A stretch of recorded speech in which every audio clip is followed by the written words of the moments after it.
Hello, hello. Awesome, I can hear myself already. That means we're working. Welcome, everybody. We're about to get started on the David Attenborough commentary of Running Ambition, the behind the curtain.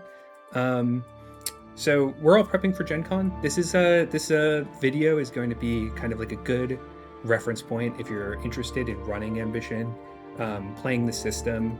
Um, this is kind of like a guide of what I'm thinking about when I play through the mechanics, how some of the mechanics are working, how to transition between modes of play, and how to do the voices, while we all get prepped for Gen Con. And speaking of, if you are interested in playtesting Ambition at Gen Con, we still have slots open on Thursday, so come nab them up before they're gone. But yeah, I'm Yanni. I'm playing the River. And then we have our wonderful GMs for Gen Con. They're going to be playing. Alex is going to be playing Durai. Sof is going to be playing. Or no, sorry. Alex is playing Oxy. Sof is going to be playing Durai. And Amphi is going to be playing Moon, who is new to this playtest, a completely new playtest character. The Fool is going to be playable at Gen Con, and so is the Lionheart, who is not playable now.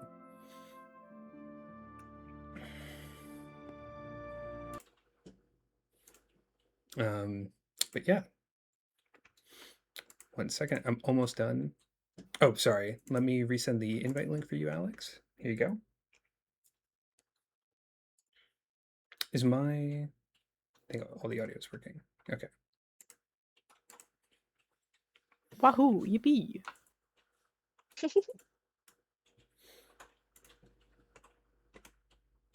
Gotta decide on if I'm gonna give Moon like a really silly accent. That's what Moon's made for. God, I love Moon. Oh, this it seems like such a freak of nature. As all the best Ambition characters are. Right? That's what's Absolutely. I feel like Moon operates entirely on like Looney Tunes physics. up. Yeah, a little bit. They're Like if you Oh, you go, Soph. You Moon go. could paint a hole in a wall and you would run into it and it would run through it. It's true. And I keep Yeah. saying that Moon is basically an imp and runs on imp logic. And that's mega true. This is fantastic.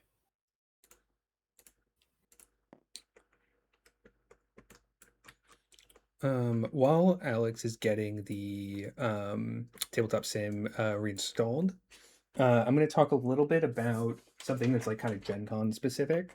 So, right now at the start of the unknown, I don't think that the prelude is great for the short term content that we're going to be doing at Gen Con. I might be able to write something better by the time we get to Gen Con.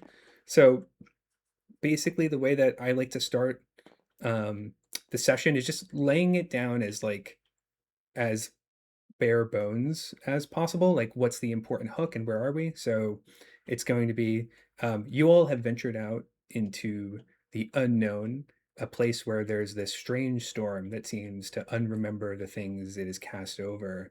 You're all here searching for a gun witch named Lily. Each of you have this personal connection with her. That's part of the description on your character sheet. But all of you equally are here embarked to find them, to see where they've gone, and to see what happened to them. And once everybody gets a chance to look down their character sheets and read what's up, then I usually start with you find yourself at the edge of the forest and introduce the scene, and roll trigger checks. But I just want to make sure we've got Alex before I start doing that.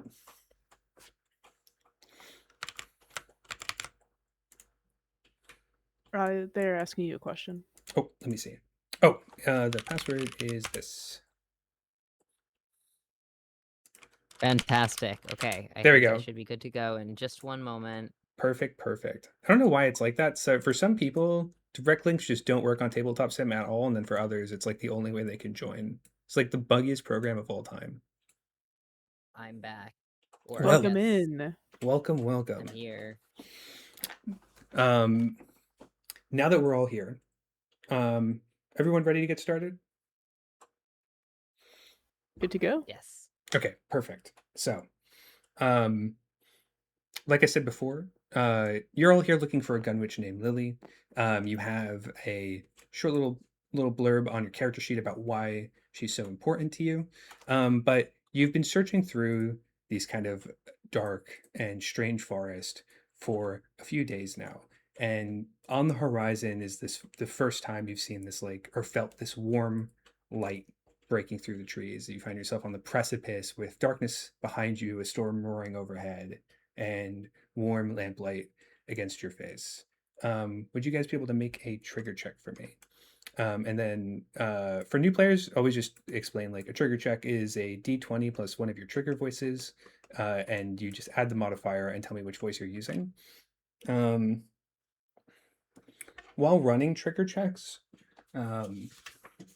sometimes trigger checks are a little hard to conceptualize. So what I like to do is I wait for everybody to roll, and then I write it down, and then I start with the easiest one for me to think about, and I hope that I come up with an answer for the last one by the time I get to it.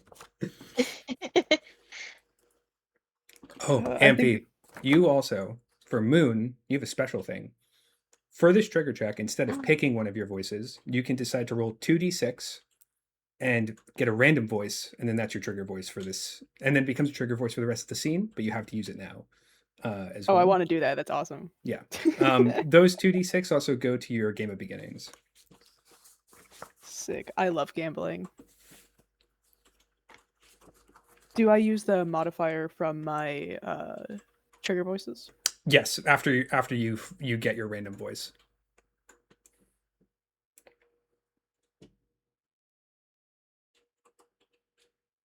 Let's go gambling. I need another d6. I should just get a Let's go bunch of d6s gambling. out. I have so many d6s, it's unreal. Like hundreds of them. I have probably 15 to 12 dice sets next to me, so I'll be okay. Just going through That's the beautiful. dice pile. I have like my favorite dice. I just put them all in a pile in my favorite dice pile, and then I have my stink dice in a stink dice pile. Stink dice. I've Stink transcended dice? How? stinky. Okay. Yanni, on a scale of 1 I to rolled them 10, at the how same time. evil would it be to ask you to ask Frishin? Like, like start of I like Frazan. Frazan is a really good voice at the start of the unknown. Frazan. I'm very comfortable with that running it, but I'll tell you kind of what it should. I always encourage anyone who has a high soma. I think it's Durai. They have trigger Frazan. I always encourage them to use Frazan here because it sets the tone really well. So I think Oh, Frazan is a great delicious. voice to use here. Alright. All right, which one did I get? I rolled double sixes. Double sixes is it's fate. It's the bottom voice of fate. It's authority. Authority. So that's Okay. 22 authority for Moon. Okay. Nice. That's a really funny voice for Moon specifically, actually. And so that's going to be a trigger voice for you until the next time you make a scene start trigger. Okay. So that'll be part of it for the rest of this playtest. Yep. Since we're not heading past the scene. Yep. And then you get your plus whatever your trigger voice modifier is on it. Yes.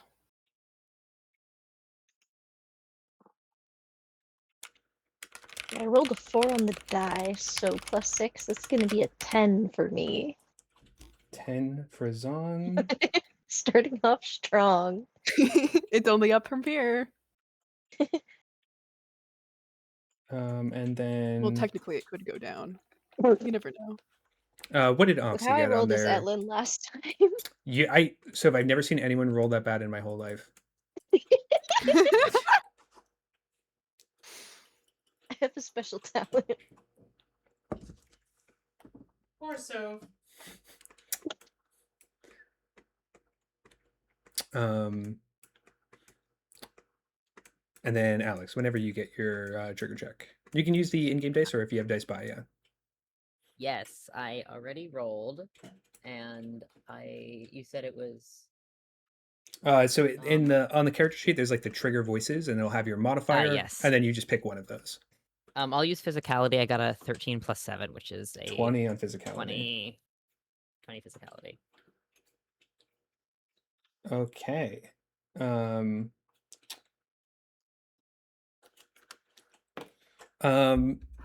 We're gonna start with Moon's authority check.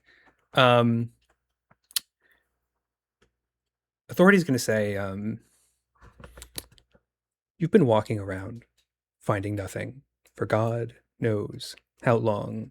Ahead of you is a lead, 1 foot in front of the other. There's something here to be taken, so that you can find that sorry, sad, stray cat and bring her home. No time to daddle. Just march ahead. To ride 10 on Frazan, you're going to get a chill with a cold wind coming from behind you. You hear this like glass-like noise as something rains down from above, the sever, as Moon called it. It's ominous and sharp. And in this chill, you feel this presence.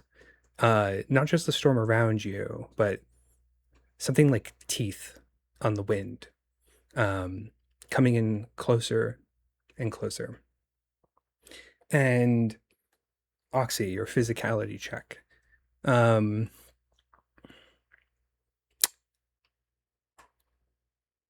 You've had a storied past, one that didn't push you as far away from home as the deserter that sits feather to feather with you, but one that involved long marches through worse conditions, with people close to you not having made it. You know the cost of logistics that can take on the body, and the deeper into this storm, to this forest that you go, the worse it'll be off for everyone. It is on your shoulders to make sure everyone stays together, that they stay fed, that they stay safe, that they stay housed and warm. And ahead of you, that little respite can give you miles of journeying ahead. Whoever's here, it's going to be on your back to make sure that you're taken care of. Do you understand?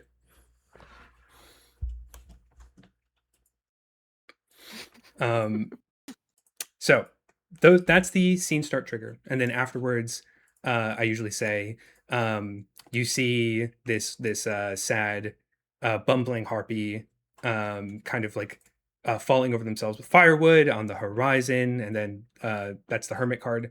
But for those trigger checks specifically, with Frazan, I'm almost always trying to foreshadow the ominous thing that is myth and the tribunal that's coming. So the teeth on the wind and the kind of chill down the spine that is beyond the storm is that the upcoming hunt, basically foreshadowing that. It's like the place is warning you that you're being pursued. And then the lower the voice, the more cryptic and vague it is. And then the higher the voice, the more kind of it directly alludes to it.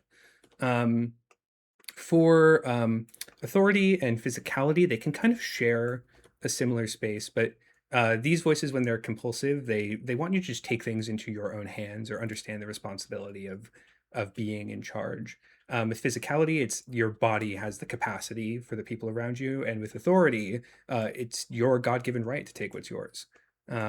So those voices are kind of not necessarily selfishly motivated, but very kind of internal and driven, and great guidance for players who still don't have their bearings. Kind of like simple direction. You could perhaps call them ambitious. Ambitious, exactly. I do have a question since I didn't roll it, but it's one of Moon's triggers. Okay. I have never encountered the luck voice. What does that sound like? Luck is a strange. It's not necessarily strange, but luck is like a very mathy voice. And what I mean by that is that we could here, if you want, we can redo the trigger with luck too. But basically, luck is going to say a lot of things that are like, it is likely this happened. It is likely this will happen. It's unlikely this will happen. It cares a lot about like ambiguous probabilities. So where other people would be uncomfortable with like a 40% chance, luck is like 40% chance. That happens like almost half the time, right? Like it's very likely, right? Okay, So so it's kind of similar to deduction, but in like a different direction. deduction likes 100% certainty. Luck is like anything over a 1% chance is way more likely than you'd think. So it's going to guide you towards like taking risks, and they don't always work out, but on the aggregate, the more of these risks you take, eventually you'll start taking successes. Um, so a luck voice here might, with a 20, might say something like, "Listen, this place is completely inhospitable, and Lily, that's a lass that could take care of herself. Pretty likely that if there was somewhere safe to be, she would have been here first, don't you think? Right?" And then it would guide something like that, where it would be like, we know what the 100% are. We know that Lily was here and all of that. But anything that can guide towards like a justification for a lower percent number, it'll give you good direction on. Then the more compulsive the voice is, the more it'd be like, and if it was likely to be, and if she was likely to be here, then I think it would be pretty likely that we could find some footprints, or if things went dark, maybe signs of a scuttle, or, I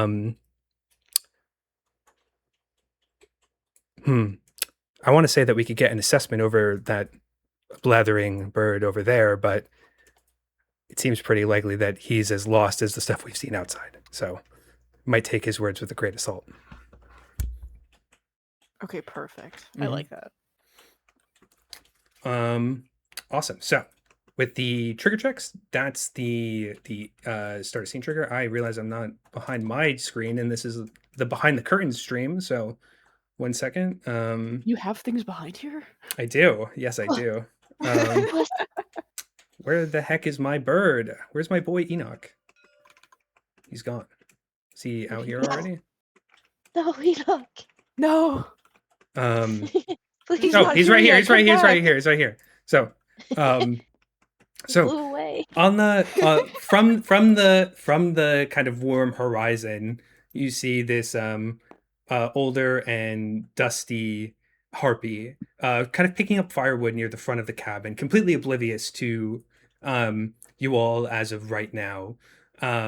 They are carrying this tall lantern that illuminates the tree line, and this is the hermit. This is a sojourner who will be an important part of your story. And with fate drawn, does anybody want to use their arcana to influence it? Now, when you change fate, especially with this character in particular, parts of their fate have already been determined, but you will change aspects of it to make it rhyme with yours. So this is the first opportunity to change fate. It's unfortunately with Sojourners and Nemesises, it's very limited what you can change about someone, but it's a good introduction that the tarot cards are part of play. So if you want, we could, honest to God, just go through all three to give you examples of what they are differently here. But if anybody wants to take the lead and be the first one. I feel like the bulwarks is pretty simple.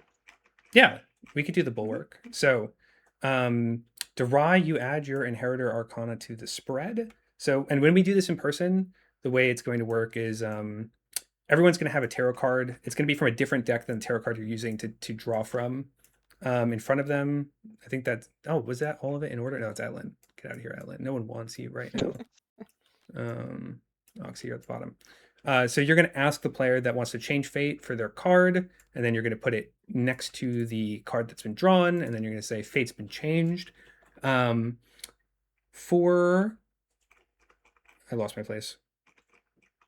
For the hermit, if you don't change fate, let me give you the behind the scenes on that one. If you don't change fate, this is always true about the hermit.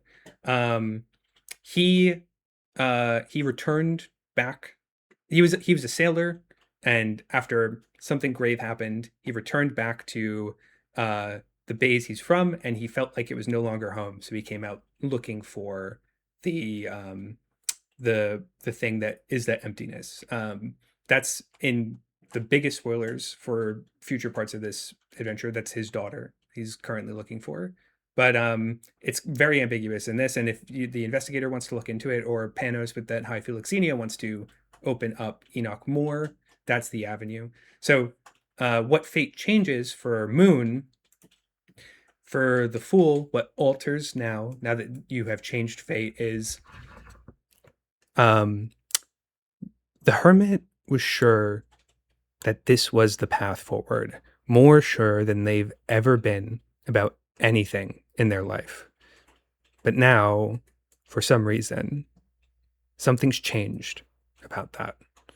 And then if we did that for Derai, the Bulwark, it would change to the Hermit was brought to the shore because he is protecting someone. Him being here is an act of protection for someone else, someone that you don't know. And if we did Oxy, the deserter, and the reason that they would be here would change into he left because he was a coward. He turned his back on the people looking out for him. Ooh. And that kind of is like a vibe shift on who Enoch is. If you have investigator is like, oh, there's spell pistol ash on his thing. He's involved with my case, because investigator, when they change fate, always becomes involved with the case. And with Witch, he made a deal with the devil. You guys all know who the devil is now, in exchange for something very kind of like over the garden wall type beat. But these little increments is basically just like changing the vibes of who Enoch is. It doesn't necessarily change his whole story. He's got the same broad beats, but his motivations change when you change fate. Sick. Awesome. All right. We're gonna go with Moons, so because it's new, which was that he was. There's a slide across the table. That was a good slide. So what's different is that he was so sure about the reasons he came here until now. Something recently has changed. He's not, that sureness has been completely upheaved. Yeah. All right. Who wants to approach?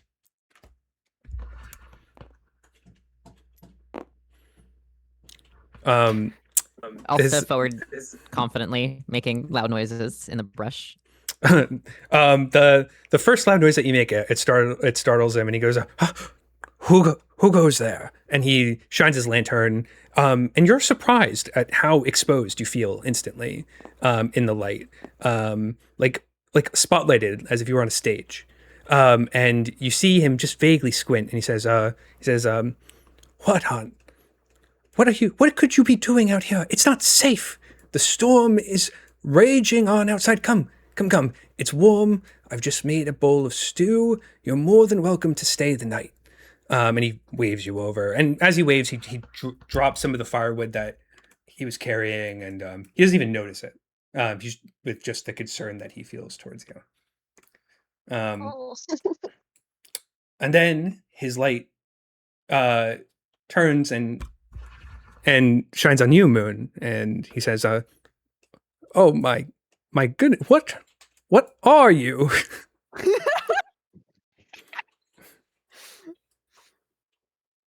Moon only responds by just jingling their bells, or its bells, and bowing. He turns back to Oxy and says, "Is that it? Is that it speaking? Is it your pet, or what are they? A fiendish I have no control over that strange creature. Well, I'm not specific. It's not only those of the myriad that are welcome here, anything that needs a warm place to stay. So whatever you may be, you are just as welcome." Can Derai pipe up and say, "It is a companion and an ally"? Could have fooled me, but appearances can be deceiving.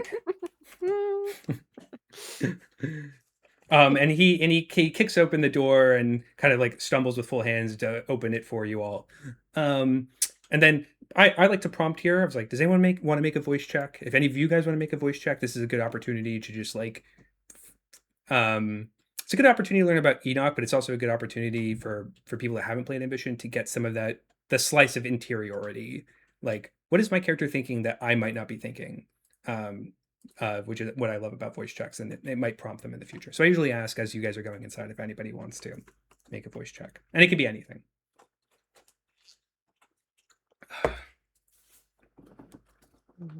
Moon, go make a voice check. Oh, okay. Let's hold on. I'm gonna play the Yahtzee again. Which one do I? Authority. Oh, you only get to do the Yahtzee on the start of scene trigger. Oh no, I'm playing Yahtzee for myself. Oh, okay. just for silly funs and giggles. Let's do the dice have chosen Sixth Sense. Okay. Which I think is fun here. That's so funny. Yeah, do Sixth Sense. Sixth Sense is good. My dice would like to cooperate. We got a 9. 9. Sixth Sense. It gives you a light jingle. Sixth Sense. Your bells are telling you something, and they speak strangely. They don't really address you like this, and they say, "That lantern sees more of us than he's letting on." I like this. This is fun. I would love to check in with my fight or flight. Yeah, let's do that. Fight or flight.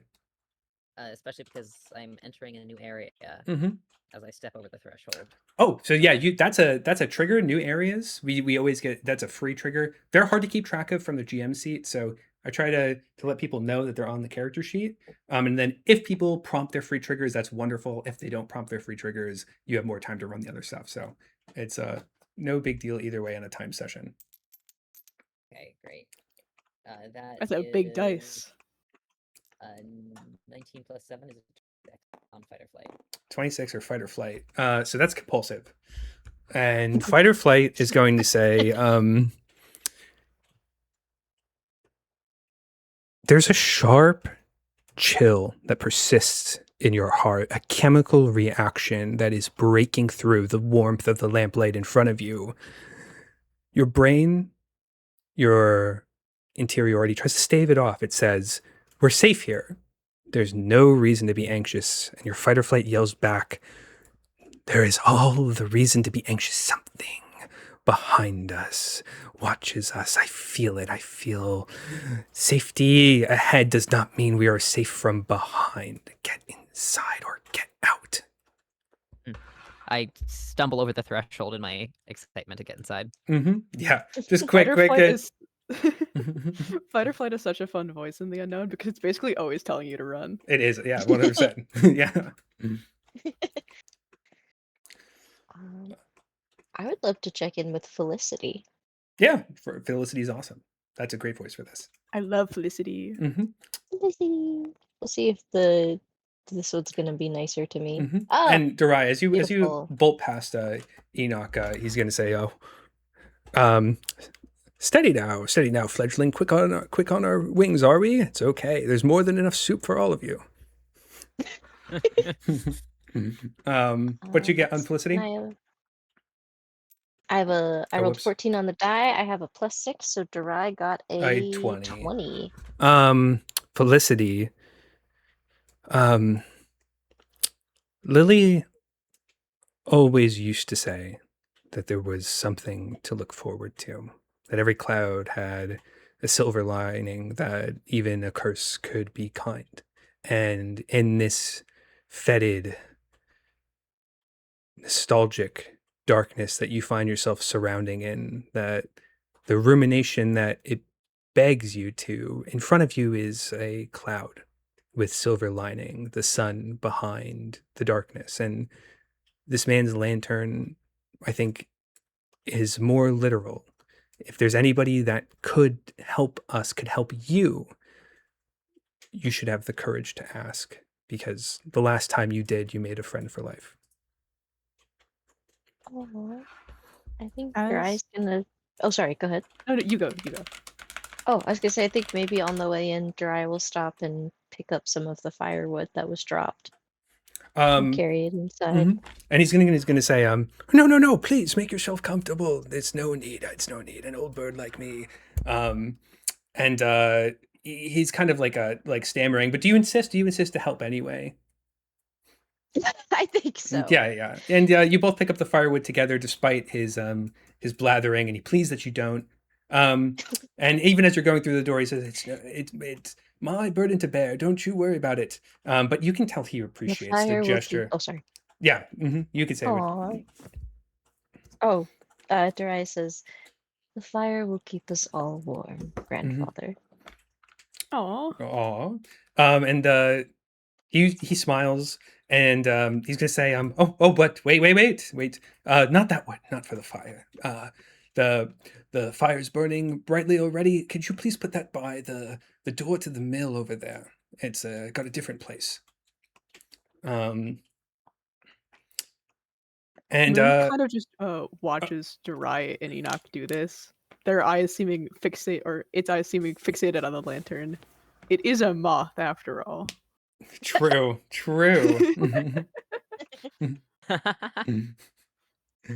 It does not have Felicity, or sorry, it does not have Philozania. It does not give a fuck. It's just watching.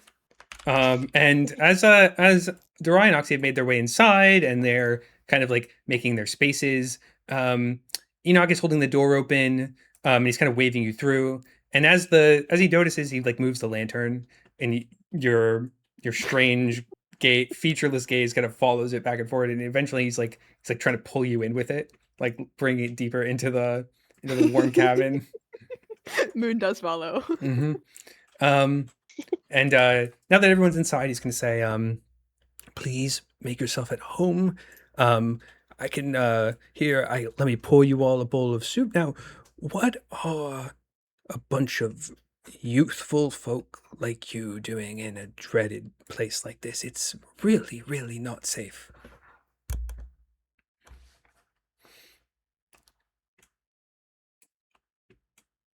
And then from the behind the screen perspective, once people are in the cabin, this is just basically a social scene that's building until the Enoch has to leave in the forest, right?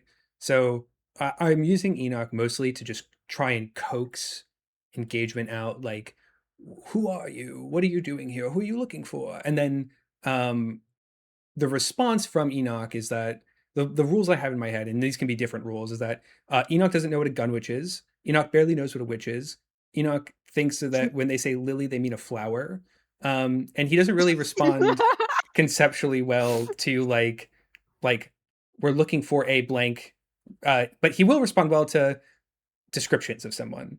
So that's usually the line that I'm playing, is like kind of being like Alzheimer-y obtuse, to give one the impression that he's kind, but also that he's there is something not quite right, but not in a bad way about what they're doing. And then Enoch usually takes a more active role the more distant the players feel to their character. So he might pull them in and start yapping about personal stuff, or kind of like asking them for being super polite if somebody feels like they're not like hooked in yet. And then ultimately, if I feel like I'm not getting any engagement from Enoch, then this scene just accelerates really quickly, and Enoch leaves for the forest. This is the only scene I would be careful on time with, because we want to be done with the engagement by about the 2.5 hour mark. And if we have a very lively group of players, this scene will go the longest in the entire thing, which is great for a home game. At Gen Con, I would about the hour mark is how long I would let it go. I would be like Enoch abruptly, some Oxy or Durai or anyone with physicality would make a fight or flight check, and that determines whether or not they feel the threat that Enoch feels. But Enoch is going to abruptly leave and tell them to protect the mill. So this is kind of your roleplay warm-up scene. Yeah, this is like getting everybody into character, kind of setting the stakes, setting the tone. If people are leaning more into I can't trust Enoch is like mysterious enough and uncooperative enough, not intentionally uncooperative enough, that he can come across as a big red flag, which is good, because like if you change fate with the witch, there's something there. Or if the players are really into it, there could be more direct collaboration between Myth and Enoch, and he could know more about what happened to Lily than he's letting on. If the players are like barreling towards that answer, but without big changes of fate, Enoch is kind of this polite presence, this like caretaking presence, and then yeah, pretty much that.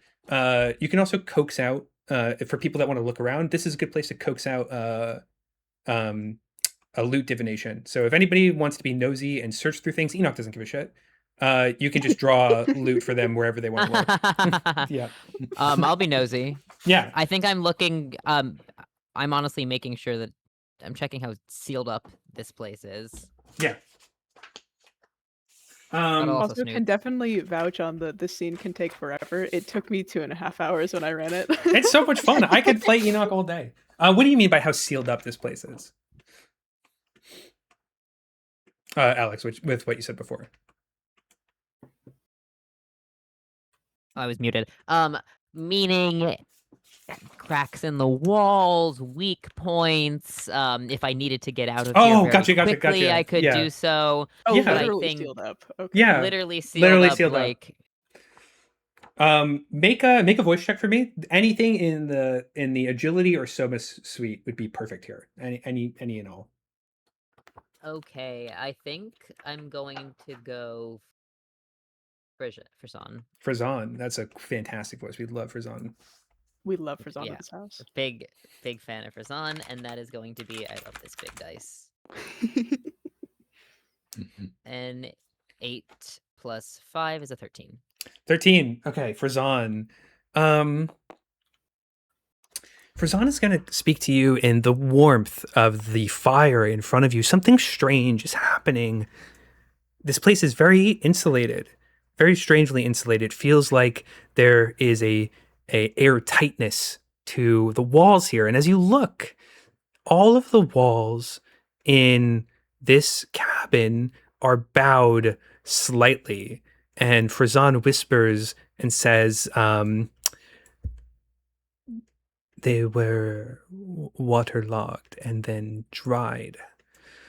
Which is strange, very strange, right? There's this kind of feeling of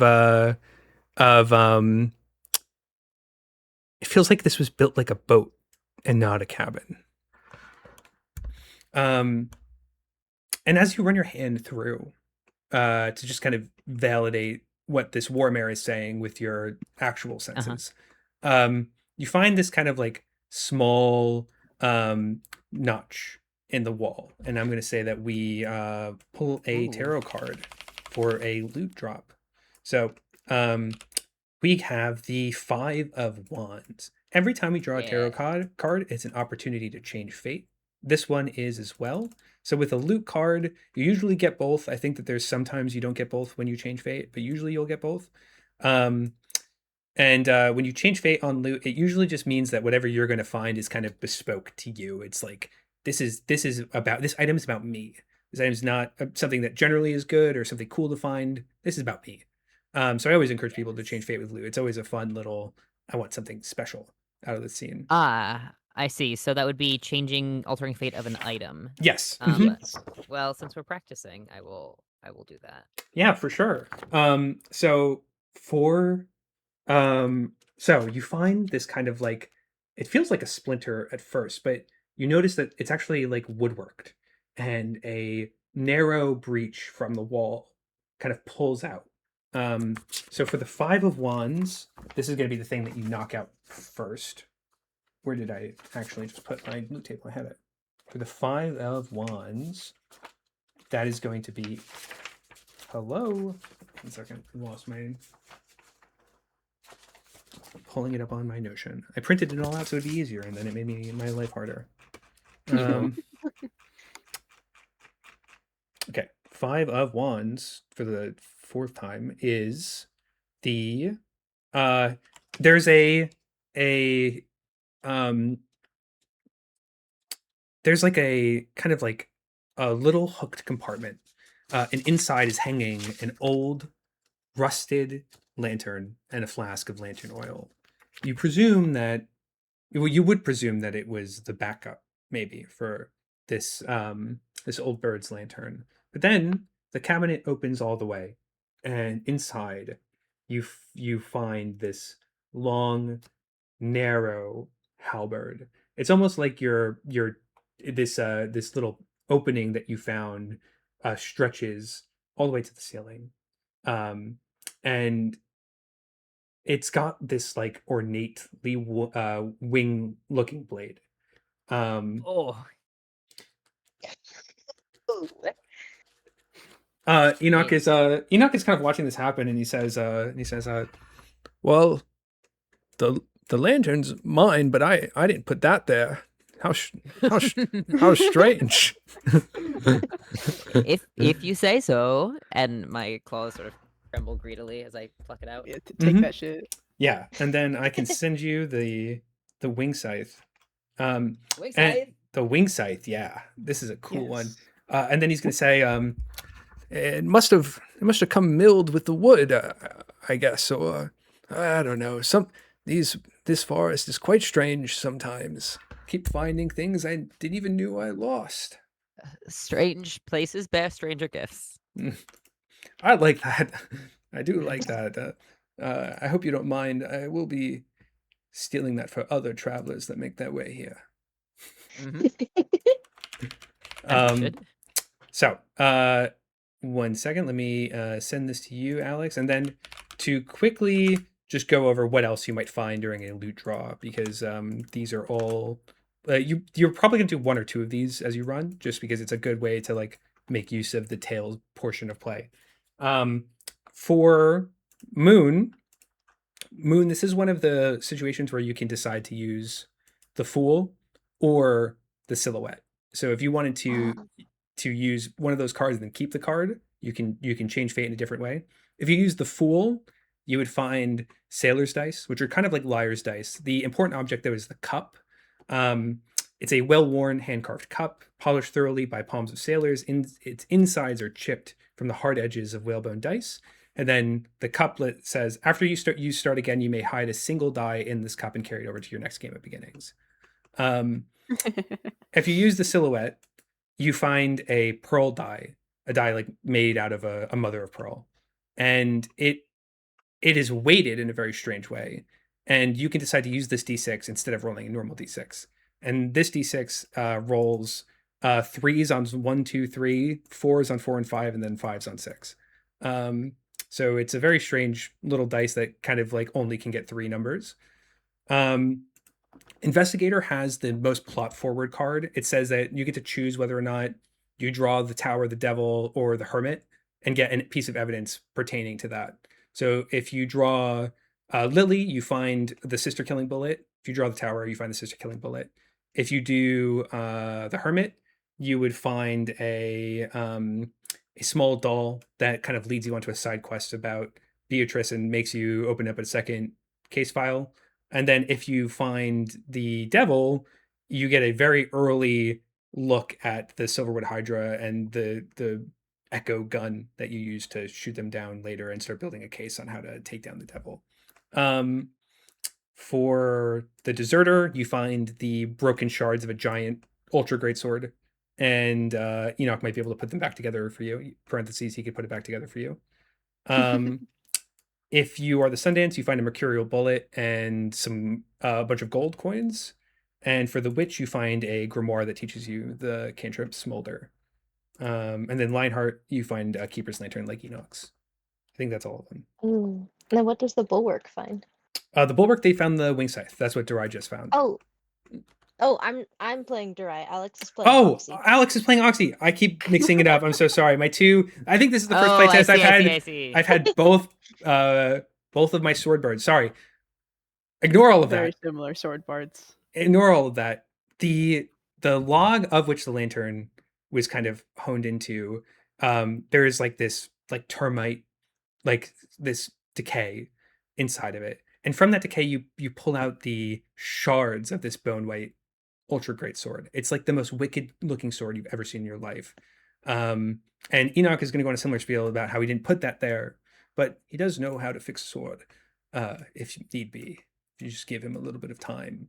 And then that time is basically the downtime before you guys go out after the playtest material. But yes, sorry, I got that Bet. in reverse order.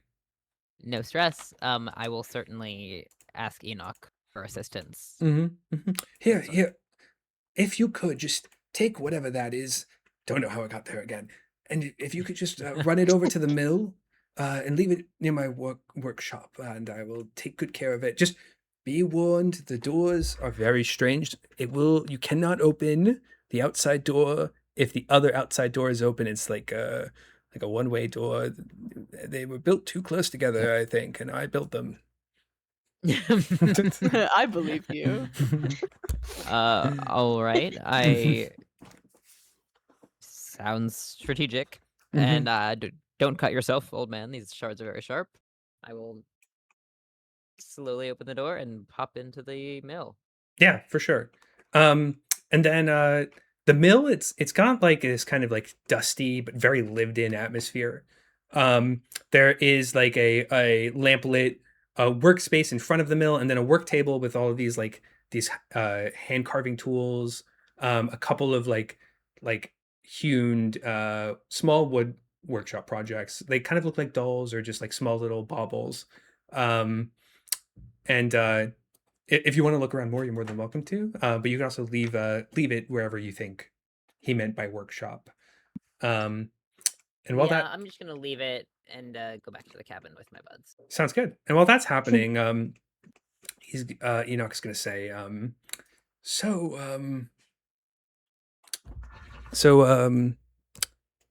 winged sun thing. Do you eat? Are you hungry? Do you have a name? Moon bows at being addressed and shakes its head no, that it's not hungry. No to the name, I see.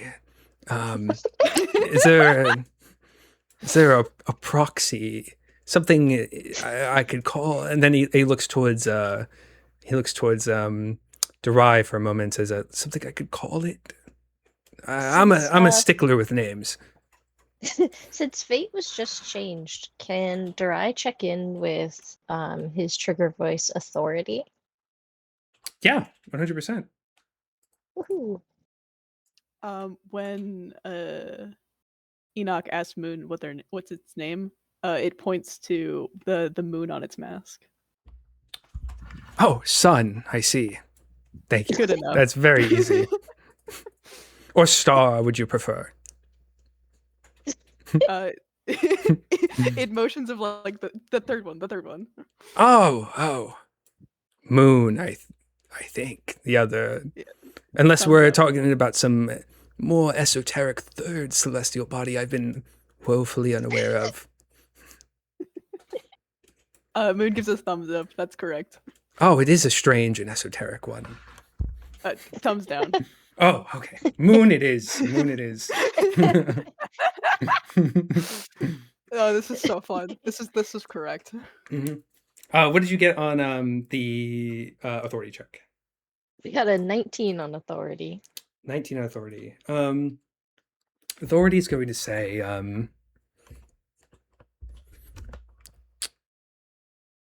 he's pleasant and he need not be run over.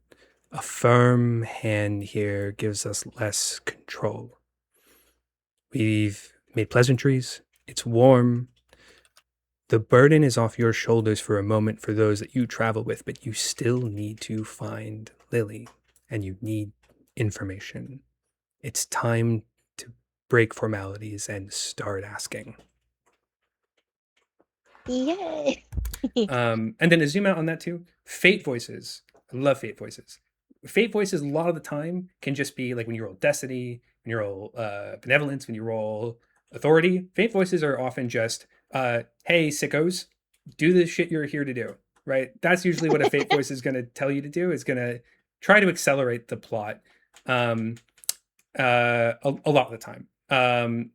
So that's a good, like, Durai's a good vehicle for that. Moon's a good vehicle for that, where you can prompt someone to make a fate voice and then through their own interiority be like, hey, like, time to like get back on track a little bit. Lock in. Lock in. Time to lock in. Yeah.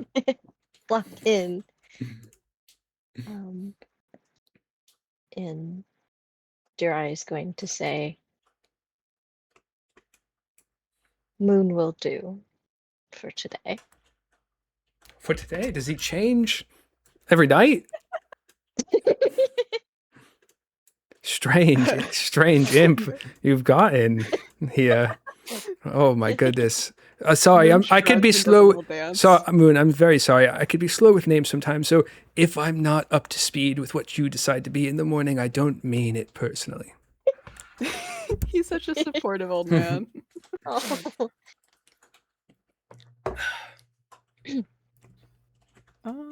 Deride, lock in.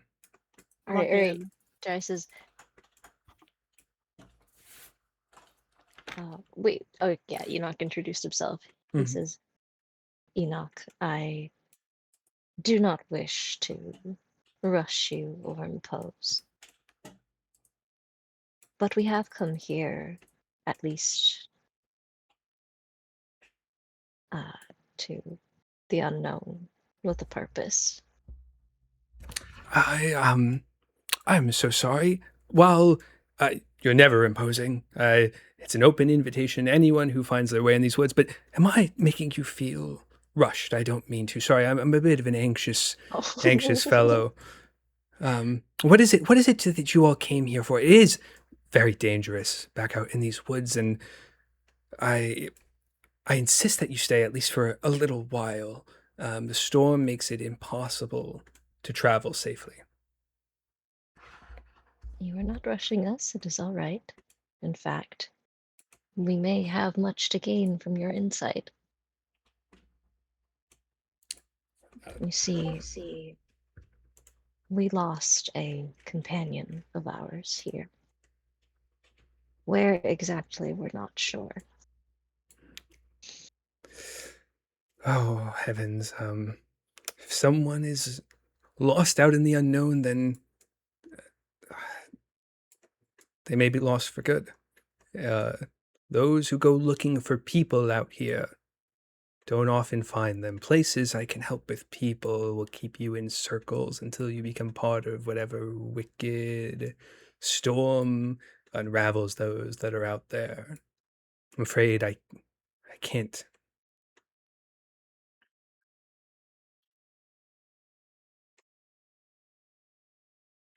That is all right. We do not ask that you venture out with us. I only wonder if there have been other visitors to your lovely home, other than us. Recent times. Oh, yes, quite. We have a couple of birds that look quite like you, carry big axes, woodcutters mostly. They find themselves here very frequently.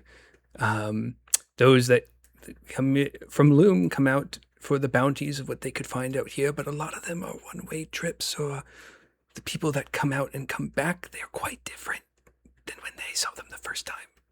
So it's very dangerous work. I'm afraid even if I was going to help you, or even if you had a person in mind, my question would be which one? Like they're quite different on both. Yeah, do it. Yeah. Moon points at Oxy and Jirai, Harpy, and then does like a little bird motion with their hands, and then mimes like loading a spell pistol. Harpy? Yes. Gun. That does narrow it down by about. Do you know how many gun-wielding harpies find their way out here? Very, very common sight. Moon continues at that, miming Lily's really big hat. Oh, a tall hat. Yes, there has been one of those. A tall, hatted woman with a strange-looking pistol. She was pleasant in her own way. Not pleasant with me. It nods vigorously. This is correct. This is the right answer. I insisted that she stay out of the storm. This was about a week ago, but she didn't want to come in. I offered food, I offered housing, and then I had to tend to something out in the woods, and by the time I came back, she was gone. And around this point, I think it's a good intersection. I'm going to ask Oxy to make a fight or flight check for me. So the way that I like to snip this scene is there's three ways. The first one I already told you, which is if they're not engaging with Enoch super well, I usually just like to just send him off abruptly. If the conversation is getting very like they're just having a lot of fun going back and forth with Enoch, like he'll like stand up quickly and look out the window and like abruptly in the middle of a sentence. And then the third one is that as soon as they know that Lily's been here, before they have the chance to ask any kind of like guiding questions on that, then I usually like to go and start the next scene. Just because that fresh lead gives the group something to do while they have the mill to themselves. So it's always a good little jumping off point. If you don't reach it, it's no big deal. The other conversation or enders are just as good, but this is like, I think, the sweet spot. I always ask to make a fight or flight check. If Durai or Oxy are in the party, I ask Durai, then Oxy. And then if neither of them are in the party, you can ask anybody. You can ask the whole group. Their fight or flights are everyone's fight or flights besides them is pretty shit. So That is correct.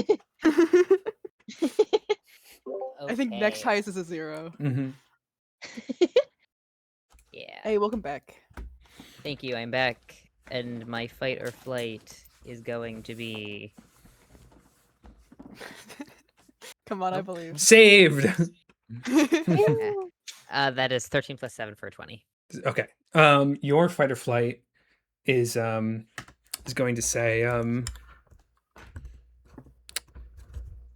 the way he stopped. There's something to worry about right now. Listen, and you hear it. You hear this breaking of leaves. It doesn't sound like high branches falling. It sounds like something in the underbrush outside, closer than either of you like. His eyes fixated on the door outside. He sees something. He knows where it's coming from. You do too now. Enoch is going to say, there's something I have to attend to out in the woods. Listen, I'm not saying anything is going to happen in my absence, but if anything does, do what you can to protect the mill. And he grabs his lantern and he starts marching towards the door. Does anyone say anything as he kind of picks up his stuff and starts going? Moon opens the door for him. Thank you. Go to blurt out something about being safe, but then sort of shrug, knowing someone who survived a lot when I see him. Yeah, that's awesome. That's interiority came from one of your voices. Bless. 100%. He does know where he's going. He's so good at knowing where he's going. So this is like the biggest sequence break that can happen while you guys play. So I just want to explore that in case it does happen. So if a player is really insistent on following Enoch out, what will happen is Enoch will leave the cabin, and then you two will have an argument outside with Enoch. And Enoch is going to say something along the lines of, "It's too dangerous out in the unknown. You have to stay put. I promise I'll keep you safe. But please, there's things I need to attend to." And if this conversation keeps going, the threat that's on the edge of the forest will arrive before Enoch can go and give you guys the bubble. And there's two ways that this happens. One is if a player like decides to like follow, if Enoch leaves and a player follows out into the unknown. So Enoch's already off the moor and the player leaves, it just immediately starts the hounds encounter. The hounds are on the edge of the woods already. So the player going just provokes the encounter instantly. If Enoch can't get the player to stop them from following them, eventually Enoch gets shot from the tree line and we start the tribunal immediately. And there's a modified tribunal that happens, which is there's a clock to save Enoch that has to be filled. And there is a Myth gets another clock, which is the hound's clock, which makes the tribunal substantially harder. You're basically being hunted by the hounds during the tribunal, and it accelerates his prey clock. So basically, if there's a player that's very stubborn about letting Enoch go or wanting to leave this kind of oasis during the storm, that's usually what happens. You just trigger the engagement super early, and then if this conversation goes on for a very long time, you trigger this tribunal, a much harder version, much higher stakes version of the tribunal that is much more difficult for them to succeed at. Any questions on that real quick? How often has that happened in the times, like yeah, you've run this a bunch of times, like is it something we should be on guard for, like that it'll likely happen, or? I've never had a player authentically try to during a playtest, like a new player. I've had Anna provoke it twice. When I ran mine, I had a player who was close to doing this, but they got discouraged by Enoch and let him leave. And then also, if you have a player that wants to argue with Enoch out here, I think it's really good when Enoch comes back, if it's a much more tense and suspicious encounter, and it's not as like polite as the normal Enoch encounter. So after the hounds, it's clear that Enoch did know something, and that thread of whether or not they are collaborating with Myth or whether or not they have the best intentions, I think that that's more easily explored with somebody that gives Enoch a lot of resistance here. It's just something to consider. Also remember, you can run these characters in any way that you want, as long as like all three modes of play happen ish. So that's just something I like to do, is that the more the players like to fight with Enoch while he's being very polite, the more I lean towards Enoch being a suspicious individual, and the less they like to fight with Enoch, the less I lean into them being a suspicious individual. I really like that. Give them something to bounce off of. Exactly. Yeah. Mm-hmm. Yeah. Sort of inclining towards their suspicions. Yes, I think that for this encounter, it's best if you lean towards what they think, because the content of the unknown and everything that comes after this tutorialized section is going to go against a lot of what they think. So this is kind of their safe space to manifest the plot in a way that they think is comfortable, or the way that they're vibing it out. So Enoch runs out into the forest. You see his lantern kind of like beam across the tree line one last time before it dwindles like a star in the night sky. Moon, you're like, he did call me star once. And then, so at this point, you guys have free reign to explore the mill. There's a lot of like specific stuff I have in the prep sheets for exploring each room, and what you could find and what kind of details. But here is just a space to kind of start laying some threads. So the voice checks here, I usually tried to guide towards being specifically about Lily, being specifically about Enoch, or being on the nature of what's happening outside. Those details, you have free reign to just make up stuff to suit the narrative that you're telling. So, like, what exactly happened to Lily when she came to the cabin? That's up to you. There is a loose guide for it in the unknown, but if you have something interesting or you want to explore, that's up to you. What's the nature of the storm outside? What does unremembering mean? Also up to you. That is within your creative control. You can make it vibe with the tone. And same with Enoch and his what's concerning him, what's strange about him, what's weird about him. Usually after being prompted to protect the mill, the first thing players do is go and look at the mill. If players aren't like doing anything, I prompt the engagement very early. If players are doing a lot, the way that I like to mental map it is that like their hounds kind of start like at the tree line here, and then every time someone makes a voice check, it like gets a little closer, and it's like after like 4 or 5 voice checks, when someone's outside, the engagement triggers. They're on there, and then once the hounds reach like here, as soon as somebody goes through the doors or looks at a window, the engagement triggers, and stuff like that. That's basically the way I like to do it. For Gen Con, you want to have the engagement done by the 2-hour 30-minute mark. I think that gives you enough time for the tribunal.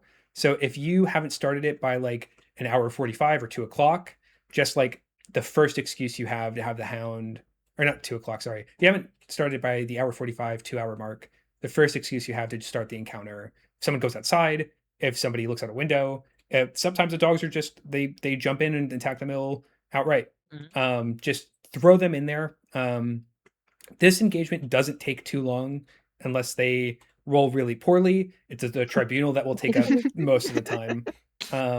Imagine who would do such a thing. It's certainly none of us, right? So, but yeah, so during this time, you guys have free reign to explore. It is tails, which means you don't have to like track movement. You don't have to do anything like that. Just say, I want to go look at this place. And then I ask like, this voice would be good for, or what voice would you like to use to look at that thing? And then if there's loot there, you draw a tarot card. If there's not, then it's just an exposition. So if anybody wants to go and snoop around.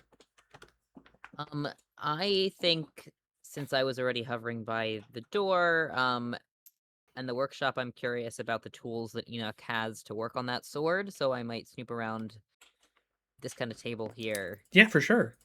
So on a cursory glance, these are all like woodworking tools. None of these look like they're fit for metal. And Enoch seemed really confident that he could fix whatever. It might not be metal, but it looks like metalworking would fix it. Do you want to investigate with a voice? Yes, and I'd like to investigate with something I'm not very good at. That's a-okay. That's low voices make things more interesting. You can always use any voice. I think maybe conceptualization or visualization, just something that will tell me, like, trying to picture what Enoch is going to physically do. Yeah. To fix this. Yeah, that's a great idea. Oh, okay. Either work. Conceptualization might give you a metaphor. Visualization will try to find out the physical action happening. Let's go with conceptualization. Okay. Oh, yeah. Oh, 19. I was hoping it would be a 1. Okay, 19. 19. Oh, you want to do negatives? Conceptualization is going to say,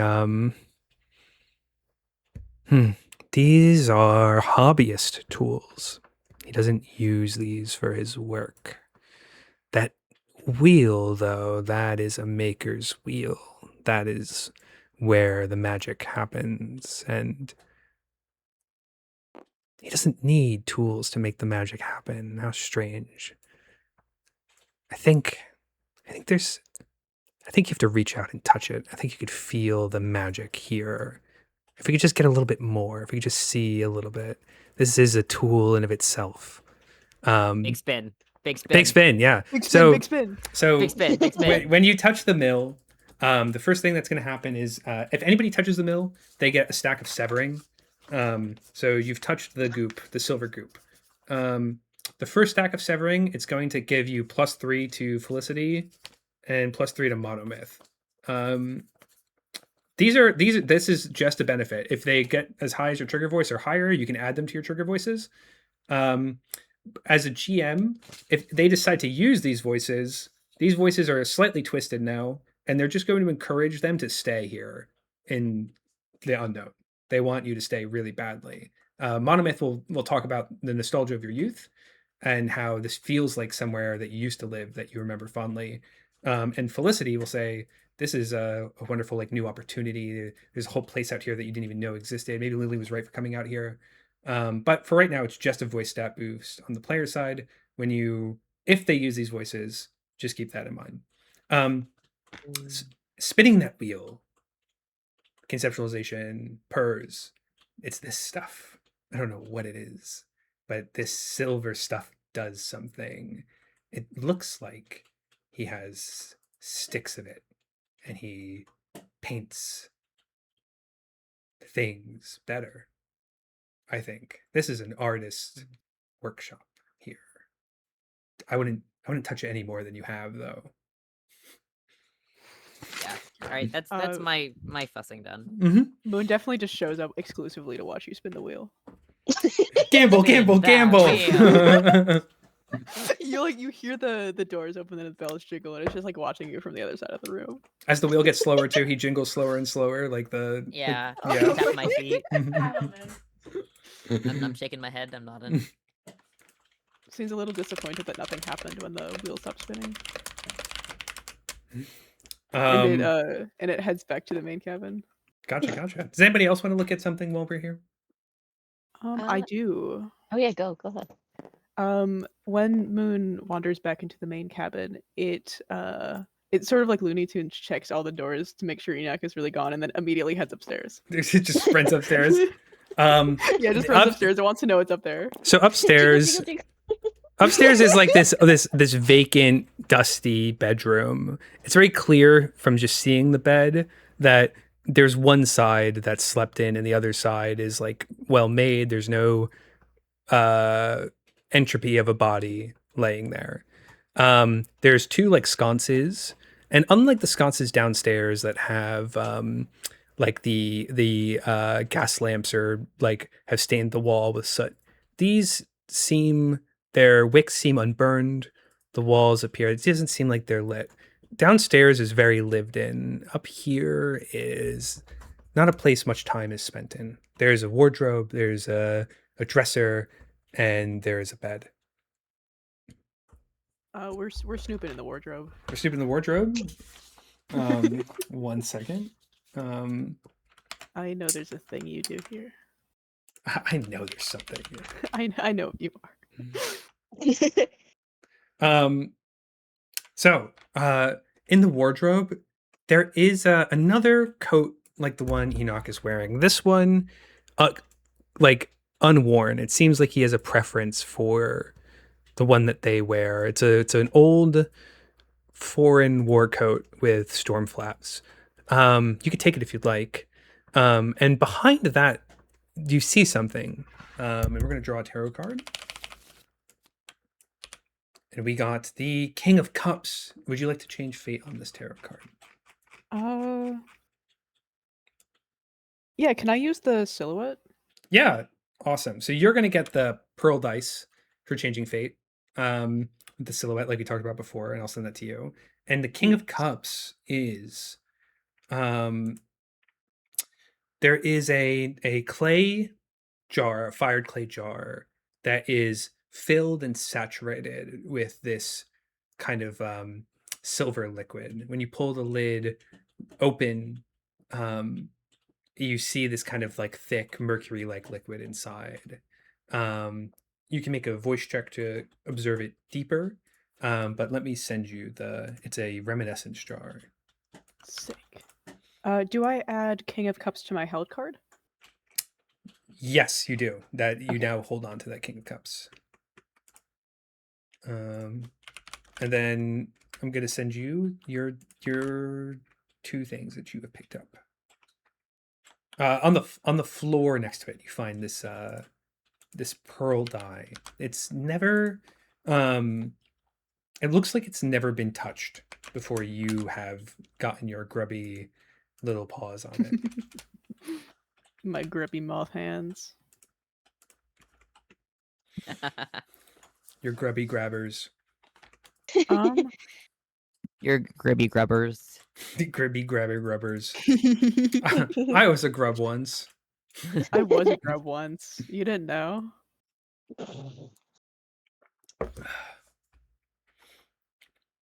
Did you want to make a voice check?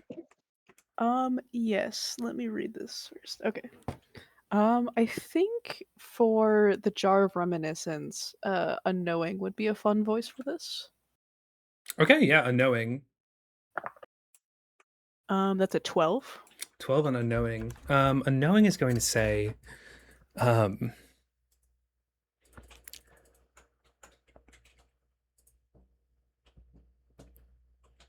getting some bad vibes from it, but not wholly bad, if you catch my drift. This is something with a function yet to be discovered. I wouldn't stick my hand in it, but I'd stick something else in it. A lot of learning to be done by just grabbing whatever you can find, putting it in there. I want to see it happen. I want to see it happen too. Moon takes the jar and the coat and of course the dice. They pocket the dice. Those are theirs. Mm-hmm. Moon's wearing like Enoch's storm coat now, coming downstairs over their jester attire. It runs downstairs and holds the coat out for Jirai. Just like this, you should take this because you're a harpy. It looks like it looks pleased with itself. I feel like it's sort of like a long suffering like sigh. Durai takes the coat and he says, "Your ideas usually lead somewhere. And I trust you." as you transfer ownership of the coat, it is a familiar for soldiers, familiar feeling coat. This is kind of like the plain clothes that one would wear when they are kind of like traveling between engagements. It's sturdy. It's like got like a kind of like what is it called? Like duck wax. You know, it's got that like water resistant texture. It's heavy. There's a lot of material on it. It's warm. It'll keep you dry. Feels comfortable. The good stuff.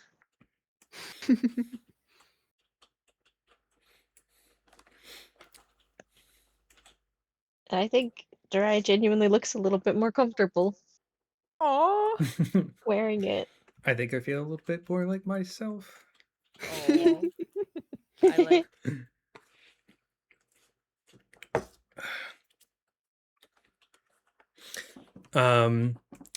Do you guys want to snoop around a little bit more? I would love to. Could Durai pop into the mill wearing... Oh, yeah. As we open that one-way door. Oh. Whoops.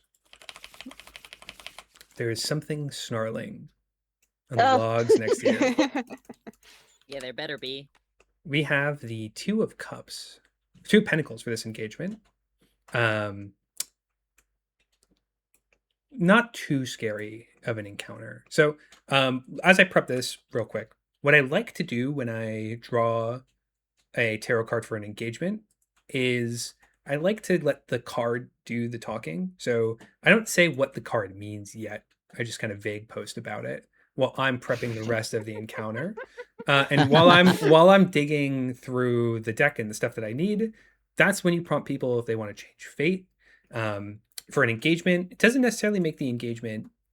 It does make it easier, but it's more about making it whatever tools you have suited for this engagement. So when witches use it, it means that witches you'll deal with things that witches are good at dealing with, and stuff like that. There's a lot of permutations of what can happen here, and I can go through them all after we run it the first time. But does anybody want to change fate?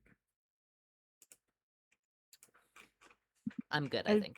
I believe Jirai is the only one who hasn't already. If we're playing by the once, there's no change fate resources at the moment, but okay. But if Jirai, you know what, we can go. Let's do it. Yeah, let's do it. Yeah. All right. I So would do Jirai. change anyway. Let's change things.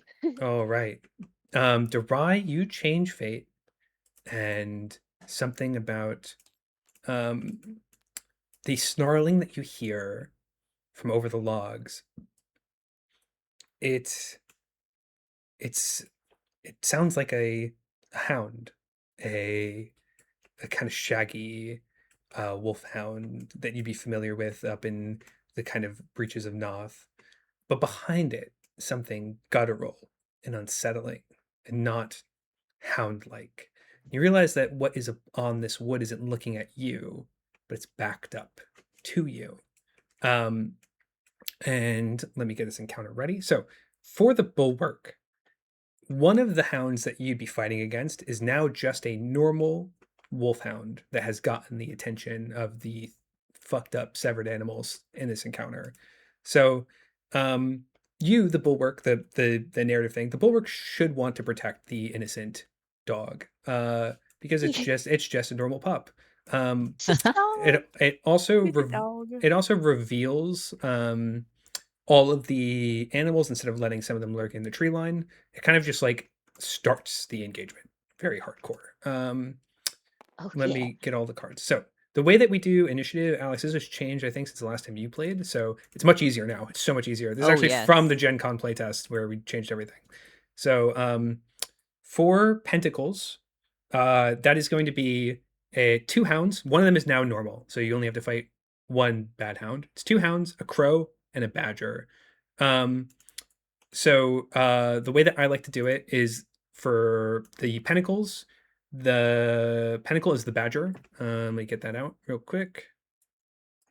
And This I'm going is to the make first Pentacles I fought, so this will be fun. I think this is the first time I've been able to play test the Pinnacles since I've put the Badgers in here. I just don't see them ever for some reason. I don't know if I've ever seen a Pentacle in my entire time playing Ambition, actually. Well, you know, we've drawn 4 of them today. Yay. That's crazy. Okay, so then we need 2 swords. Let me just pull out some swords real quick. I like this fucked up Badger. Come take a look at the art, guys. Wait, I want to see this Badger. Big credit to my boy Stoic Hindcat for doing the art for the unknown. They wrecked. Oh. Okay, so then these are your swords. What's up, Pims? Can I get you anything?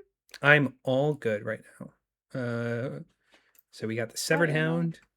Amphi says hi. And Wow. Hello. Hi. do I have a normal standee for the dog? I thought I did. No, we don't. So we're just gonna pretend. We're gonna just. You know, it's a good dog. He's a good dog. And then for the birds, I use a cup card. Let's color code this one. Let's make it. I was gonna make the base blue. Oh, blue works too. But you got it, Amphi. Thank you. You read my mind. Okay, so then the bird is the cups card because when you draw cups, you have to fight birds. And then You said that so matter-of-factly. it's true. It's true. It is true. So the way that it. Oh, what's up, Alex? Oh, I was struggling with trying to figure out the camera angles in Tabletop Simulator and muttering to myself. It's like the worst. Okay, so basically in Tabletop Sim, I get to do a good little visualizer for everything. So basically, I'm going to have like the cards at top with a standee on top of them, so you just know which card is whose. So we can copy Moon and put them right here.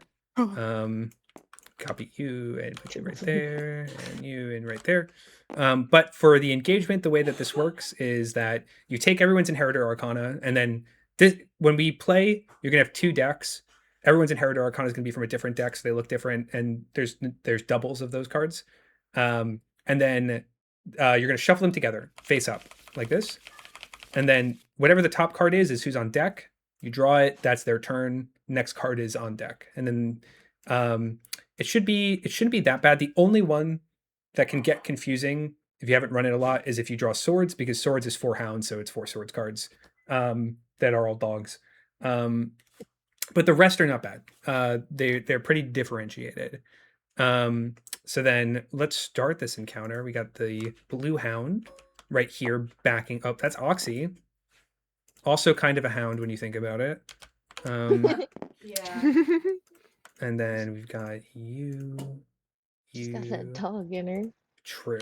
Then True. all of them are cornering this vulnerable, not severed hound. This is just a wolf hound. Yes, the They're injured already. And it is the first turn is going to be the severed hound.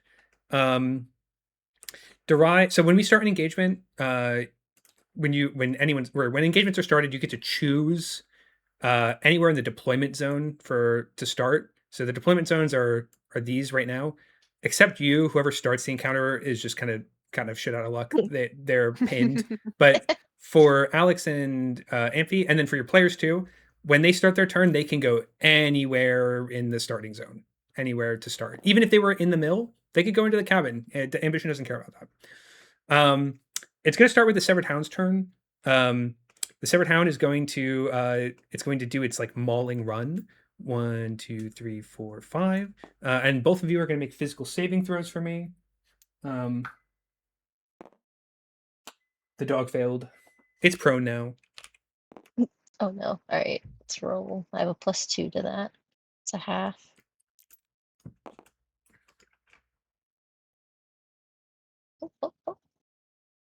Oh, thank goodness. That is an 18. You passed, so you're not prone. Let me get my sheets with me real quick, so I just have a quick reference for stuff. So that costs 2 of its actions. The hounds are weird. They don't get a free movement. Instead, they can move 10 tiles for 2 actions, and they trample whoever they run over. And the trampling just knocks people prone on physical saving throw. Then they're going to make an attack against you, Durai. Uh-oh. That is going to be a 16 plus 6, 22 to hit. Wait, Oh. that's wrong. Sorry, 16 plus should not be plus 6. It should be plus 2. Or no, plus 4. I don't know why it's different on this one. But anyway, that's going to hit. In Ambition, you don't roll damage. It's just flat damage. You're going to take 4 vital damage, and it's going to shove you into the wall and break this door of the mill. You're now inside of the mill. Oh boy. And so the way that this encounter works a little bit, the secret thing that you're doing as a GM is you want whatever dog you have to do as much damage to this mill as you can. And they have 2 ways of doing that. On their normal attacks, they have a hook, which means they can move whoever they hit 1 space. If you throw somebody into a wall, it'll break the wall. So they want to just find somebody close to a wall and throw them in or out of it. They don't care. They just want to break the mill. The other way is that if they use their run through a wall, they just break the wall that they're running through. So they can do a lot of damage to the mill really quickly. And that's kind of what they're here to do, because it sets up getting everybody to do something while the tribunal is getting set up inside. Like, it brings everyone inside to fix the mill. I've only had there's only been one time I ran this where they didn't get to do anything to the mill. And sometimes what they get to do to the mill is comical. I think, Alex, last playtest, you guys rolled the entire mill wheel into the forest. We did. Incredible. That was correct, yeah. Yes. Yeah. That's awesome. Handshake. So that's going to be its turn. Next turn is the Just Wolfhound. They spend an action to stand up. They're going to then spend their other 2 actions doing the same running trample. It's going to make a physical saving throw. It did not pass. This wolf is prone now. And we're on the next turn is a Cup's turn. It is the Flock's turn. The Flock is going to fly here. This is the scariest character. Flock's going to fly here, actually. This is the scariest character to have. The Cups one, I think, has 2 of them. But the way that this NPC works is that it's a horde of crows. And they have tiers of health. So I think that they have 5 tiers of health. So basically they have like 5 health bars. They have an action for each health bar they have. So at the start of the encounter, they get to take 5 actions. And the more that you chip away at them, the less actions they get to take. But they are very, very scary at the start. What are we going to do?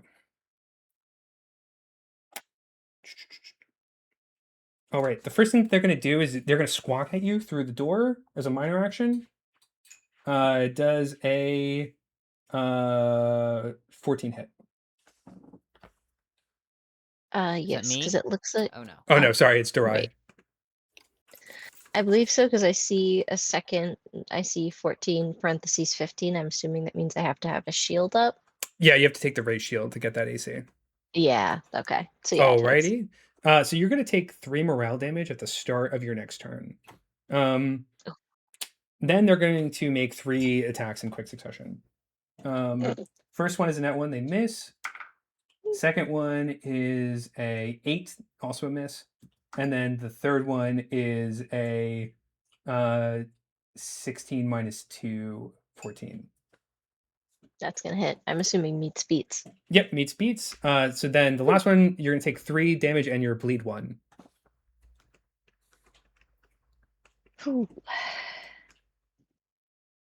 Remind me, bleed. So bleed works at the start of your turn. You're going to roll a d6. And if you get a 5 or a 6, it clears the bleed. If you get anything else, you just take how much bleed stacks you have on you as damage. Oh boy, okay.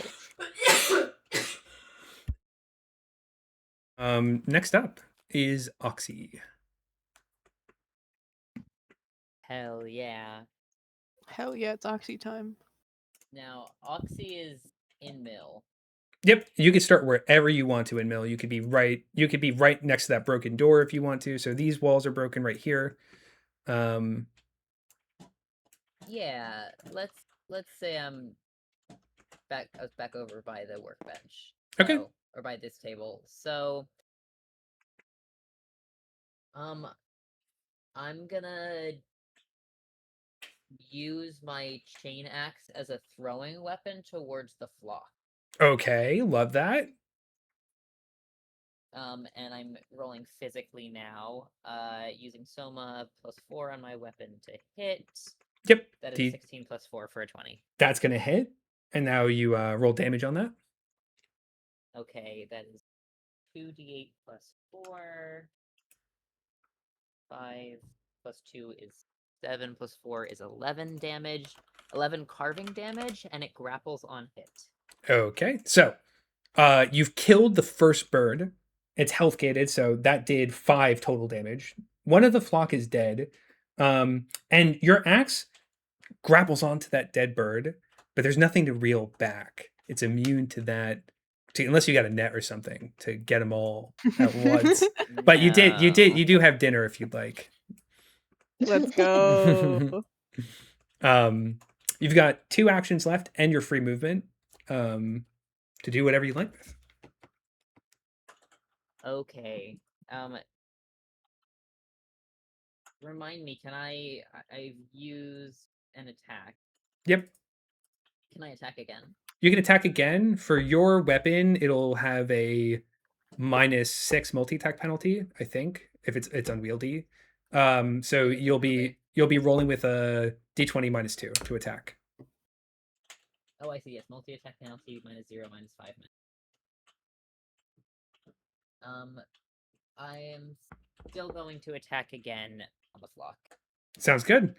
Do you want don't give a fuck. Do you want to get up on their ass, or do you want to like reel it back and throw it again? I'm gonna reel it back and throw it again. Hell yeah, we love that. Okay, that is a 12 + 4 -1, so an 11. That's gonna hit. Okay. Same thing. That's 5 + 3 is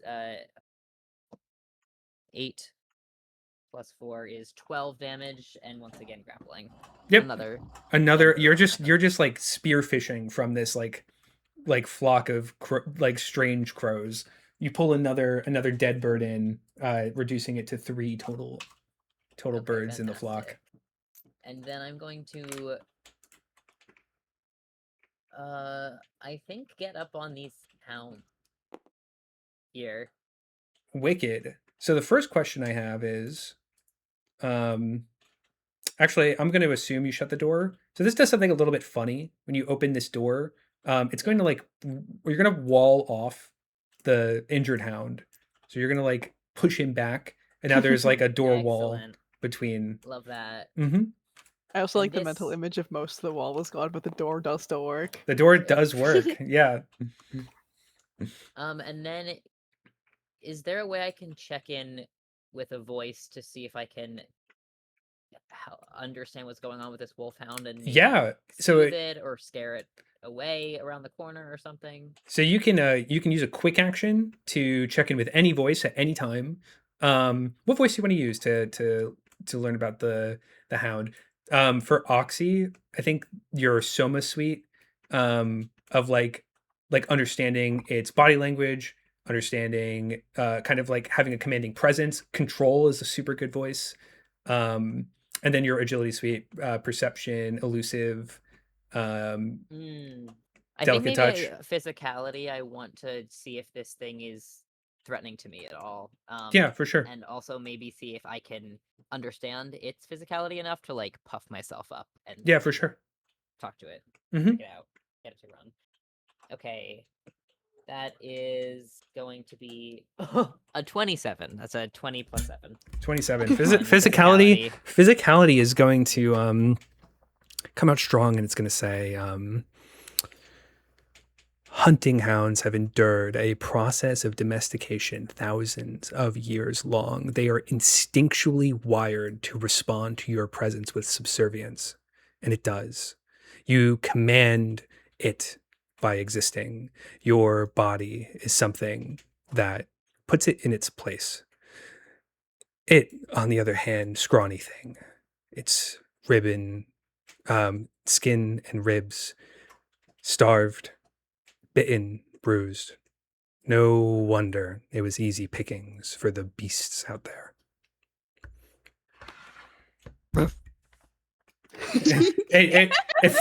it flinches. It's got its tail completely tucked. Yeah, I am trying to shoo it away around the corner. Yeah, 100%. It's ready to go. It's ready to run. Okay. Moon. I'm gonna head outside. I'm gonna take a stride. Yeah. And this is gonna get me a real nice clear shot on the badger. I'm gonna try and throw a smothered star at the badger. Oh, well, let's go. Love that. Yes. So that's a roll to hit. Okay, sick. Give me that. Is it full modifier like the rest of them? Yep, +4. Well, actually, Amphi, if you want to go sicko mode with it, if you go here and hide, you get to throw a consumable for free. Sure. Yeah. I'll do that. Yeah, for sure. And then you also have advantage on throwing this consumable. Oh, awesome. That's great because I rolled a 3. 18. 18. That is going to hit. And since I wrote Smothered Star yesterday, tell me what it does. Or 2 days ago. It attaches to its target, applying glowing, scorch 2, and emitting a constant whistle. Okay. These conditions are reapplied at the start of the target's turn and can be removed as a minor action. Perfect. Okay. So it's got Scorch 2, and it's whistling. So glowing is going to give everybody advantage to hit it, but if you're in its proximity, you are blinded. So just don't get next to it. But it is impossible to miss. You have advantage while hitting it, and then Scorch 2, it's on fire. It's going to take Scorch damage on its turn, and if it stays scorched, it'll ignite. Whistling just means you can hear it wherever it is. It can't sneak up on you. It's like my bells. Yeah, it's like your bells. Yeah. So you've got 2 more actions. No, I have to stride to get here still. So how much movement do you have? 5. 1, 2, I can 3, get, 4, here. 5. Oh yeah. Okay. You got 1 more action left. Yeah. You're still hidden as well. Can I throw my needle at the flock? Yes, you can. Do I roll that with a penalty? With that, I'm going to say that it's got half cover, which is a -2. Would you allow me to simply move forward 1? Yeah, for sure. We could do that. And you still have advantage on this. Mm-hmm. Oh, fun. Do I get multi-action penalty, or does the star not count as a weapon? Star doesn't count. The multi-action penalty counts per weapon. So you have to use the same weapon over and over again. That's gonna be a 22 to hit. That hits. Which will do it. And it's gonna be needle damage, which is, I'm a fool, it's always a d6. Yeah. That's gonna be 10, which it just takes out a health bar. Yep, it does. Like popping a balloon. It explodes with confetti. That'll be end of my turn. Sounds good. Let me take out my star. It has been used. Wait, that one's burned. Okay. Durai, your turn. Quick question about hide. Mm-hmm. It gives advantage to hit other things. Do they need to like roll or anything for it? No, does it just hide just happens if you're in a place where you could plausibly hide. So coming around the corner and doing it will like have you hidden, and then you can still get targeted while hidden. It just acts as cover-ish for right now. But since you did that attack coming out of hidden, you're no longer hidden. Okay. Sick. Yeah. And the way it works is that your whole turn gets the advantage once you come out of hidden. So it's not like just the first strike. You're hidden until you're not, and then your whole turn gets to take advantage of it. Okay, awesome. I've never had somebody use it before, so. Mm-hmm. Ooh. Okay, so at the start of my turn, I take 3 morale damage from the birds. Yes, you do. Which of my 3 The top one, morale the fervent bars? one, is Fervent? good. Mm-hmm. Okay, and then I roll for bleed. Yep, D6. All right, come on. I rolled a 1. Yep, so you take 1 bleed damage, and it stays on you. All right. I think I would like to, as a quick action, use one of my consumables. I would like to use my suture. Okay, Just sew myself up real quick. that sounds good. Which heals a d6 plus 3 and cures bleed. Sounds good. Love that. Oh, it does cure bleed. You're right. You're so right. The dogs are So gnawing I at your rolled... feet, but you're like, hold on, I need to bandage. Yeah, hold on. Quick bandage. I have a band-aid. I have. So 2 plus 3, it says 5. I gain 5 health back, putting me back at 23, which is very nice. And I'm no longer bleeding. Delicious. And then I think I'm still like in the mill. The dog is out here. Is this area with the blue, is it open now? Yeah, Like, that's the wall's gone got there. smashed. Yeah. Mm-hmm. Awesome. Then we're just gonna hop right out. I see Oxy is taking care of the dog, of the wolf, making sure. I think Durai thinks, oh, Oxy is making sure it's okay. So he's gonna pop out here.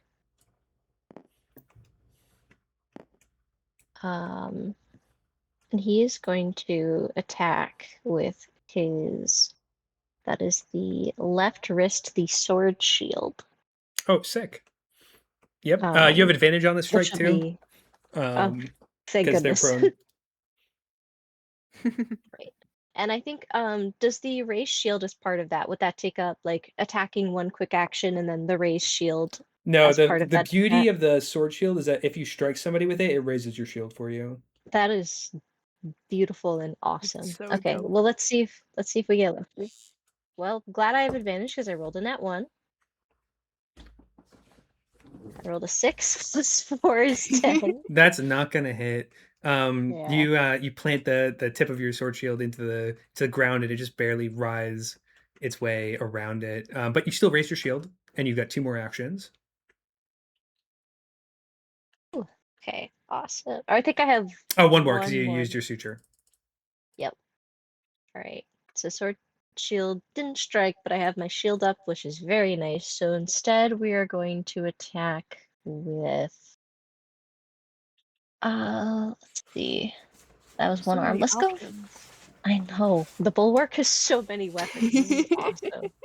Oh, I'm so full of weapons. So full of weapons. Can I attack on the same wrist and arm? Yeah, 100%. It's individual weapons. That's what makes the bulwark so strong, is that you have so many and you can cycle through them, but it's individual That's weapons. so funny. All right, let's go with the all pike. Okay, we love the all pike. Armor piercing, versatile with reach 1. So, oh, if it's versatile, I probably can't wield it two-handed because I have my shield. So Well, do I still have advantage on so that? It's on your you wrist, though. the shield's on your wrist, and you just you did a strike with weapon, which means you get to reorganize anything in your hands into your sheath. So if you want to put your offhand weapon away and two-hand your spear, you can do that as part of the shield strike.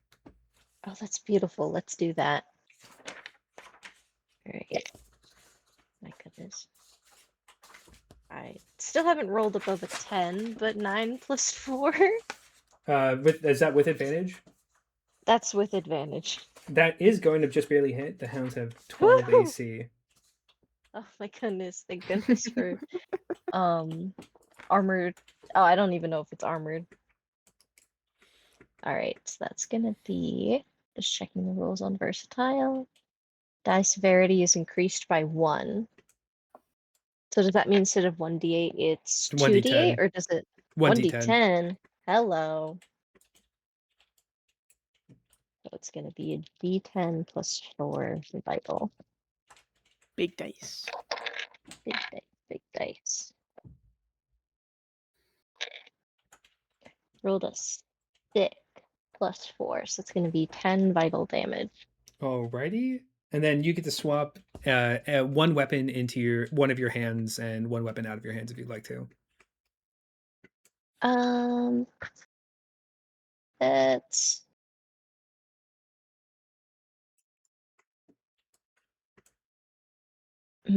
Does the let's swap out the all pike and swap into the cannon. I just want to try Cannon's all of on these your weapons. wrist. Don't worry. Yeah. Oh, That's a wrist weapon. You got the sword shield in one wrist and the cannon in the other wrist. woohoo! I just think that'd be funny. Yeah, shoot him with a cannon. I love the hand cannon. That's my favorite. Oh wait, I can. Oh, I thought I was out of attacks. Sorry, that was your last strike. It's true. Next turn though, this guy's gonna eat a cannon shot. Next turn. Alrighty. It's the badger's turn. Excited to use the badger. It's the first time we've gotten to.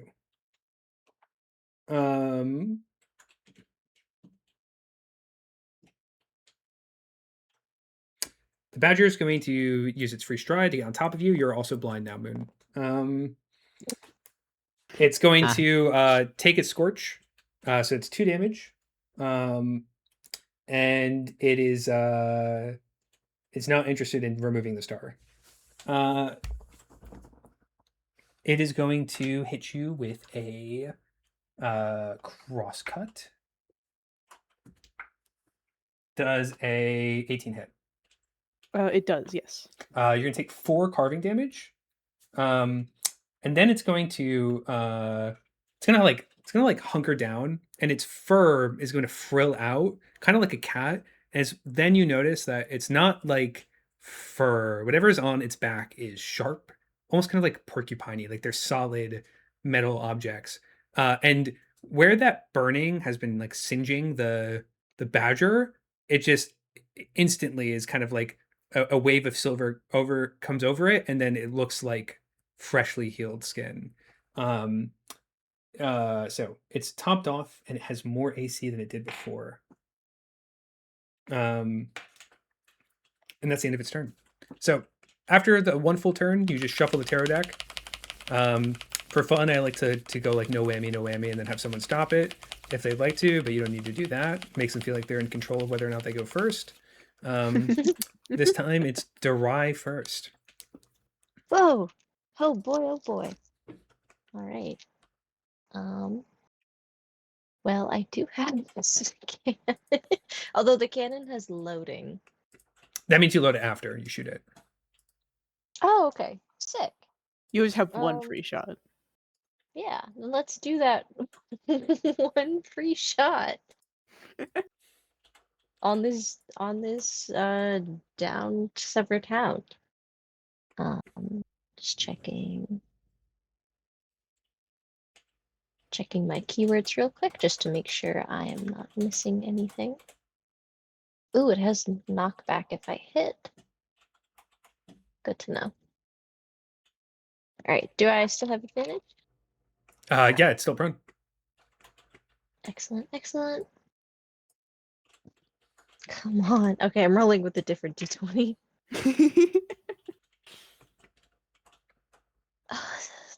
It's another with advantage. It's a 6 plus 4. 12 hits. 12 hits. Just barely again. All right, and it has ram 5. So a couple things are going to happen. It's going to go 1, 2. It's going to hit the door. Let me tell me how much damage you deal, and then we'll decide if it breaks the door. But then it's going to get launched over here. Okay. It says knockback amount on hit. Yeah. So does that mean? So you rammed 5. They're all the way back here now. You smoked them. He gets smoked. He gets All right, moved. and then I will roll the damage. It's a d4 of blaze, and then does it take damage from knockback? We're gonna find out on how much damage you do right now. I'm gonna say because we hit the door, we're gonna do an additional 1d6 concussive, and then we'll see if the door breaks.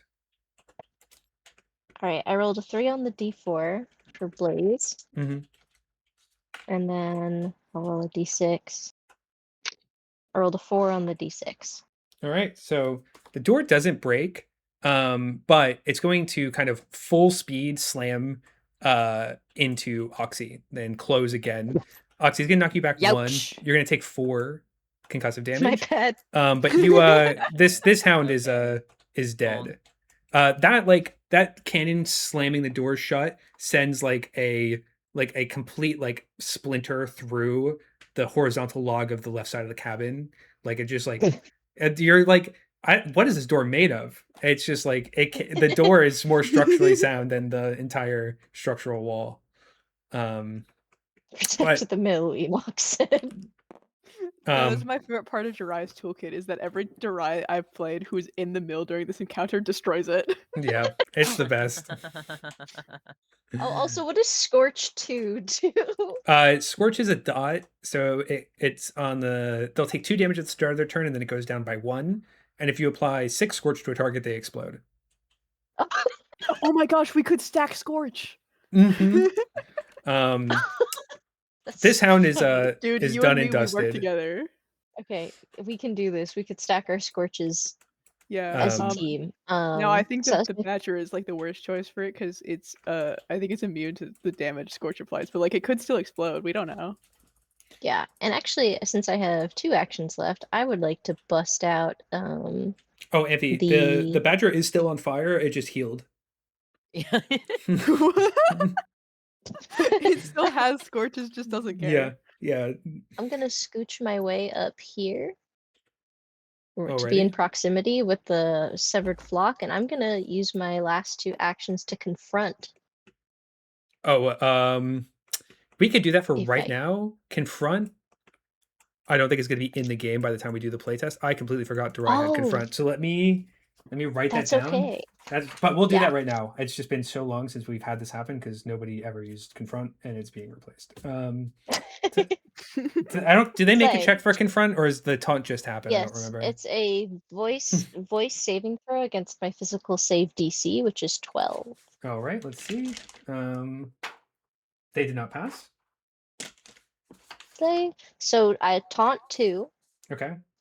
Which gives me a +4 to hit. I am immune to displacement, and if they are removed from my proximity, I strike them as a reaction. Okay, that sounds super wicked. We can definitely work with that.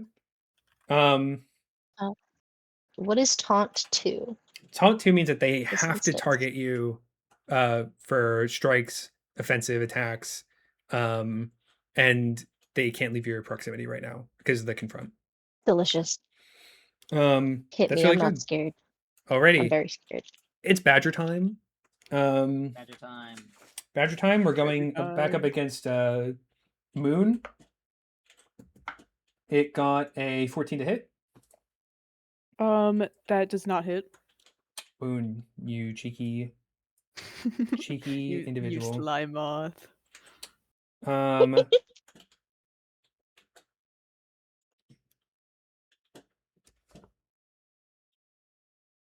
Can it do this? It's gonna try a little maneuver. Amphi, can you make a control check for me? Yeah, sure. Got a nat 20. Oh, all right, guys, you believe in the 5% odds? Luck believes in you. Would. Yeah, luck believes in me. I rolled a 3. All right, you are grappled. You're grappled by the Badger. It kind of like jumps up and kind of like picks you up. And it is going to kind of press you down, and it's going to move you here. And then while you're here now in this spot, it is going to make this kind of whip attack against you and Durai. Oh, that's a fun maneuver. That's neat. We're going to be making 2 strikes. First one is against Moon because you're grappled. And it got a 22. Second one against Durai, and it got a 11. That's gonna miss. All right, Moon, you take 8 vital damage, and you Durai, you're additionally going to take 2 flat damage from the cleave. This is unavoidable damage. And you're going to see that the kind of scales that it had softened substantially. It's almost like you can now see its silvery skin beneath. Its AC went down. Ooh. It is now very vulnerable. How vulnerable? Mm-hmm. Sorry, 1 second. Mm-hmm. Very vulnerable. It has like no AC now. Because maybe having the disadvantage against it will be fine, actually. Yeah. Next turn is Moon's turn. Moon, you can struggle as a... Man, how long? It's been so long since I've done the not cheating grappling rules. I have a table for this. Contested check against the target. It doesn't specify which check. It's going to be your control, or it's going to be your controller authority for a struggle. I assume stepping is not something I can do while grappled, right? What does stepping say? Let me... On my sheet, it says something different. You have special step. I don't know if special step gets you out of this. You can step after, though. It shouldn't, is my think. Okay, struggling is a minor action. So you can spend 2 actions to struggle and get out of the grapple. Can I attack while grappled? You can attack while grappled. Well, yeah, let's do that. Let's just hit it with my guitar. Okay, wicked. Which is going to be at disadvantage because of the star. Yep. But it has like 0 AC, so we'll be fine. That'll be an 11. Wait 1 second. I want to double check a blind rule because there's something funny that might be happening. Okay, yeah, it is disadvantage. All right. 11 is going to hit. Right now, the Badger has 4 AC, so very hard to miss. 11 will hit. This is great news. I have 2 weapons, and one of them is inside the bird. Mm-hmm. That'll be 8 serrated damage and inflict bleed 2. Okay, 8 damage and I'm almost ready to start again. I need one more. One more die. One more 6. Let's go. No, my Yahtzee game's going great. I have triples right now. Oh, also, it took its scorch damage. I forgot to mention that. It's also at 4 scorch now. Because the scorch is reapplied. So it's that much health. Okay, so it's got 4 scorch on it, and now bleed 2. It's statused up. It's so full of status. It's so full of status effects.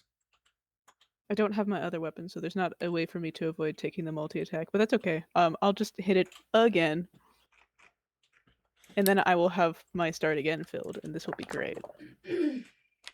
Let me check what the double edge keyword does again, because I think it will give you a +2 if you hit the crow.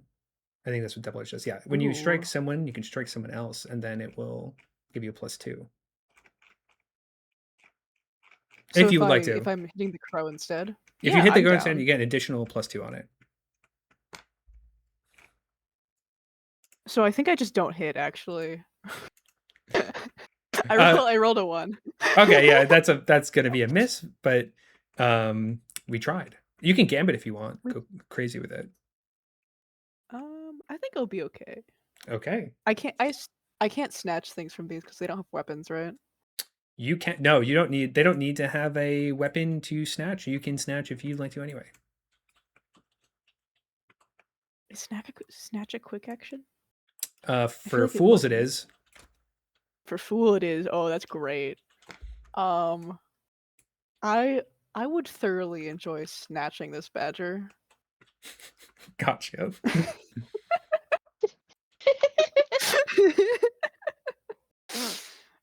I believe there's something I have to roll for that. Yeah. It's a Attack roll. Yeah, attack roll. Let's do it. There's no multi-attack penalty, but you do have disadvantage.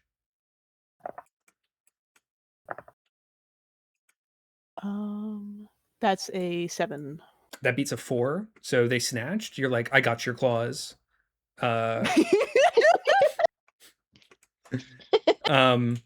You also are going to get a reminiscent honing stone from the. Actually, wait, no, sorry. I have a specific thing for full snatches. From any of the severed beasts, you get a kind of barbed. It looks like barbed wire. It is a collar. It is bloody and dug into their neck, and you pull it off, and you get a distinct impression that these animals belong to someone. That would be ominous. Yeah. Mm-hmm. It is also disarmed because of theatrics. Yes, it is disarmed from theatrics. Yes. And that is the end of my turn. Alrighty. There's Dude, Moon is so silly. This is awesome. There's like 15 status effects on this badger.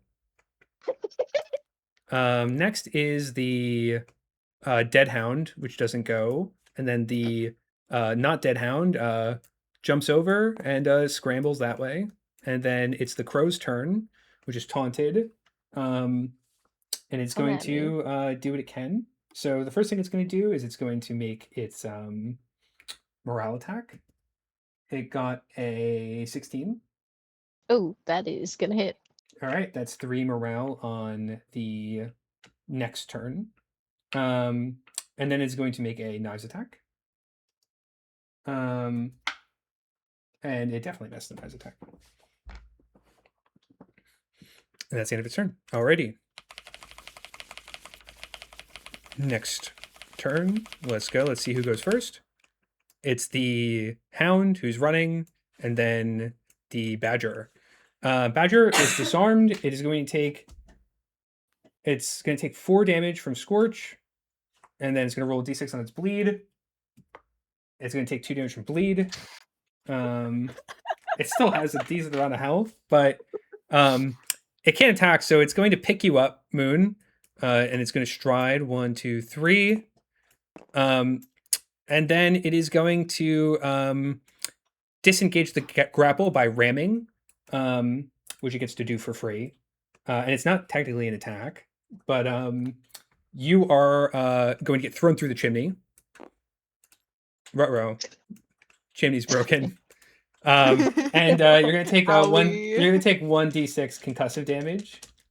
All right, guys, let's go gambling. I might die here.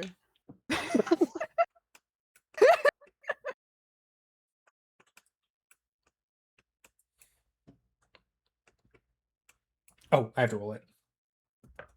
Lamau. You took 1 concussive damage. Oh, let's go. I live another day.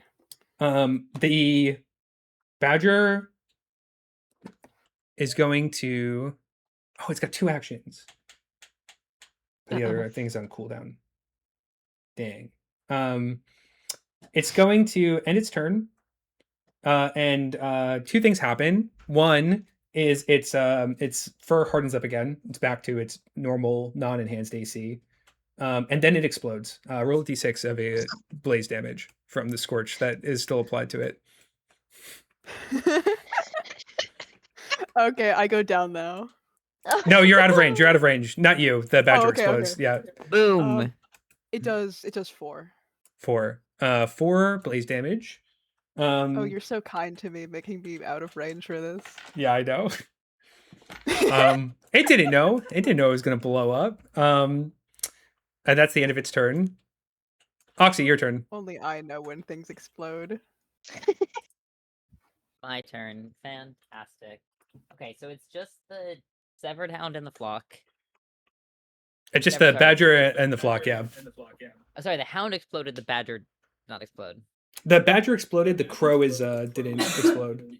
This is a badger. Wait, so the badger exploded, but it's alive still. This badger's a tank. Okay. Oh, like the well, bomb exploded on the badger, but the badger's got it. Yeah, Got it. I'm Understood. going to pursue this badger as if my life depended on it. Okay. Let's do it.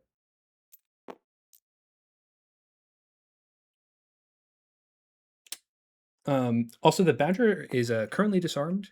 So they are vulnerable to a fatal critical if you do land 18 or higher. Okay. You should I go have gambling. 5 or 6. For Harpy, yeah.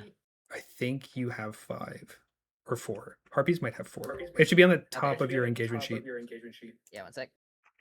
Oh wait, no. Oxy has a thing for more movement, so I think they have 5. Let me double check. I think the gender thing has changes their movement. Yes, and I think Oxy leans into having more movement. Oxy has 5 speed. You can move 5.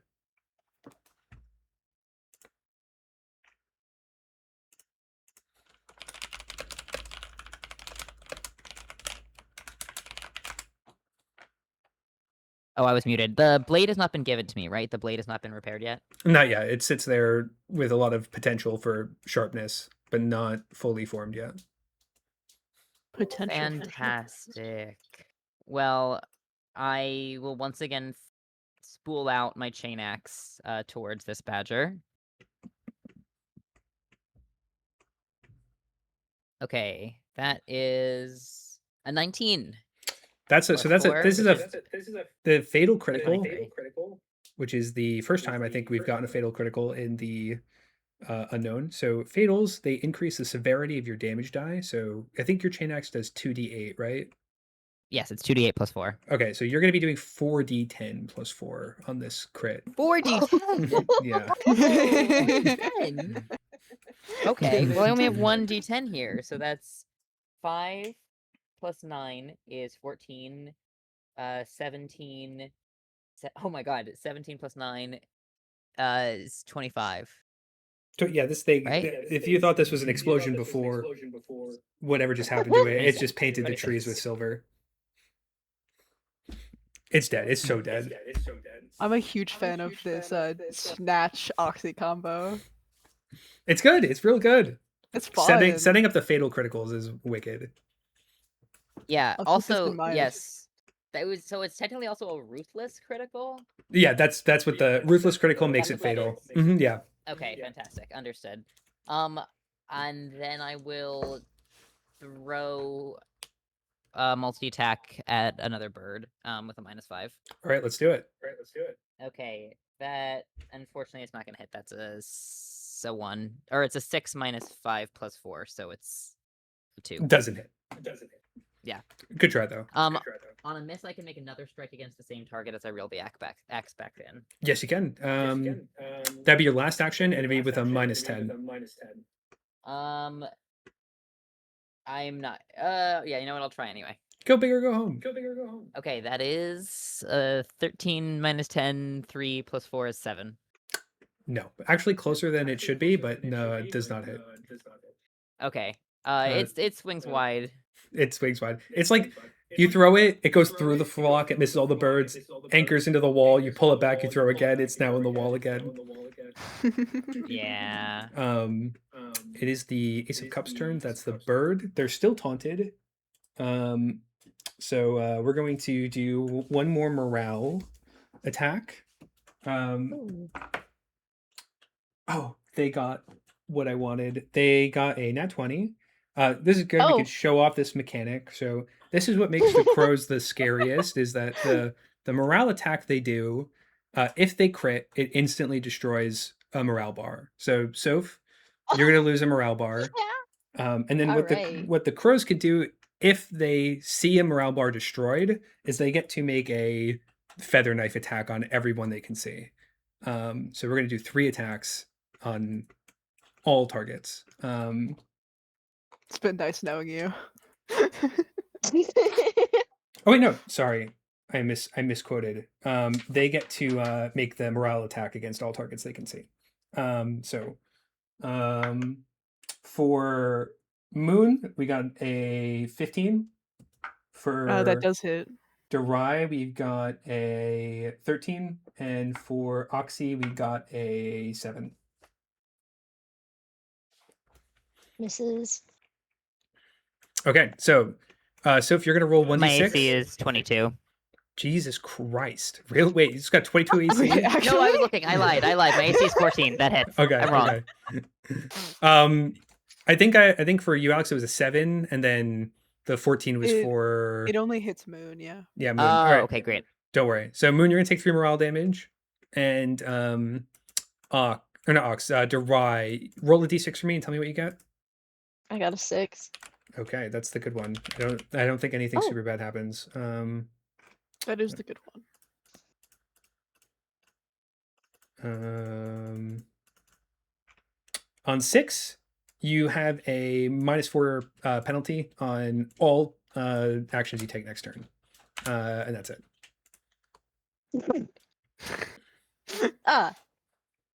So that's not the good one. No, that's the best one. I'm going to change this phrasing to a keyword instead, and you have a dizzy 4 until the end of your next turn, which is that's better ambition verbiage. And you don't lose your morale bar. You stay at 1 HP at the bottom of your morale bar. So I still have 1 fervent. Yes. That's the end of the crow's turn. I think it is. Durai, it's your turn. All right. So I have a -4 penalty to everything until the end of this turn. But because I confronted, I would normally get a +4 if I'm attacking it. So we're back to neutral, So that baby. cancels out. Yeah. Let's go. Everything's coming up neutral. And right Everything's now, coming I up, think it's I okay. have my cannon. I have my cannon and my sword shield out currently, I believe. Both of those are on your wrist, so you have whatever you want in your hands. Oh, beautiful. I'm just looking at what I've got. Hi, Joe. Hey, Joe. Is it a Joe? It's Joe time. Joe wants to hang out while I play Ambition. Joe Oh Meow. my gosh, hi Joe. Let me hear your She's voice. shy. She's shy. She doesn't know if she wants to jump on my lap yet. Come on, everybody wants you to hang out. Fuck it, let's try the all pike. Good weapon. Is this gonna be a straight roll? You're gonna have +4. Because you have your innate +4, and then Oh yeah. Mm-hmm. Beautiful. Okay, 11 + 4. 15 to hit. 15. That's gonna hit. All right, you're just looking to do Beautiful, more than and 5 because- damage. Okay. And I would like to, would I be able to two-hand this? Yeah. Yes, 100%. Great. That's gonna be a D10.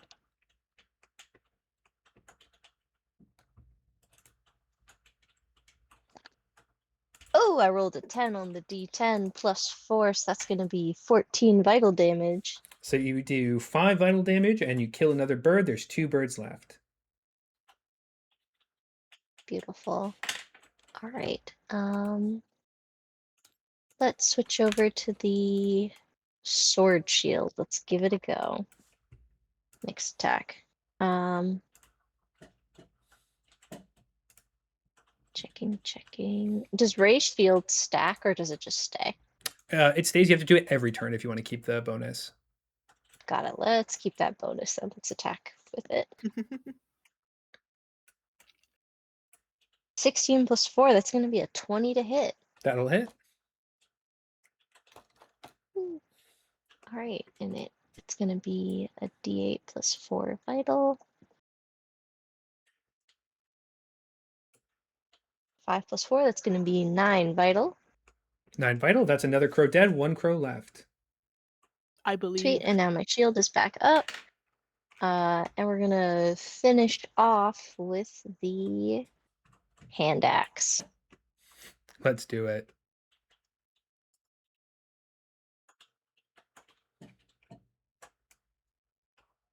$14 plus 6 to hit. That's going to be a 20.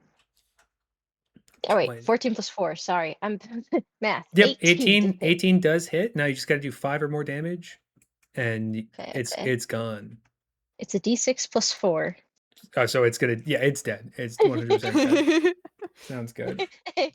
Alrighty, so that's the Perfect. end of the engagement. You guys did a good job. So let's talk a little bit before we move on to the next thing of play about like how to play these engagements. So there's 5 technically things that can show up here. A little bit more with Changing Fate. And here we go.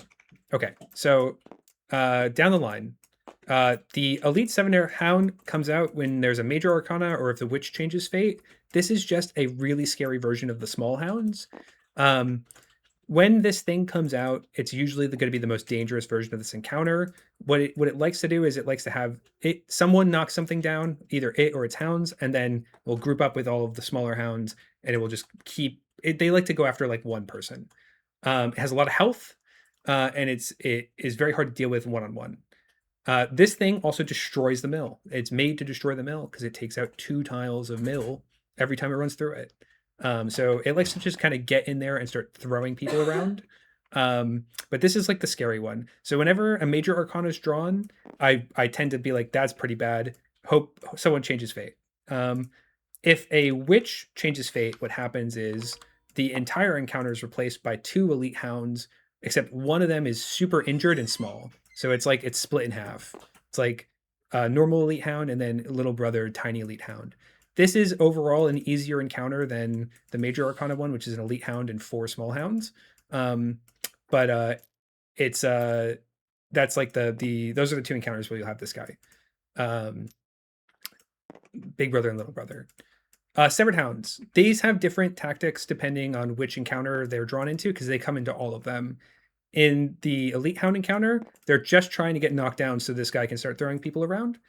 In their own encounter, when you have 4 of them, they like to do this tactic where you have a hound repeatedly try to knock a single player down. So let's say we have Oxy and they have all 4 hounds. They're not going to like spread their attention. What they're going to do is they're going to go, 1, did that work? Okay, they're going to try it one more time and their turn. If that didn't work, the next one's going to go try to knock down. And if that does work, they'll get on the ground, they'll bite, attack, and then they'll move it closer to another hound who will bite, attack, move it closer to another hound. They just like to gang up on a single person and keep them prone and then just keep beating them up. That's if you draw a sword.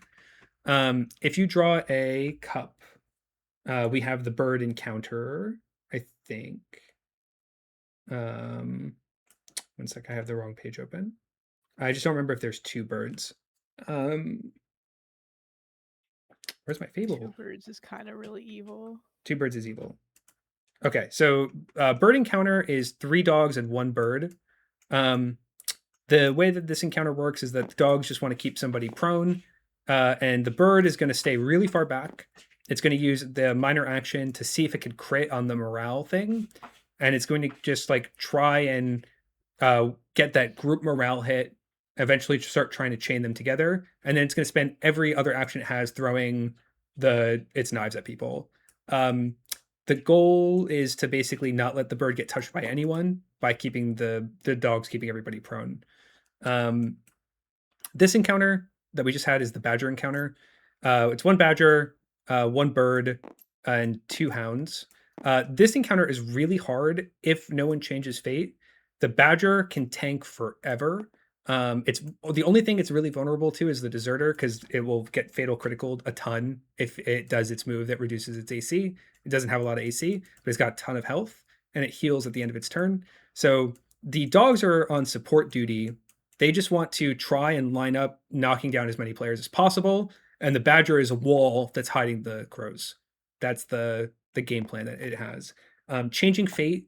The best change fates or what makes a lot of the changing fates so strong is it forces these guys out of position or out of hiding. So the deserter one the Bulwark one and the Sundance one will start the encounter dictating where an enemy is, and then that's what makes them very good. So Sundance will like, I get to high noon someone, and we both start equal distance from each other in the middle of the map.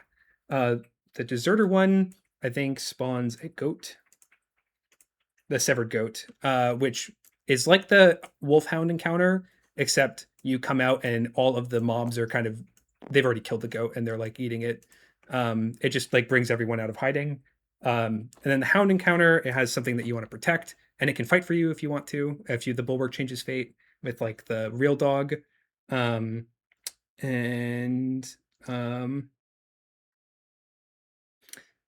didn't get to do the Fool one. The Fool ones are weird, but I'll talk about this after the Stoat.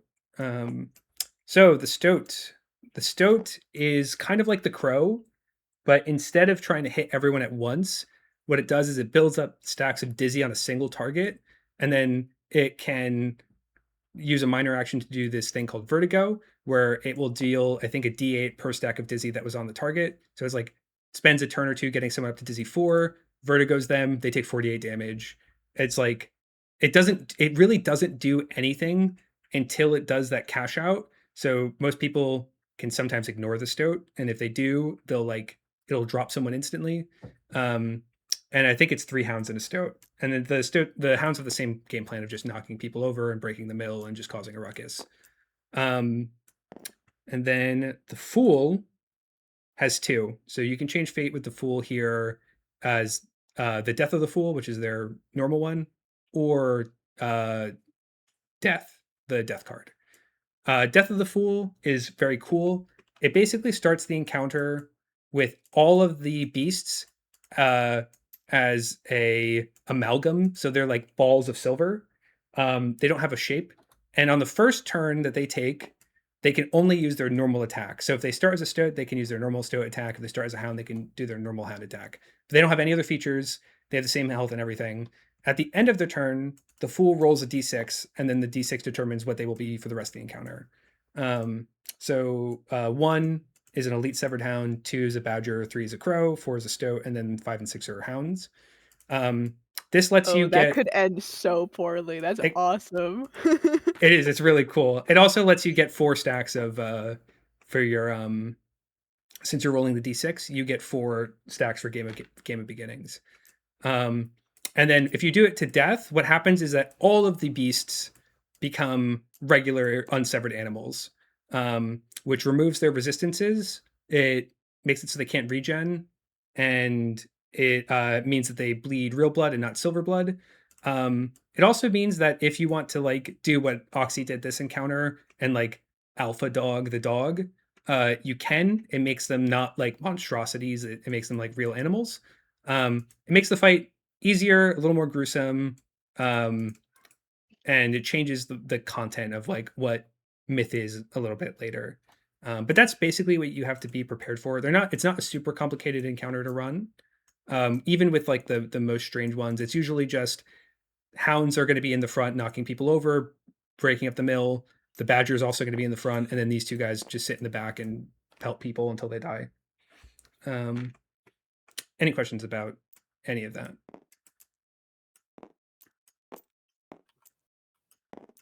Gucci gang. This encounter can go really quickly or it usually goes quickly. It takes a medium amount of time or a really quick amount of time. Sometimes like the Sundance starts, instantly kills somebody by changing fate.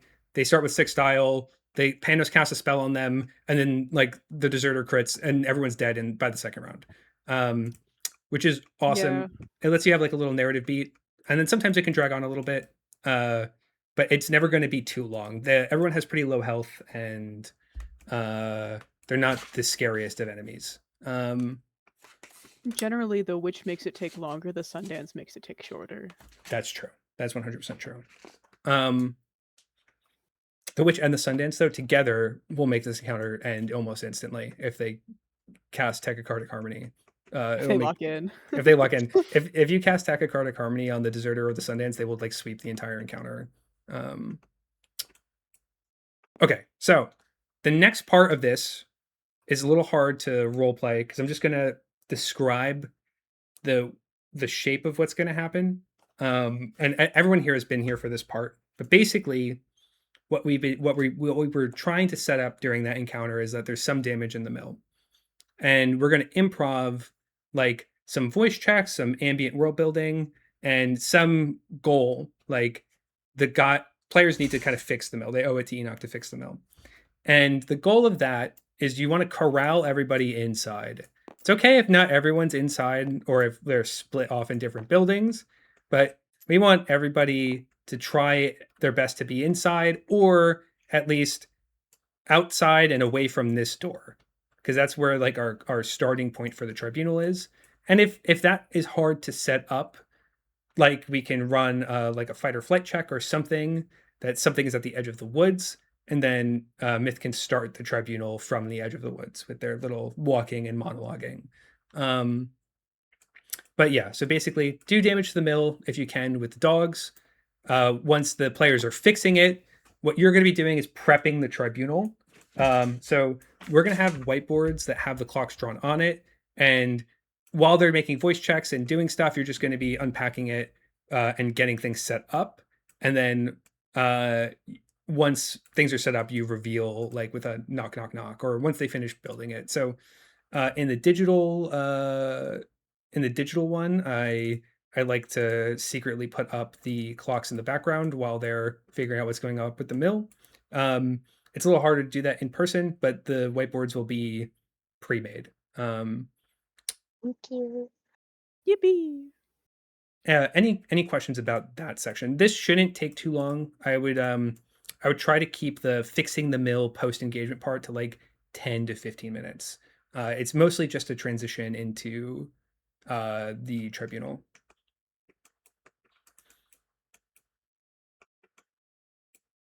All right, wicked. That's a go ahead for me. So let's get this tribunal started. Give me 1 second. Oh, actually, I do have a quick question. What's up? Have you ever run into anyone after the engagement trying to run into the woods, like to go find Enoch? Yeah, Anna's done that, and if that happens, then Myth just shoots them, and the tribunal starts with them like kind of getting a spur in their gun wound. Awesome. Anna's done that. Is such a funny response.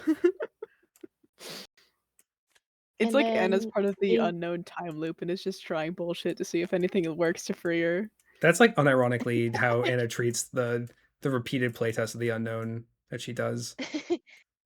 I realize I do have one more question, if that's all right. Yeah, go If crazy. the engagement should start by an hour 45 or 2 hour, with fixing the mill around 10 minutes, what is the like sort of latest you think the tribunal should start? So the tribunal is going to take the longest. I would try to get things started by 2.5 hours. That would be the latest. If we're behind on that, what you could do is if you're starting with like an hour left of the tribunal, I would just I would try and get your players to change fate, like coax them into changing fate, because the changing fate will speed up the tribunal substantially, and then you basically condense the turns in the tribunal by making Myth more aggressive, so he progresses clocks quicker, and you make the checks on the clocks that the players need to progress like have more reward. You can have more risk too. Either way, just like make it so that every check that they're making is progressing something or coaxing them into progressing in bigger chunks. But I would try not to start the tribunal later than 2 hours and 30, just because it's time consuming. It's also very fun, and it takes a bit for players to get used to what is happening. This is like kind of the hardest part to teach. Not like teach how to run, but teach how to play.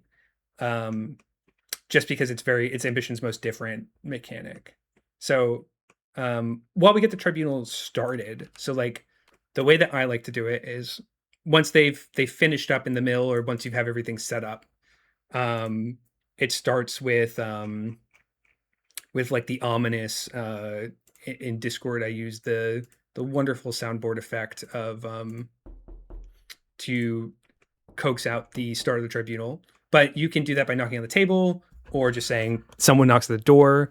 And then Myth has like a pretty standard monologue. You can follow it if you want to improv. You're also more than welcome to, but it kind of sets like the the scariness of myth, which is the goal, is that you don't want players thinking that what's on the other side of the door is something that they would be better off dealing with in an engagement. So I'll do the intro to the tribunal. And then I'll show you how to organize the cards for the tribunal and what it looks like to change fate in the tribunal.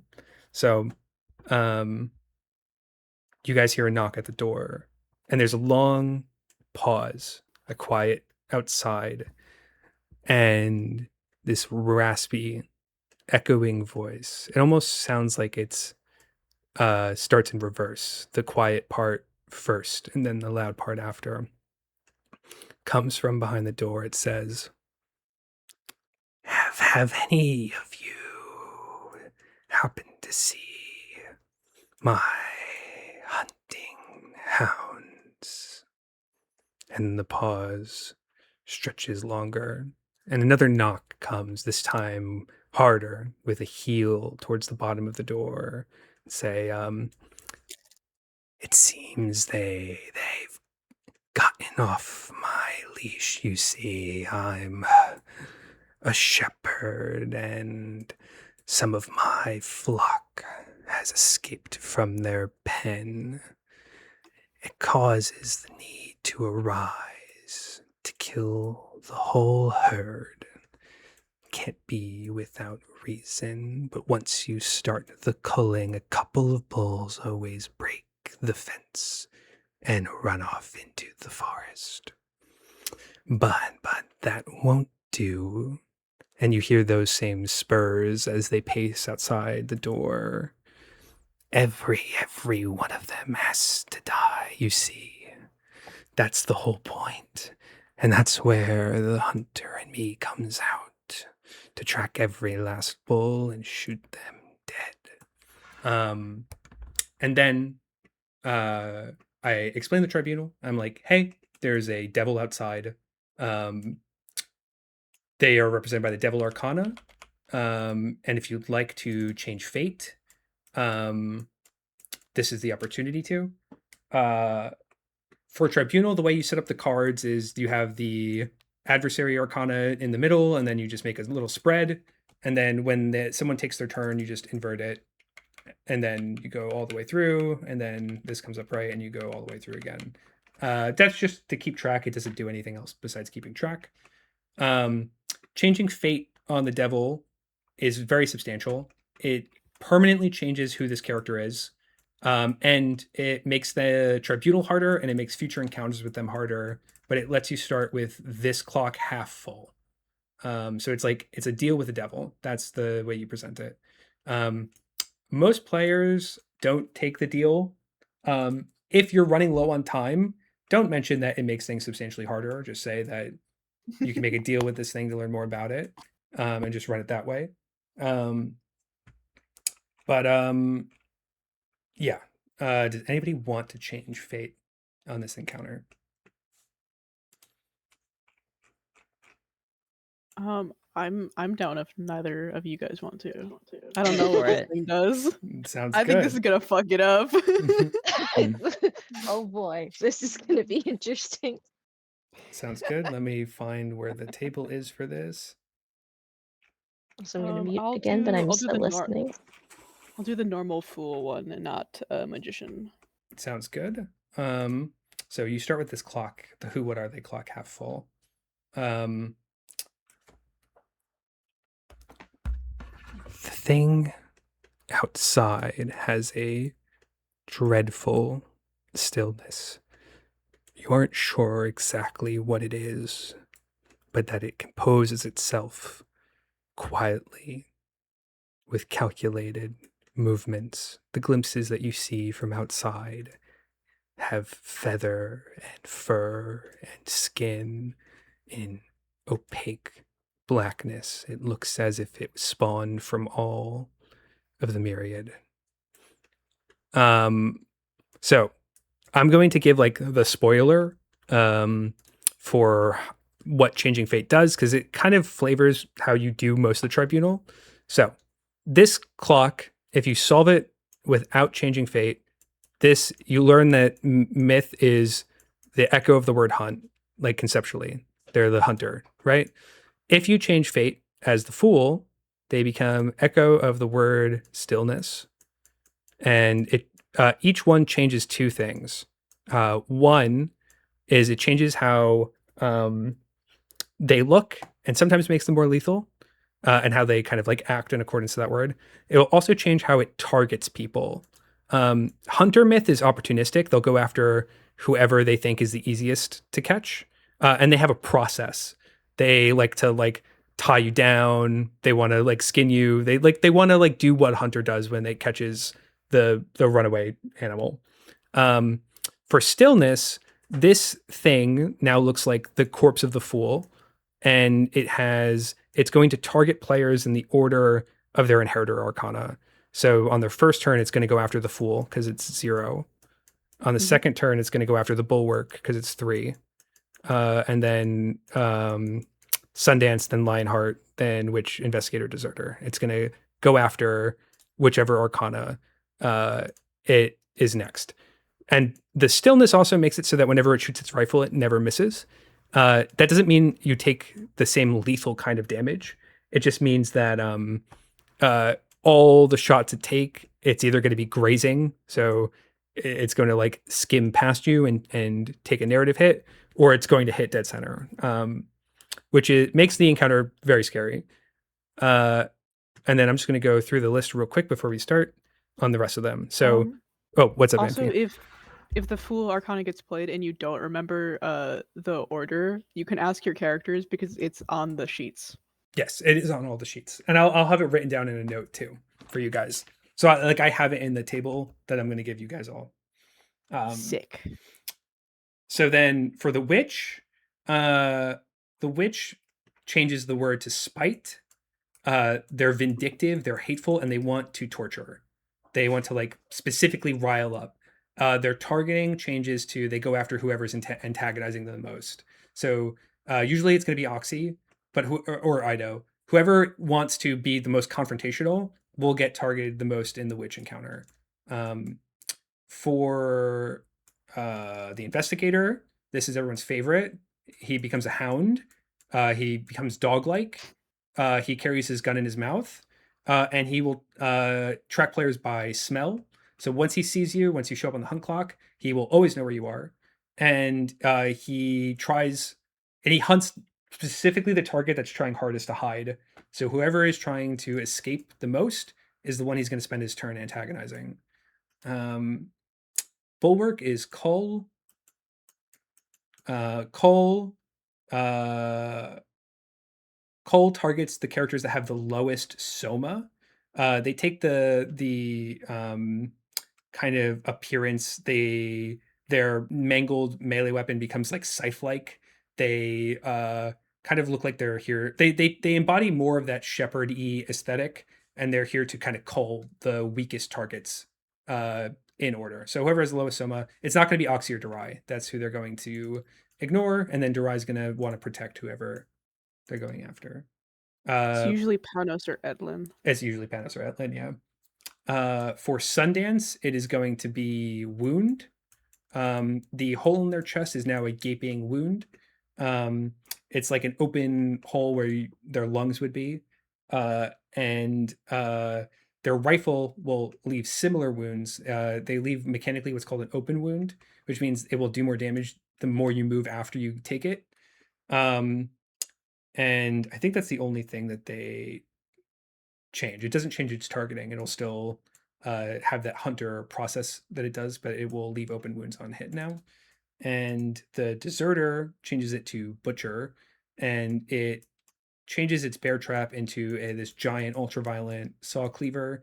And if it hits you with it, it will take a limb. Just narratively, it's the limb lopper. And the only targeting thing it changes is that it prefers to use its melee weapon before using its rifle. And all the other versions of Myth will use its rifle before trying to hit somebody with their weapon. That's the big tribunal prepare for. It's pretty easy to improv. You can go off of the vibe of what the word is telling you. This is one of those changing fates that drastically, like the Enoch one, it just drastically changes the vibe of the encounter, more so than the mechanical things are kind of secondary to that. And then any questions on that before we start the tribunal? This will also all be in the session notes for this. Awesome. I guess my one question is, if you're potentially running for people that are entirely new to tabletop, how do you like to explain those things? Okay, so just like the quick and dirty. So basically, I like to say, so you guys are going to be playing a tribunal. This is what basically kind of narrative combat. Think Ace Attorney or Danganronpa, and whatever is outside the devil, that is a scary, terrifying thing. And your goal right now is to survive and figure out what it is. Your actions are going to be limited to what you can do in a tribunal. You can fight it in a narrative capacity if you would like to, if you want to give cover to your allies, but you're mostly here for information. You want to survive and gain information on what it is. And you can do that with your voices through dialogues and observations. Dialogues are confrontational, and observations are about observing the scene around you. The first clock that you're filling, this one, you're just trying to figure out what it is, but you also can put clocks up on the board. Whenever you have a question that you want a concrete answer to, you can put that up as a clock on the board, and I'll tell you how to solve it. So for instance, the good clock to start with, and I like to write this down for them, is does this thing know Lily? And that's a 6-section clock that you guys can solve now. And you can do this with any question that you have about this encounter.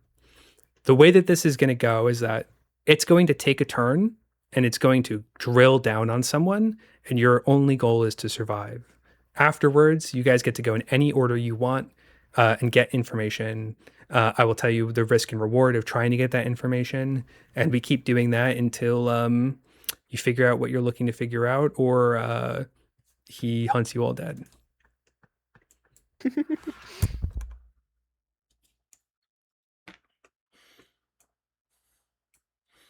But the first thing I like to say, basically, this is narrative combat. You are engaging in a conflict-heavy dialogue with something, and things can just happen to your character. Failing a check here doesn't, it's not like an engagement where someone needs to roll to hit you. Sometimes a failed check could mean that you take a serious injury. Sometimes a successful check means that you can blow up in the whole tribunal very quickly. And then I usually like to, I think leading with the first turn is an example of just showing how Myth likes to drill down. And the way that I do that is I ask the table who wants to be closest to the door, and I let them pick, because in a tribunal, you can move freely as long as it wouldn't have narrative consequences. Someone says, I would like to be close to the door, and I say, okay, make a fight or flight check, and then Myth will start drilling down on that person. As an example of what turns look like in this context. The first turn is the lightest turn. It ramps up as it goes on.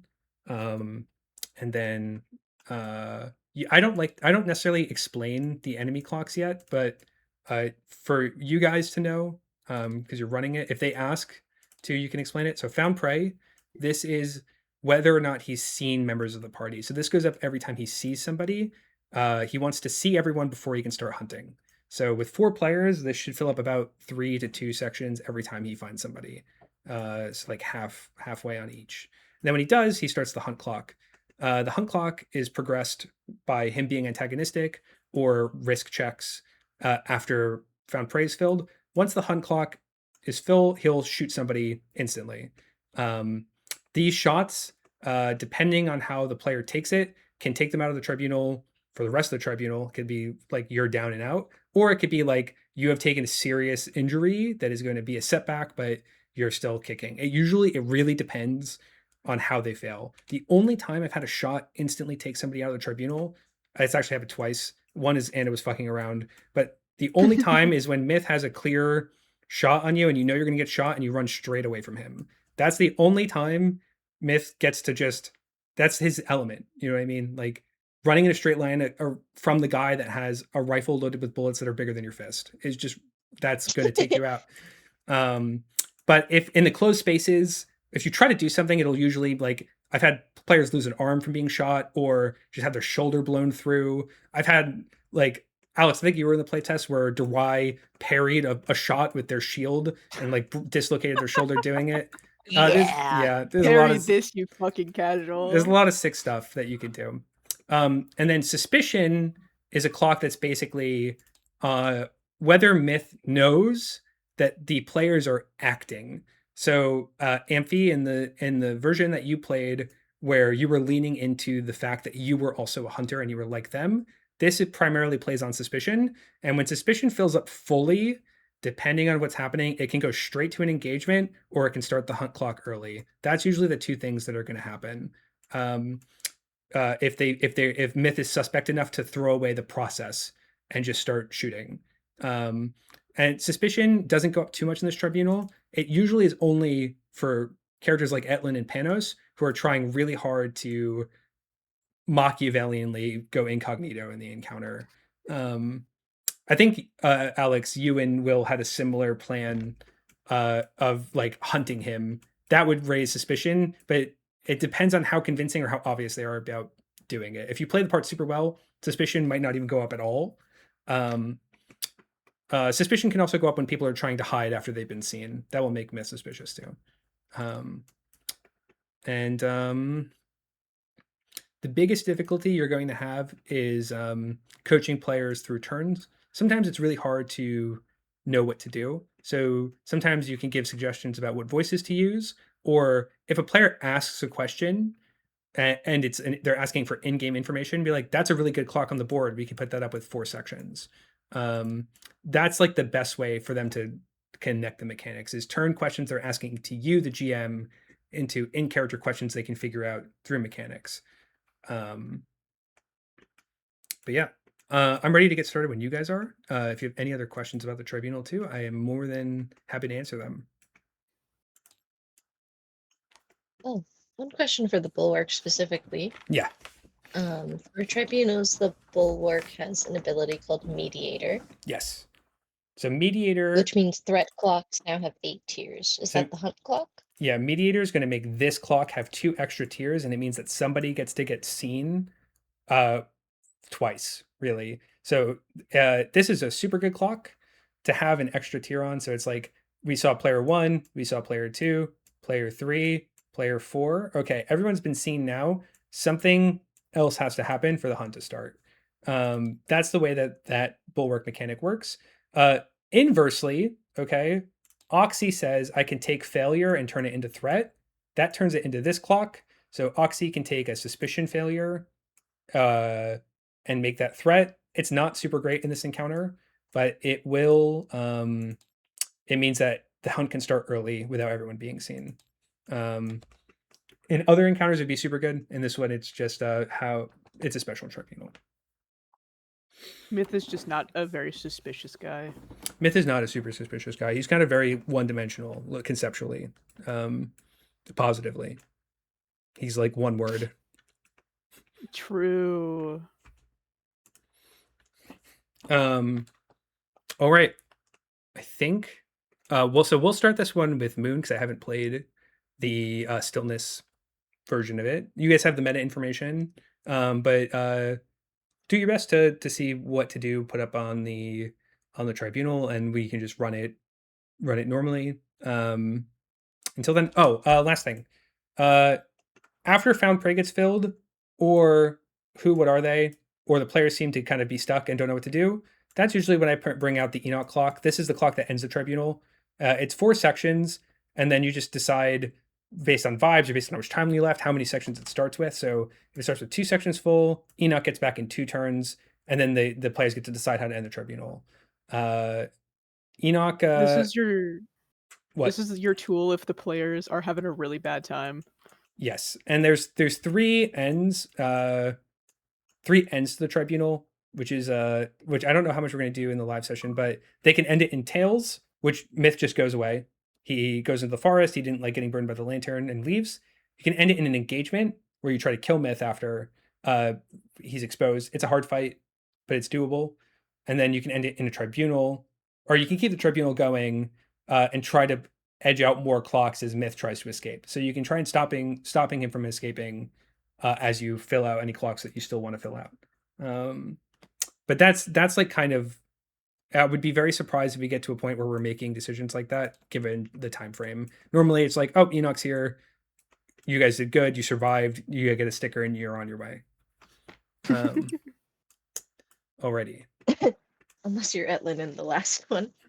Unless you're Etlin in the last one. Unless you're Etlin, apparently. It happened to Then you me get too. exploded. All right. Let's get this show on a roll. Who is closest to the door?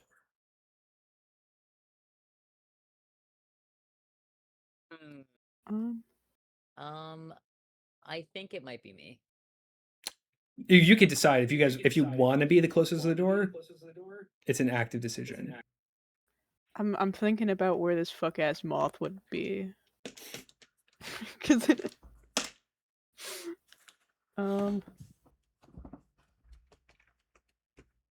I'm gonna.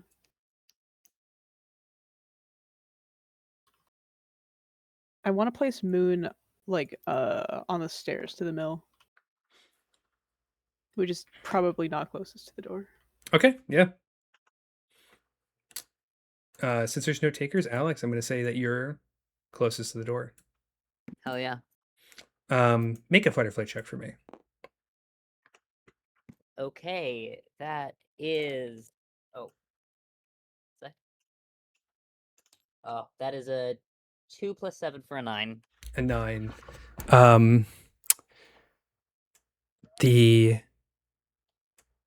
For a woman of your stature, this has never happened before. But when that cold chill of adrenaline and chemical hits your heart, you don't flee, you don't fight, you freeze. Every feather on your body stands straight on end as you notice a glowing yellow eye looking at you, kind of from the small crack beneath the door, as if they were standing bent in half.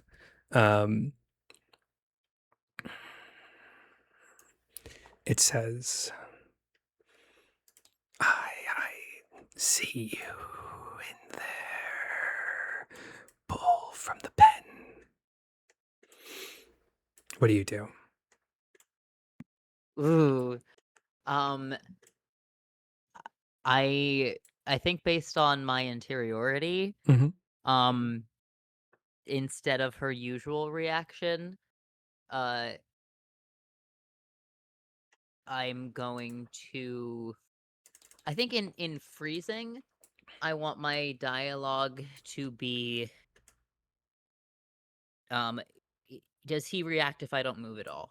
Like, does he sense movement? Or sorry, would that be So I will always warn you when movement compromises you. But right now, he's on the line of attack. So you get to respond to being seen, and then he's going to keep going through his adversary turn for 1 or 2 more checks. This is just building to the next check right now. Okay. My response to being seen is to close my eyes. And pretend I don't exist. Gotcha. Can you make an elusive check for me? Ooh, yes. Okay, interesting. That is a 9 + 2 for an 11. 11. Elusive is going to say,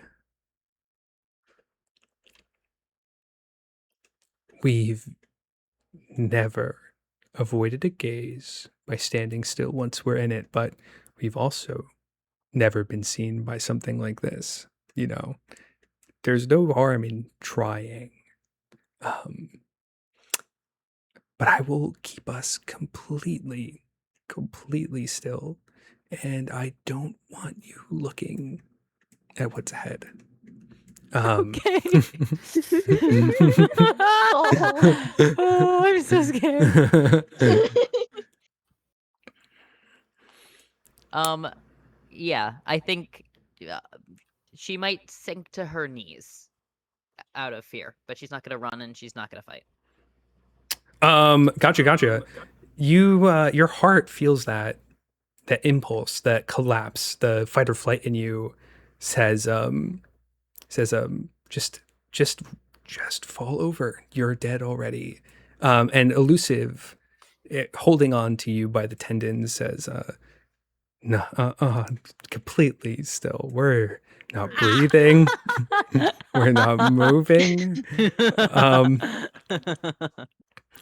And you hear a hand rasp on the door, its inner mechanism clicking slowly, the door running agape. And for Moon and Derai, I want you to make an elusive check, or any equivalent voice check for this.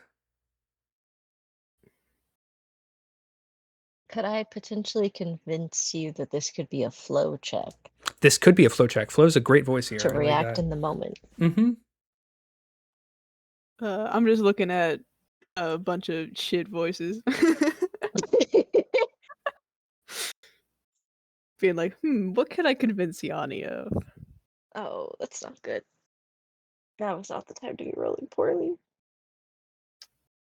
So Moon has 0 Soma, 0 agility, so I might just go gambling. Let's go gambling. Let's go gambling. We have high start again dice. We can add it to a voice roll. It's true.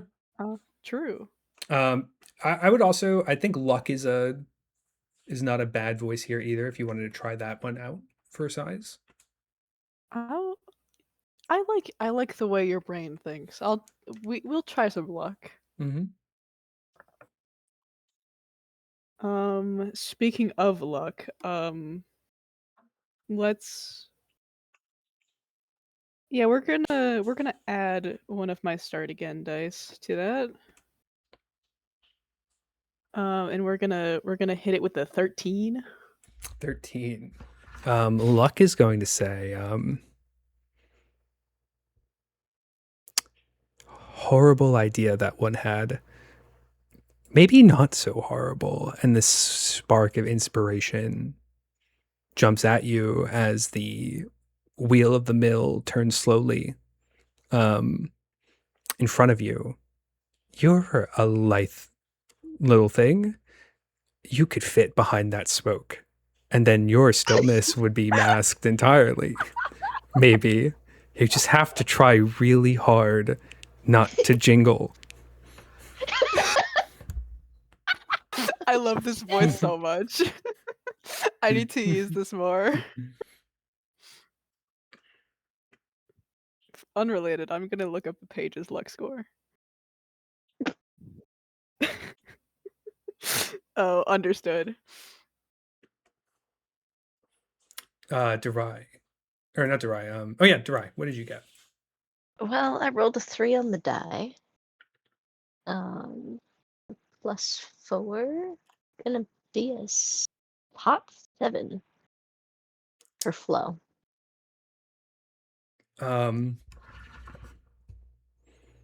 Flo is going to say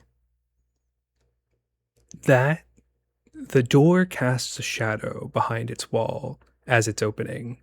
It's just about staying in that pocket. And a little too quickly, a little too rashly, you try to creep with that opening door into the pocket it creates. But you stumble uncoordinated just on the table, causing a little bit of commotion as you stretch around that blind spot, kind of feeling the pressure of this corner that you've put yourself in. Yeah.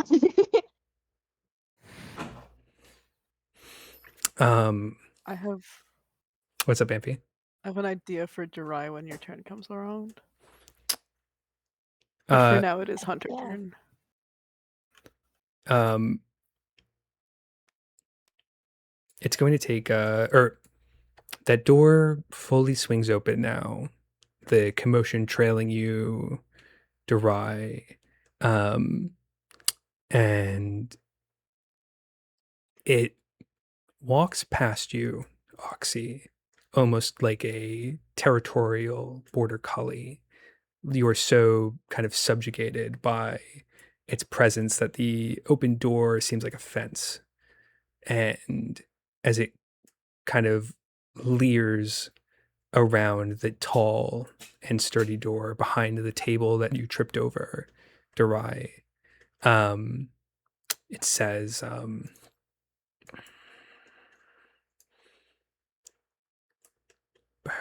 bird on a wire. I thought it would be more difficult to track you all down. And can you make a tolerance check for me? Yes. Now, let me know. You did tell me once that the bulwark can substitute tolerance for martyrdom. Yes, that is true. I would like to do that now. Give me. Let me It's think okay about that if for a it's second. not the right time. Let It me- can be tolerance instead. Yeah, we'll do a martyrdom check.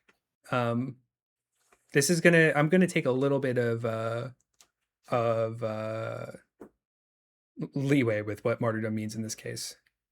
Put myself in the line of fire, baby. I just realized something really funny I could do. 16 plus 4 is going to bring that to a 20. Martyrdom says, you could escape its grasp, but your compatriot would be its next victim. She is frozen and vulnerable, and you are not. You are going to take the brunt of its assault, so that you have a small chance to throw one of these stupid little chisels at the back of Oxy's calf and wake her up.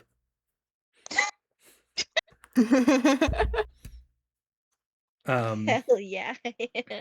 I'm not moving. Elusive says don't move. This tribunal we're encountering we don't listen to our voices kind of tribunal. Oxy, you're gonna make a fight or flight check for me real quick, or tolerance, either or. Depending, fight or flight if you want to lean into it, tolerance if you want to lean away from it. I think it's more narratively interesting to go with tolerance because fight or flight has failed me. So. Okay, yeah, that sounds good. That's an 18 on tolerance. 18 plus 4 for a 22. Okay, all right. So, Durai, it walks over you. You take the kind of moment as the table turns over to throw a sharp chisel at the back of Oxy's calf, and pretty much as quick as it leaves your hands, the weight of this thing bears down upon you as it digs a boot to the underside of this table, crushing you beneath it.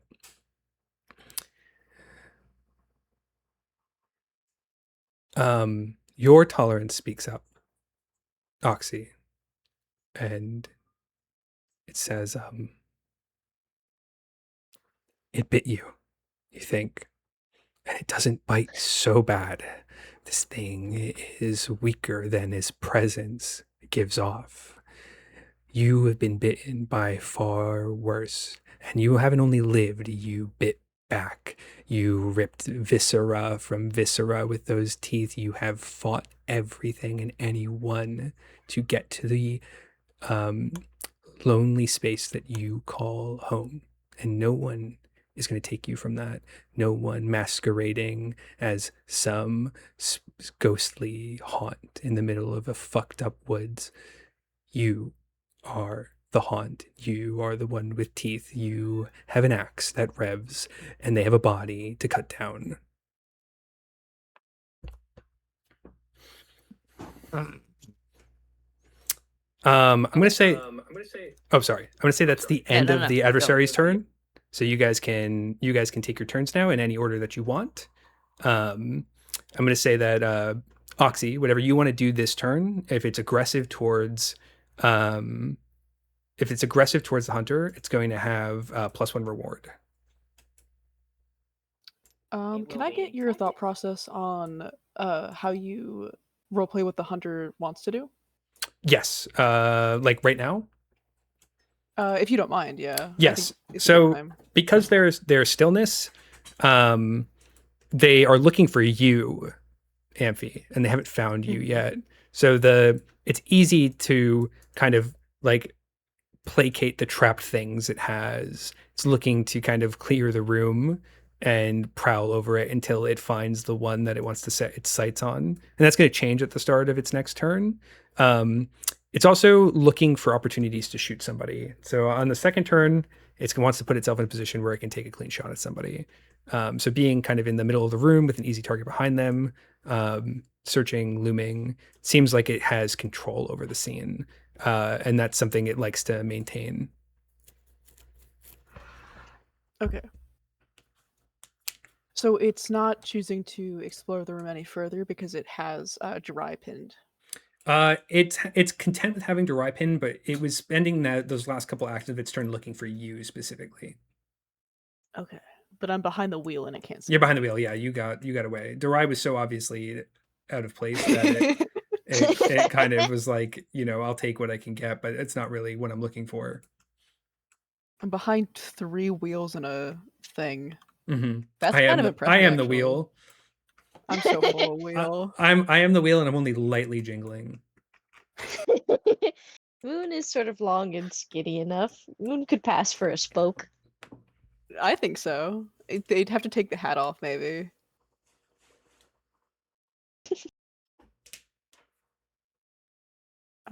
Okay, I do have one question for you, Yanni. Mm-hmm. Can you use consumables during a tribunal?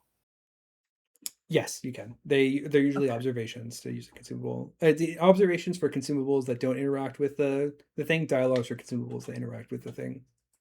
Okay. So I would like to go last. Because if I go first, the rest of you can't do anything. Awesome. I feel like just speaking out of character, I feel like Durai's strat is gonna be as a bulwark, keeping the focus on him, because he's like, I can take some hurt, but I need to make sure the others don't get hurt.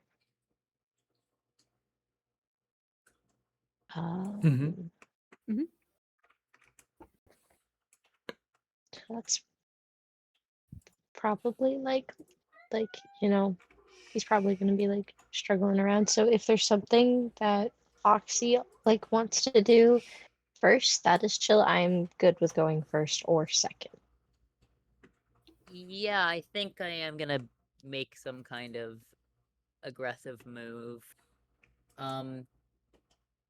And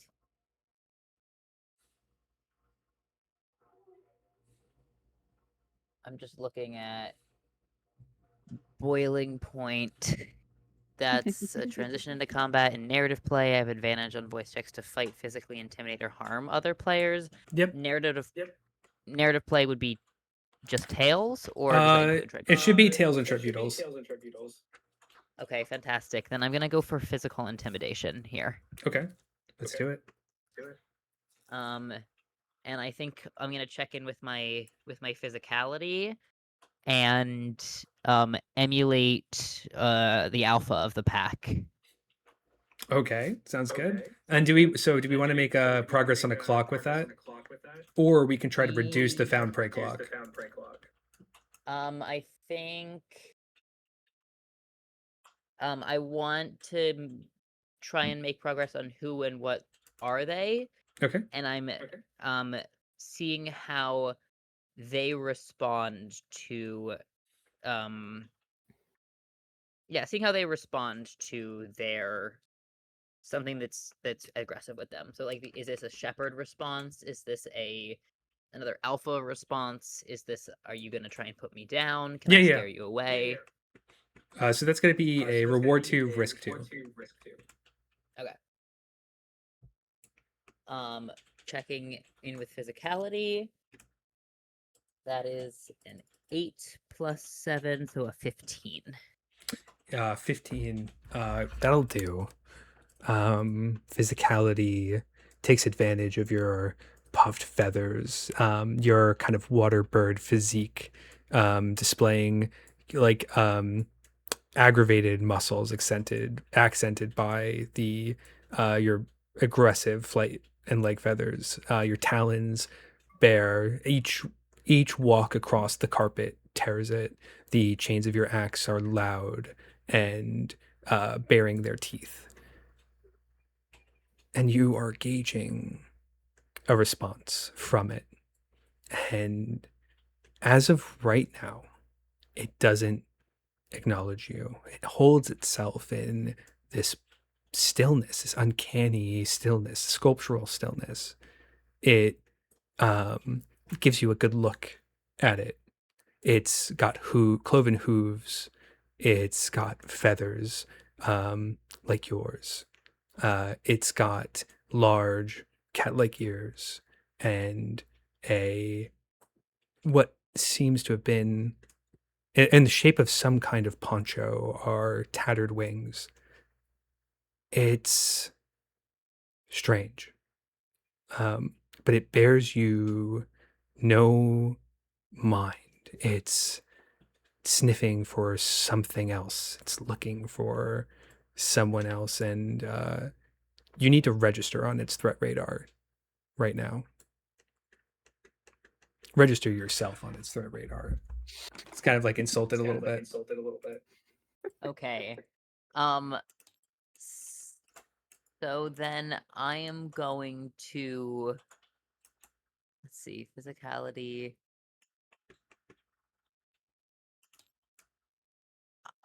I think I'm going to try and tangle it in my axe. Okay, yeah, we could do that. I'm sorry. You go. Yeah. Tell me what butcher means.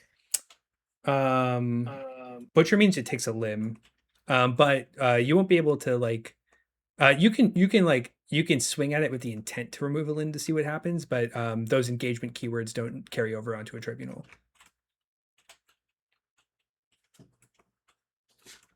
On crit, it takes a limb on crit, is what butcher means.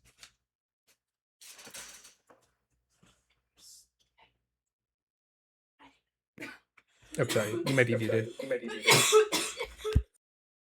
Oh, sorry. Swinging with the intent to trip up and entangle. Okay, yeah. Give me another physicality check if you'd like. Okay, I'll take another physicality. Physicality and me are on good terms right now. That's a natural 20. For a 27. Go. Holy Jesus Christ! Sorry, Shadow just descended upon my desk. 27. 27. This is something very strange happens, and it gives you a lot of information. You whip the chain part of your axe and pull physicality on like all cylinders fired, every muscle in your body pulled taut, every single kind of every single ounce of exertion your body is capable of is exerted into this pull, into this wrench, into your talons dig into the wood and splinter, and it's frustrating looking at it because the leg that you have your chain wrapped around, it doesn't budge. The stillness of it is uncanny, like you're pulling at an immovable object, and then you see it that even though it doesn't look like it's moving, your chain is pulling at something. It's pulling, and as it does, there's this vibration, like it's looped around nothing as it distorts the otherwise still shadow, like it's pinching light, and that does it. It turns, and as it does, as it kind of loosens up its posture, that you pull it with the turn, kind of sending them off balance a little bit, and leaving them flat-footed and looking for you. Okay, that's me. That was so cool. That's my Oxy. Question: would Bark, this bark, count bark, as bark, a, bark. a display of power and leadership for the purpose of a trigger? Yeah, make a voice? trigger check. That's 100% a trigger check opportunity. Also, Amphi, for sanity triggers, you get one when Nemesis, when you meet Enoch and when you meet Myth, because Sojourner's and Nemesis trigger. Yeah, I totally missed the Enoch one. Have I? I guess I did meet Myth. Yeah. No, you haven't seen him yet. When you see him, you can make it. Okay, sick. I would like to check in with either Authority or Frizon. Okay, yeah, give it to me. Trigger. Mm-hmm. If this is a display of power, probably Authority. Authority. So Frizon is a voice that you want to ask if you want more information about the scene. Oh, true. Authority is a voice you want to ask if you want more control over the scene. That's what you're gambiting, I think. You might get some cool tidbit from Frizon that could help you fill out another clock. Or you might get yourself into a position where you can take a better turn with Authority. Let's do Frizon. I like information. Mm-hmm. 9 plus 6 is 15. 15. Frizon is going to whisper to you from the kind of damp, cold hardwood beneath you, and from its cracks, she says,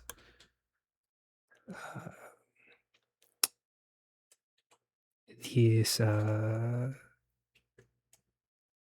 walking corpse is a defilement of this forest, of the memories here. It's not like anything else out in that storm."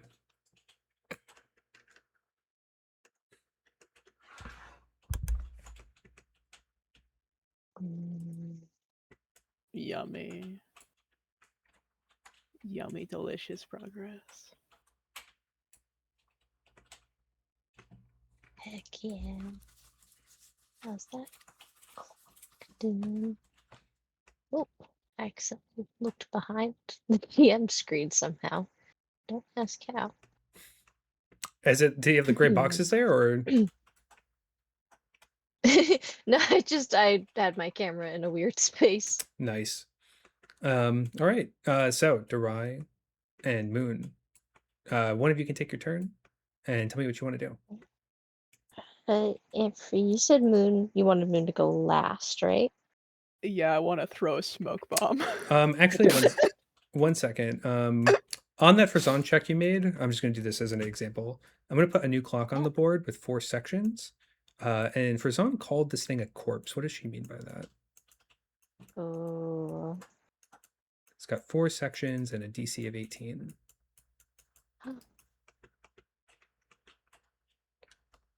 Sick. I think then Durai will go. And I think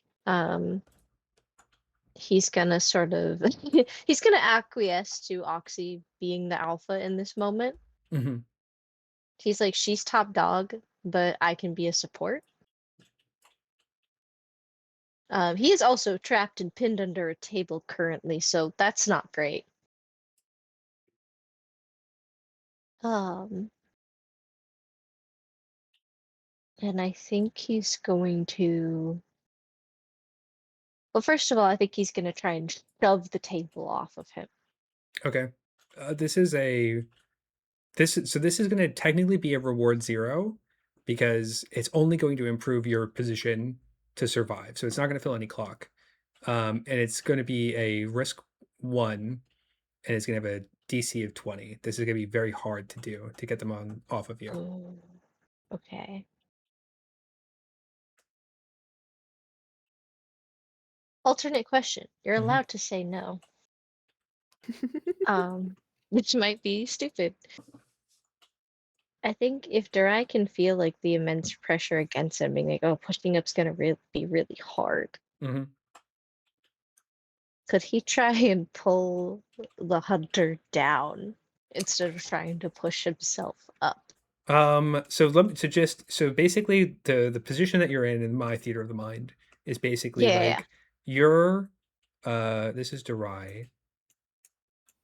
You're like a bug and you're under a table of which the hunter is standing on top of. Dude, you're such a good artist. I know, right? It's beautiful. So The there's perspective? Crazy. there's not a lot of pulling that you could do in this Okay. position. Just I don't pushing. think just pushing or just crawling Alright. or anything I'm going to say that like the physical struggle against what's over you, we're in a DC 20 territory. Yeah. Not that you shouldn't try it because you will be in trouble if you don't try it, but Yeah. You know what? We're gonna try. I believe in you. You got good soma. But do I have good rolls? The better question, perhaps. All right. My best somas are, other than Frisson, are flow and physicality. Though they're not great. If you also another thing that you could do before you do your physical maneuver, you can make an observation to see if there's anything that can help you with this. Ooh, I think I would like that. I think I would like to observe by asking. Let's ask Felicity. Mhm. Things look pretty dark right now. Maybe there is a path towards light.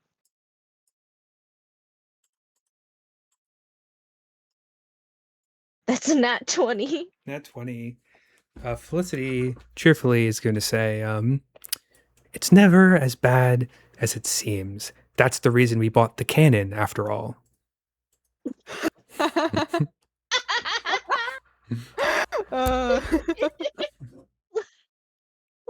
go. That's awesome.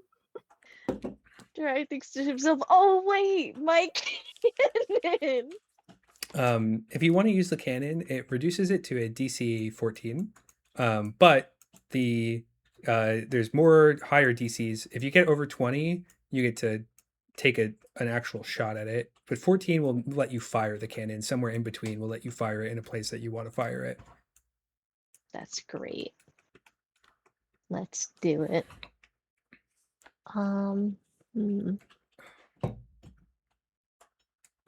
to see what voice I could get away with using for this. Or is it because it wouldn't be an attack roll, it'd be with a voice, right?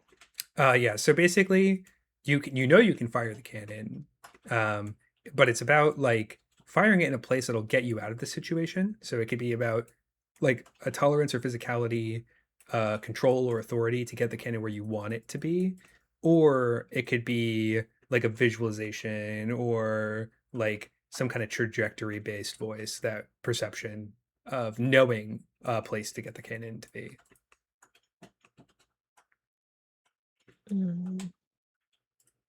So if you feel like you know where you want to shoot it, use a control voice. If you feel like you don't know where to shoot it, I would use a voice that helps you know where to shoot it.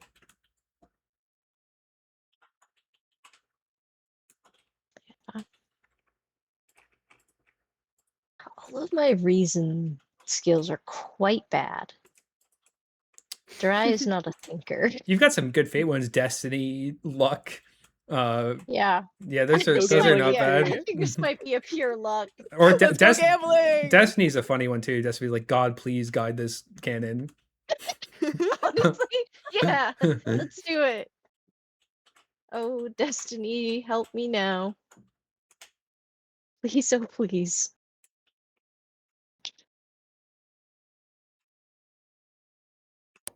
Destiny, that was not what I meant when I said help. A 6 is not helpful. 6 total? 6. No, 6 plus 4, 10. 10? Not bad. Destiny Worse. is going to say, close your eyes. The shot will go where it needs to go.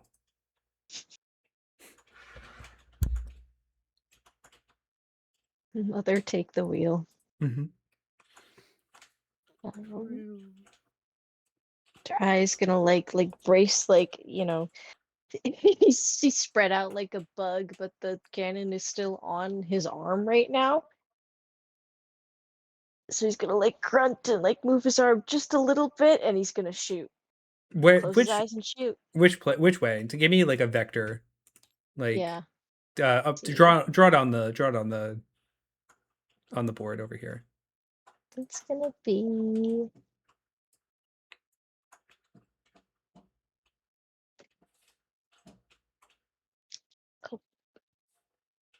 didn't mean to hit that button. Vaguely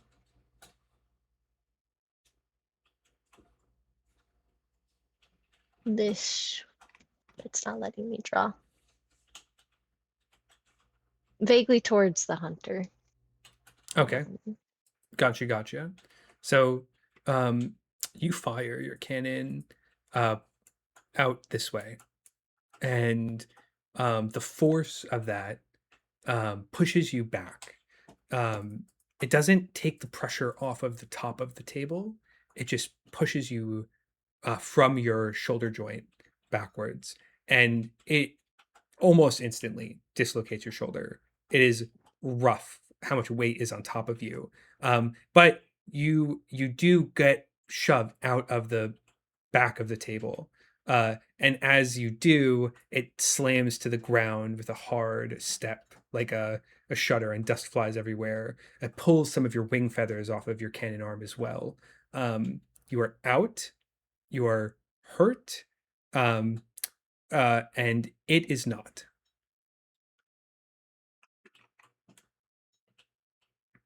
Mm-hmm. So was that my observation and my dialogue? I'm going to say that was your dialogue. Yeah, I'll say that the cannon shot was your dialogue, and you have an observation, I think. Did we make an observation before? Oh yeah, you did. You asked about the cannon. That was both of your actions. Great. As you're out now, you're the one who gets to get the cleanest look at it, and you notice, man, the rifle it's carrying is really long, like 5 feet long. And it has this strange bulk to it. And it isn't until you've gotten this closer look now that you realize that this thing in front of you has dozens of arms holding this rifle perfectly still.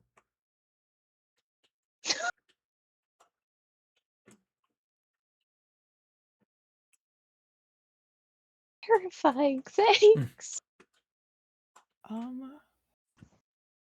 Is that end of Jirai's turn? That is end of Jirai's turn. Okay. I want to see if there's anything I can learn about it before I go blind everyone to it. Let's do it. Because in my head, a consumable is an interaction with it.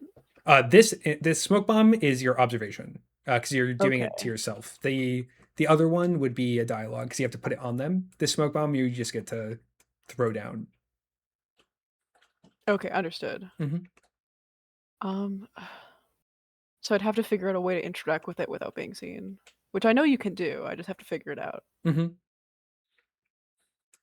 The wheel turns.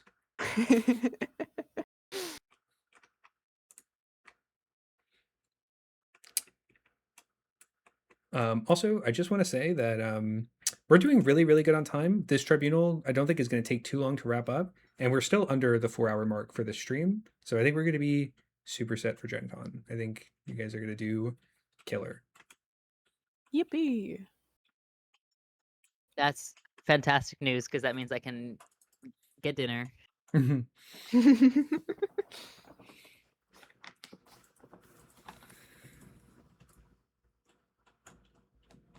I sub my dialogue for one of the funny dice? What do you Or mean by would it that? take my whole turn? Oh yeah, you can take that. It would take up your dialogue for sure. Yeah, let's do that. All right, DC 10. Any voice? Let's pick a fun one. Let's have fun. Let's be silly.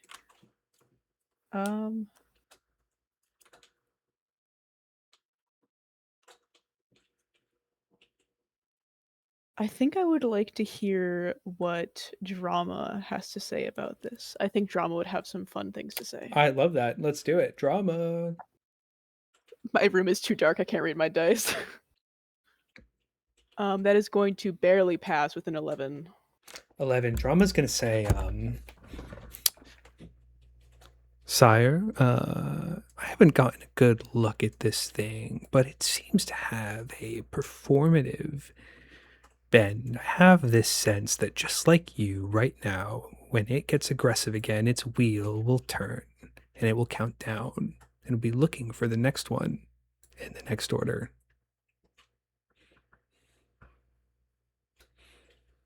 So, I'm gonna say Moon doesn't know which, other than that it's not them. I'm gonna say because it's tribunal meta information, it's gonna be Darai. Darai is number 3. So it might be better to try and throw the smoke bomb instead, to see if they can maybe distract the hunter, if assuming that it can even do that. I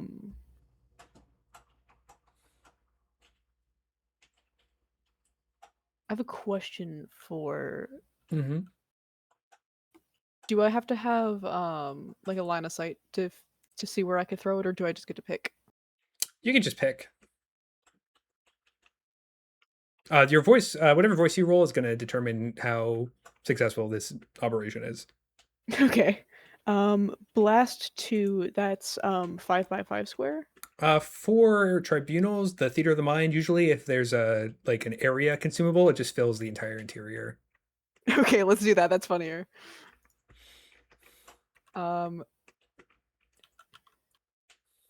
Let's say that Moon sort of notices the clockwork mechanisms behind the hunter's actions, seems to be following a rigid schedule of sorts.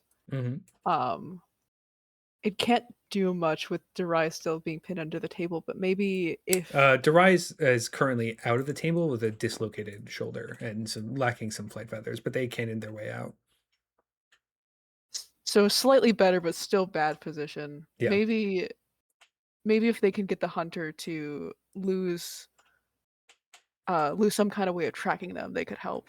And that's when they throw the bound smoke, and the room fills with smoke. Opaque smoke. I like to think that it's like multicolored and fun because it's Moon. Yeah, sure. I like that too. Glitter smoke. Give me a voice roll. Let's any or like a physical one. Any. I think this is a good unknowing time. We're having trust in throwing smoke bombs for the first time. That is going to be let's make it a 22. Let's make it a 22. Unknowing is going to say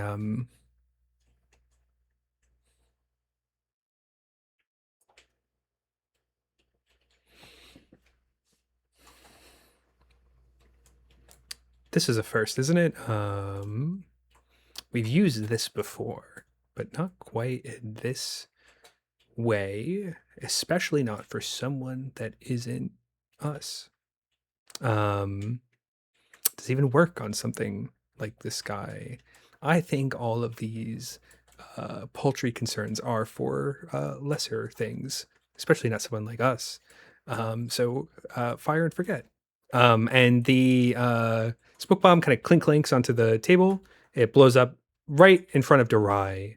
And Darai, you can still clearly see the silhouette of the hunter through the smoke. It's almost like the blackness that makes up their body is impermeable. It cuts through it like it's completely transparent. But you don't know if it still sees you.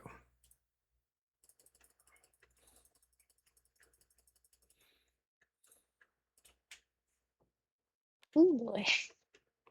All Back right. to the top. Back to the top. Darai, you're gonna make a tolerance check for me. Oh, here we go. Good luck. We got this. We got this. Everything's fine. I have a +2 to tolerance, so surely nothing will go wrong. You're gonna use this glittery pink dye for this. Maybe that'll go better for me. Reader, it did not go better for me. No. How It's could you well, betray it? it's okay. 9 + 2 is 11. Oh no. Darai's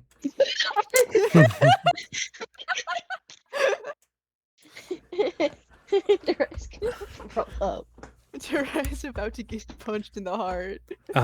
There's a loud, suffocating bang that resonates throughout the mill, and it happens so quickly, and that even though you were looking at this thing in front of you, holding a rifle, you don't even process the shot until this tearing sensation in your arm kind of like wakes you up to it. And through some sheer luck, the pulled feathers have distorted your silhouette in the smoke, that he didn't hit center mass. He hit somewhere near your busted shoulder. It's kind of hard to tell what's happening with that arm anymore. What do you do? Ooh, that arm is gone.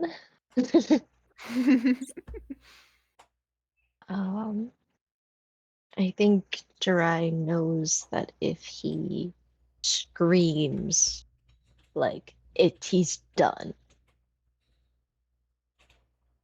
Because then he's like he cannot give up the sound. So I think he's gonna try as hard as he can to like grit his teeth, grit his beak.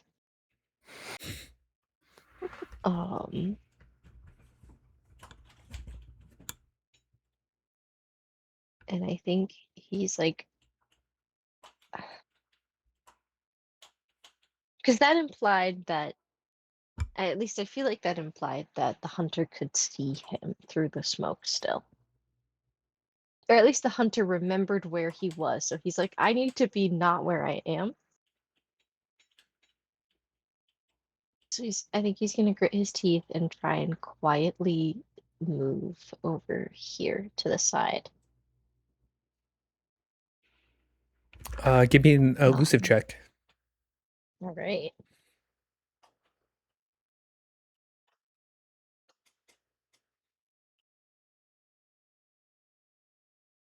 Come on. I have a +0 to this. That's another 11. Oh no, I'm so sorry, Darai. Okay. You crawl to the side, and like stuff yourself into this cabinet quietly, and you hear these kind of spurred walking get closer, and it starts to pass by, and then a heel turns to face underneath, and then from the top of this box cabinet you see the top of the hunter's head appear. looking at you upside down, and hand reaches down and grabs you by the scruff of your feathers from behind the head, and kind of just picks you up straight, holding you like a kind of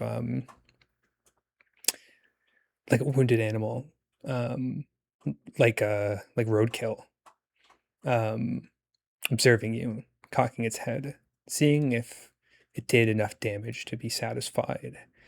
And Oxy, what do you do? This is happening close enough that you could see their shadow. You can feel the heat from their gun as it discharges a kind of wrist-sized cartridge underneath their arm. Or he holds the stock underneath his arm, um, and one-handedly loads kind of um, another cartridge into it, and then uses the momentum to kind of snap it back like broken charcoal. You're seeing the process of that happening right now. What do you do? I think I'm curious about this lily clock all of a sudden. Mm-hmm. I she trained me and also showed me mercy. Mm-hmm. And I am wondering all of a sudden if she encountered this hunter too. Yeah, that's So- awesome. Yeah. I'm not. I'm kind of perceptive. Tell me about latency again. Latency is it's like your reaction speed. Latency is quick and rash, and it will just do things on instinct. Latency is a crazy good Okay. voice for this. All right, I think on some kind of instinct, I'm going to just pull some kind of move that Lily showed me, like a darting dodge Mhm. quickness, to see if there's any familiarity in Yeah. that. So again, like an attention grabbing, Yeah. darting around thing. What if you tried to grab its gun? Yeah, I'm gonna try and disarm it. That's a great one. Let's do that. Latency, trying to disarm it in the way that Lily showed me, as a gun would. Okay, that's a 13 plus 3 for a 16. You have to do this quickly. Lily did teach you one important lesson, and whether or not this thing has ever seen it, that's so secondary to this lesson. This lesson is everything. This lesson will be your life and death, okay? She told you that when a gun witch is pointing her spell pistol at your temple, the only thing that you can do is grab it by the barrel and stick your thumb under the trigger. Like the actual receiver part, so that there's nothing that comes down to launch the cartridge. And this gun is broken open. You can stick your hand right into that receiver and it won't close. Okay. You might Hey, break your fingers, but could it be worth? Yeah, my body moves before I even realize. You stick your hand into this this absolute heavy machinery style break action rifle. Your palm is on the back of this cartridge and it's burning hot to the touch. And as they snap it back, the mechanism doesn't close. It breaks all of your fingers, but you are reveling because you are in control of this monster right now. Your hand is on the trigger. Your hand gets to decide what this can and can't do. What do you do? I think I laugh. I sort of laugh in its face, very, very amused, and then angle, if I can, angle the gun up and away. You you twist your wrist and you pull the gun back and out. You hear the trigger mechanism click as it tried to take a shot. Nothing happens. And as that gun twists away, it limply falls back open. Nothing locked the mechanism up. The cartridge discharged past your broken fingers. And I'm going to say that we got 3 sections of the Lily clock doing that. You feel it. You feel something. That maneuver has, you just know. You know that Lily has encountered this thing. You pick up a vibe. Perfect. And I'm gonna say it's the start of your guys' turn. Who wants to go first? I'm going to say that with this current violent situation happening, Durai and Oxy, everything that you guys are going to do is going to be risk 3.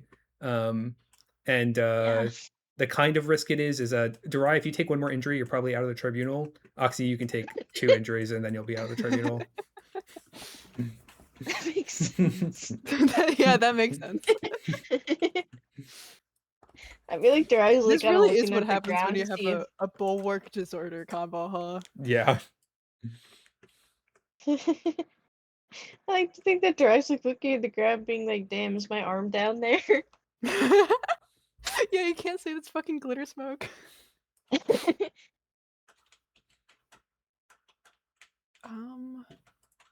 Yeah, I feel do like we you have a go? good Should I chance of go? figuring out what are they. I'm not sure if I can do it from my position, but I'm not sure if you guys can do it from yours either. I am right up in his face, given that he's grabbing my head. You might. Do you have good delicate touch?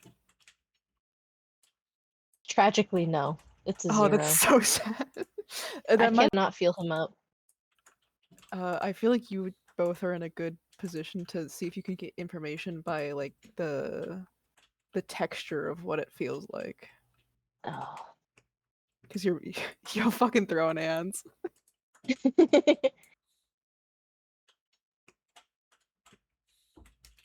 mean, Durai might be able to ask below to see kind of how it, like if he's trying to like wriggle out and like move to see how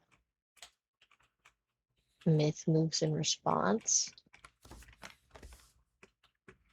Or he could try using authority. What do you want to do with authority? Because you use authority to like reassert power over the situation, right? Mm-hmm.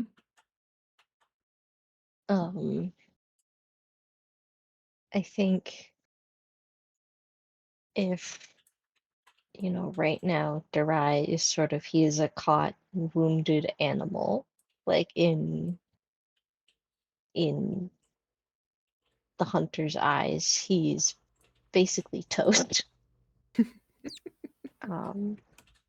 And I think he would want to try and look to authority to try and reassert himself.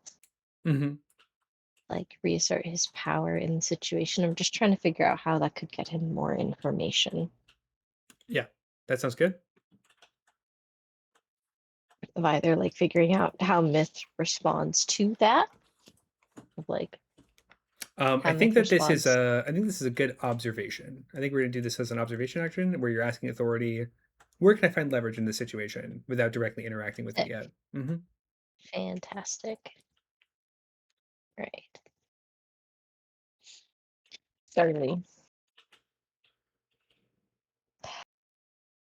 6 + 6. 12. Is 12. Authority is going to say, our voice is meek compared to its. I don't really think we have legs to stand on because they're not touching the ground. But it does have a choice to make right here, okay? It has 2 hands. One of them is on the scruff of your neck. The other is on a rifle that's currently full of Oxy's fingers. If it wants to do anything to you, it has to drop something.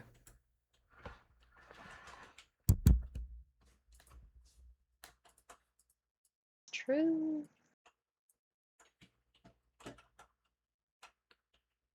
Oh, and I would love if it dropped me.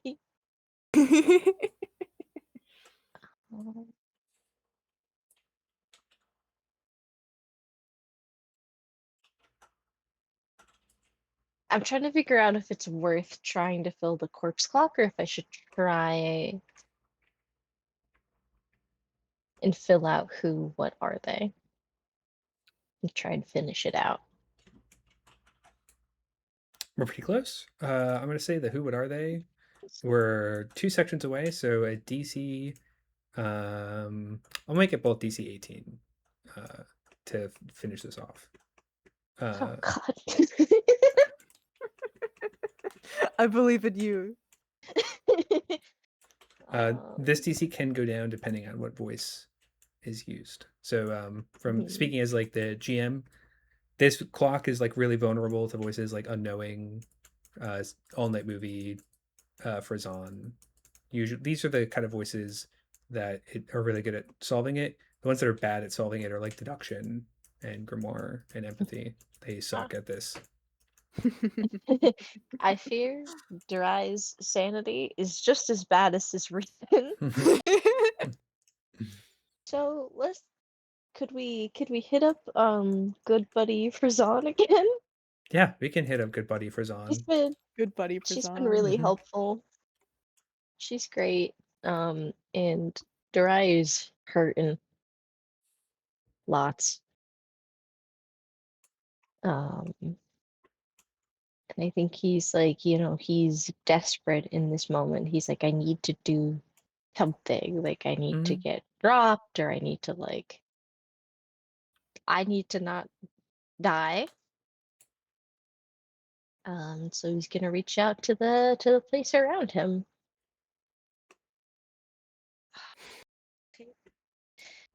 It's better, but it's still not gonna pass. I got a 16. 16 is not going to make it, but we'll get one closer, and that'll reduce this down to 17. Frazan is going to say,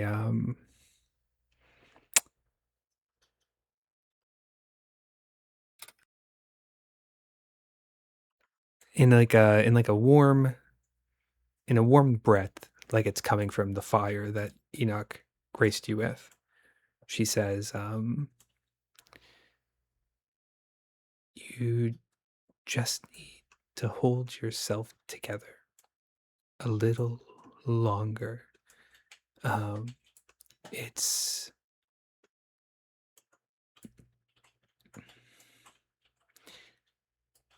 teeth have been dulled by fate, its speech fading in the sever.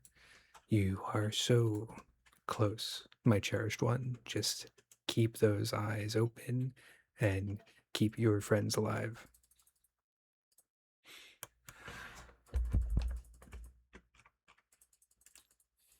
I think he's gonna nod with that, kind of a little bit like blinking away the black spots, fading in and out of consciousness. And he's just gonna resolve to stay alive. That's good. That's definitely gonna be a challenge. I hope you're up for it. Who wants to go next? I think I have a question that can solve the who, what are they clock. Okay. So how you'd normally flavor all night movies that it's a dream that you previously had, right? Yeah. Does this thing, at least the silhouette of it that I can see, remind me of anything that I've perhaps witnessed in a dream before? If you want to make that observation, you roll the all night movie. Yes. But I will say that we'll solve the clock if you get over 17. I believe. Oh, I was so right to believe that is a 26. All right, we've solved the clock. You have dreamed of this every single night, because what stands ahead of you, horrifyingly enough, is not this shadowy monster, this pretend hunter, this pretend shepherd. No, this stillness is the end of all beginnings. It is the thing that you have dreaded the most since it happened, what brought you to vowing that the world was worth shadowing. It's the fool. It looks just like them before they died. That is the stillness that comes from never beginning again. And that solves the clock. You guys have heard the sui generis solve line, but that's what would follow. This is the only thing of its kind in this whole world, an echo spoken that reverberated off the empty cosmos. And there's nothing else like it. But in this particular moment, it is the fool. Looks like the fool, acts like the fool, and it's something that represents the end of all new beginnings. It is the death of the fool. Bum, bum, bum. Whoa, whoa. Clock solved. And that's going to put our boy Enoch on the board. But you guys really don't know because you can't see shit in here. But Enoch is 2 away. LOL. He's on his way. He's on his way. Glitter smoke. He's on his way. There's like it's like a lighthouse in a storm. There's like a wave of light, and you're like, huh? Who is that? I know it's heading for Oxy next. But I don't know if the fool on. Well, I guess it doesn't really matter. But Moon is heavily injured from the fight. If there's anything interaction I could do that would help Oxy next turn. That is a question I ask myself, I suppose. Or if it's better to let them deal with it, and when the next turn comes around, it'll have to come look for me again. If you're asking Yanni the GM, I would say that's a tough choice to make. If you're asking Yanni the GM during the David Attenborough session, if one of you doesn't resolve what's happening to Durai is going to die at the start of their next turn.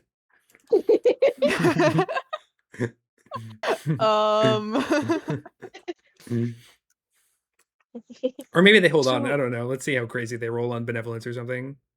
So my idea with telling Oxy to try and disarm the gun is that you might be able to take the gun.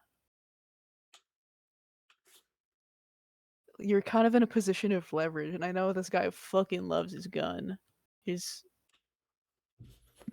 And it can't really my gun. It can't really hurt Durai if it doesn't. Well, it can. It has another weapon, but you might have a better chance if there isn't a gun. They both reach for the gun. The gun. How many? There's been so many. They both reach for the guns in this tribunal. It's very fun. the what's it called? The gun MacGuffin. The gun MacGuffin. Chekhov's gun. True. Myth showed up with a gun. That means he's gonna shoot it. I wonder if I could try and break the gun. It is fragile. It is loaded with Oxy's fingers and not a cartridge right now. Yeah, I'm in there.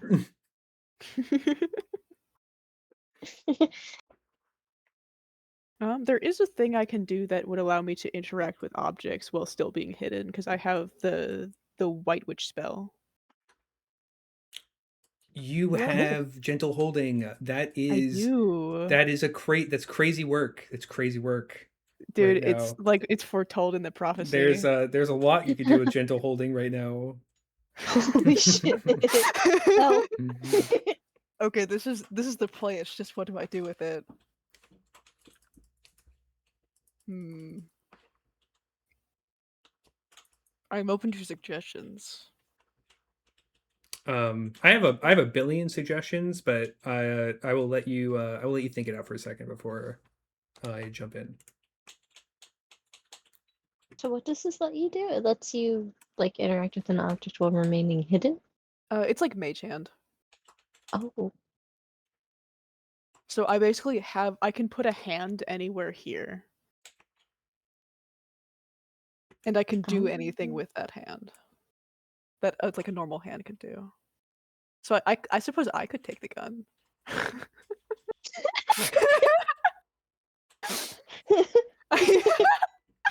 Who's the hunter now? I could also take its offhand, or I could try to take its offhand. Which is some kind of bear trap thing. I could try and like strength it to try and have it let go of Durai, I'm not very strong, but I do have authority right now.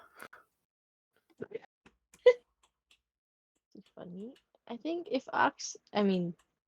Oxy has her fingers in the gun, I guess the other big worry is the bear trap. Could you make the bear trap go off like in his pocket? I don't know how that works. It's more of like a sword that's like really serrated and fucked up. Ah. I do think you're right. Oh, because it has both hands occupied, so I could just take it. I think that's the right play, is to summon the gentle holding and try to disarm the fucked up and evil butcher thing weapon. Give me an elusive check. I would love to not get fucked up and evil butchered. All right, guys, do you believe in the heart of cards? Yeah. I believe in the heart of the cards. That's an 18. Always. 18. The clasp is like loose wire tied around a loop of it's like the hand of a harpy that is holding the kind of hilt of the bear trap on what should have been a belt, loosely, almost like an open kind of grip, and very gently you lift it out and over and pull it back, and you get it far away enough that it can't reach for it by the time that it notices it leaving. And I'm gonna say that raises suspicion pretty heavily, but it currently Word. is been disarmed. The hand slowly retreats through the smoke and hides it behind the screen in the center of the wall. Gotcha. And that'll be the end of my turn, so it's back to you, I think. Unless Alex didn't go. I think it is Alex's turn. I think Alex did the hand jamming on its turn. I think that's true, yeah. Was that on its turn? Yep. Okay, fantastic. Well, now the gun is gone, right? So the gun is still being held, but it's like there's no cartridge in it. Like the shell was knocked out, and you haven't let it close back up because your hand's in the mechanism.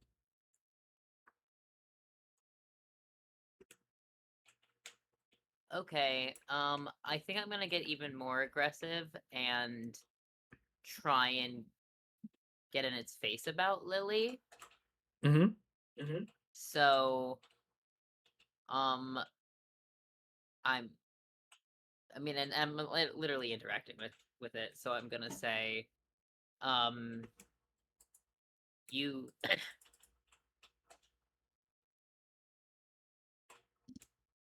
you wield this aptly, but not as aptly as the one I see.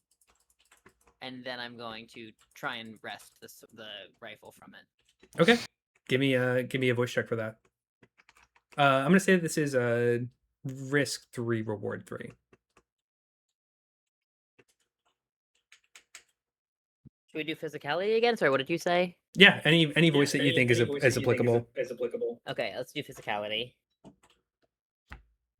Ooh, unfortunately, that is only as a 2 + 7. 2 + 7, 9.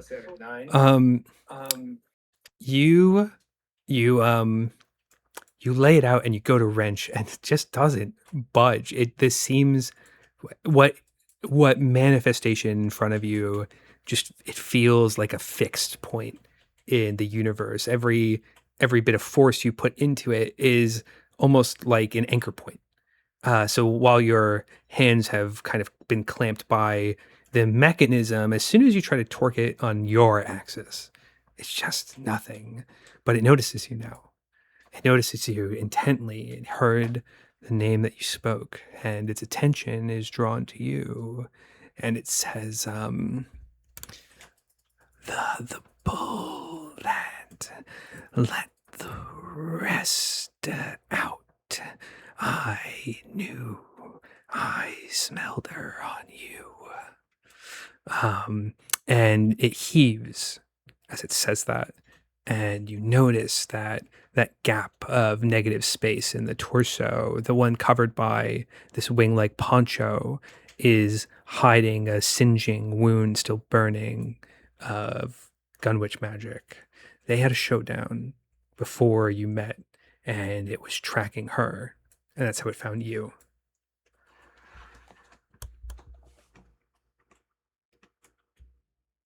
R.I.P.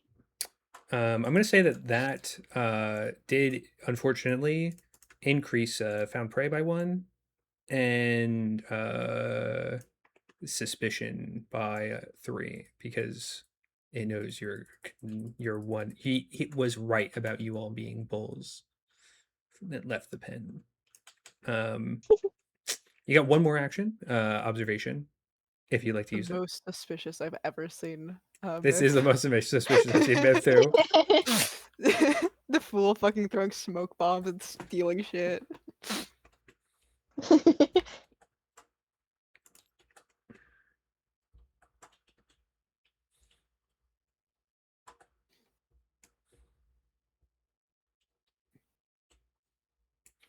You can use an observation here to kind of figure out what to do if you want to. That's a good good use of an observation.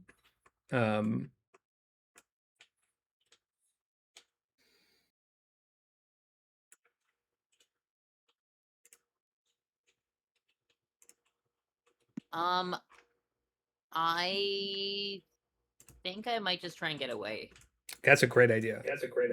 Yeah. Mhm. So That is the best idea, perhaps. I think I'm gonna try and do that. Actually, I think I might try and fly. Yeah. Give me a fight or flight check. Okay. You have a flying speed equal to natural movement. When you jump, you can fly as a free action. All right. You have +1 natural move. Fuck. That's also a 9 on my fight or flight. The fight or flight Twos is in a row. gonna say, it is in your blood, bastard deserter. There isn't a cause that you haven't ever give up on, and this one isn't any different than the more principled positions that you've taken in your life. Turn your tail and run. Help will be on the way, and you're sure that Durai is dead, but if you can get help, they won't be dead for long.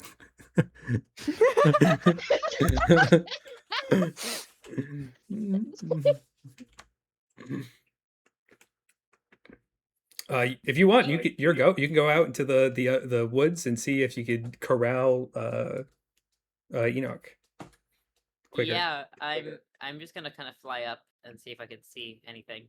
Yeah, you see Enoch's lantern kind of getting closer on the edge of the forest. Here. Yeah, waving to them. At the start of your next turn, you'll be able to bring them all the way in. Just let them know that something is wrong. So they'll get here 1 round early.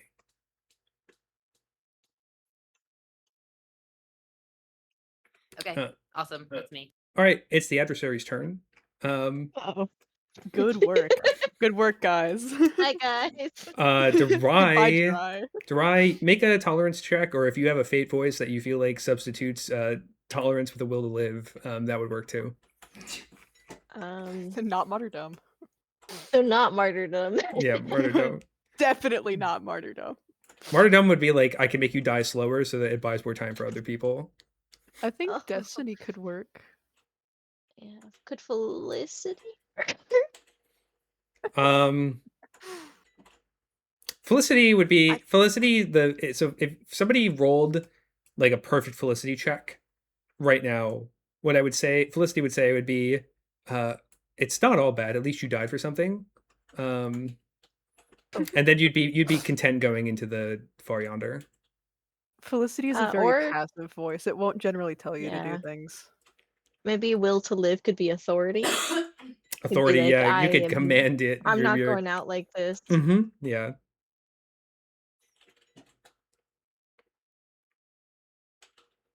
This is not befitting of a warrior of a leader's death." Based. Fuck. I must die in a better manner. I need to find that 10 out of 10 bleed out spot. Well, gang, I'm just gonna briefly. Do you believe in the on heart the of the carrot. cards? My die doesn't. No. I rolled a 2 on the die. Yeah. 6 Authority. is 8. Authority starts strong, and you feel that pressure mounting from the back of your head, and from your brainstem. Authority grabs hold, and it says, I steer the ship. I hold us together, and we are not going anywhere without my say so. And then the grip tightens, and authority gets quieter, and something moves in a way it shouldn't. And then none of the voices have anything to say about it. You're going to flip a coin as myth kind of breaks your spine. Flip a coin and call aside. All right. Let me find a coin. I think you're the first person I've met who truly does have like cursed dice luck. Do you know this is the second time Sof has died in this tribunal? You're not supposed to die in the tribunal. It's narrative. I warned Yanni. I said, "Hey, Yanni, my luck is really bad." You got that -3 luck. I've been rolling on all of my best stats. And that's the Okay, worst okay. part. I don't think I've rolled above a 10. Well, actually, I've technically rolled an 11 once. So that's great. In the spirit of bad luck, we're gonna call tails. All right, flip a coin. Great.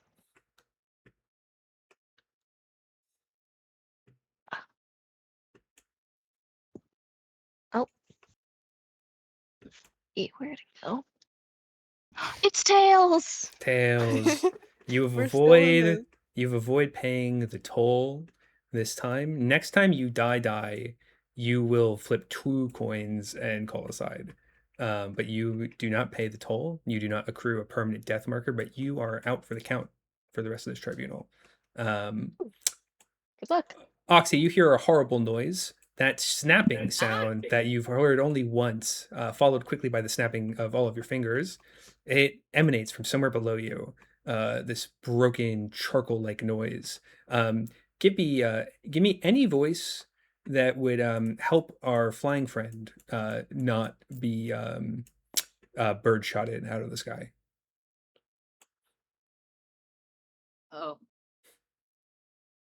Sorry, was that asking someone else to warn me, or? No, you heard it. You heard it. You've got some time to try something.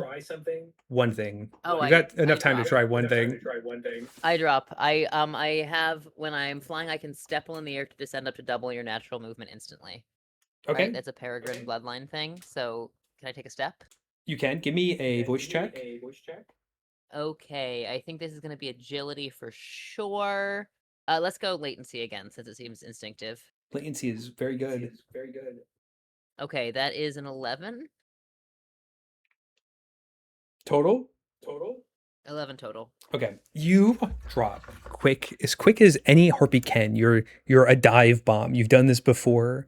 Usually aggressively, talons first, to kind of rip the throats out of those that are beneath you. But this time for a new reason, so that you aren't a corpse falling like a rock in a few seconds. And despite the speed of your descent, despite how many times you've practiced, you still feel this horrible laceration as the kind of slurry of bullets just evaporate your tail feathers. You're still okay. It's probably up there with one of the most humiliating injuries that you've received, but one that doesn't stop you from running or deserting or finding help.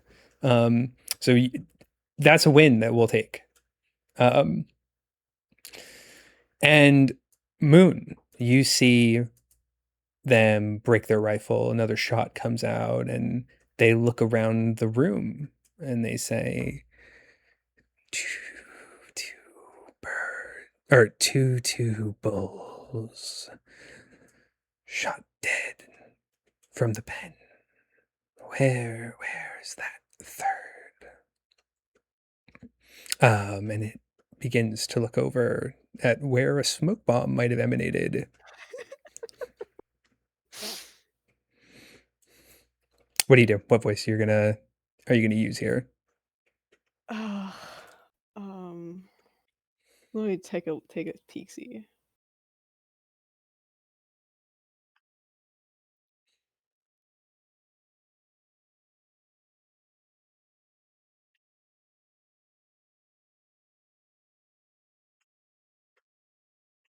Do I have any inclination about what it's gonna do? Is it gonna try and shoot me?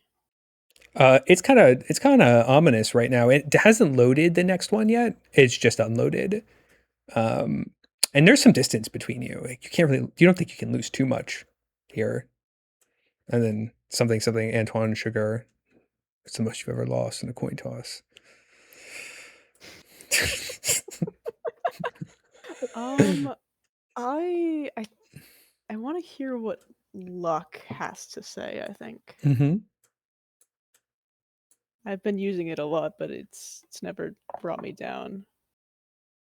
I think I'm just stealing Sof's luck. Actually, I'm sorry about that. That's a 22 on luck. 22 on luck. Luck is gonna say. You know what? I didn't think it was a winning strategy, but so far you are the only one who has not been seen. And that is still happening. You are only, the wheel turns. The wheel will keep turning. He doesn't know. If he knew, he would have already taken a shot. I don't think we have to do anything to not die. You know what? I agree. There's a lot of wheels in between me and it. There's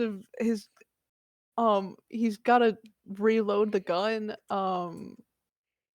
Hey, if worst comes to worst, I could just escape through the wall. The walls seem pretty thin. You know what they say about the Wheel of Fortune? It keeps giving until it doesn't. So right now it's giving, and hopefully it doesn't stop.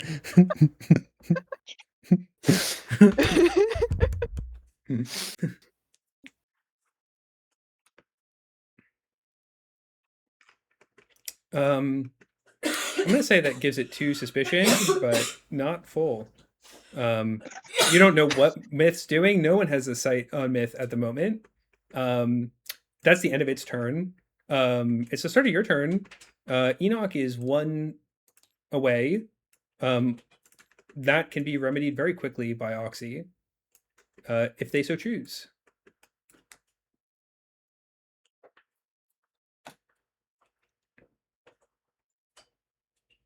Say that one more time. If you want to call for help, Enoch will arrive, is what I'm trying to say. Oh, yes, I will. I will absolutely call for help. All right. You use your dialogue. You call out into the forest. Whatever it may be. A voice is not needed. You have deserted. This is in your DNA.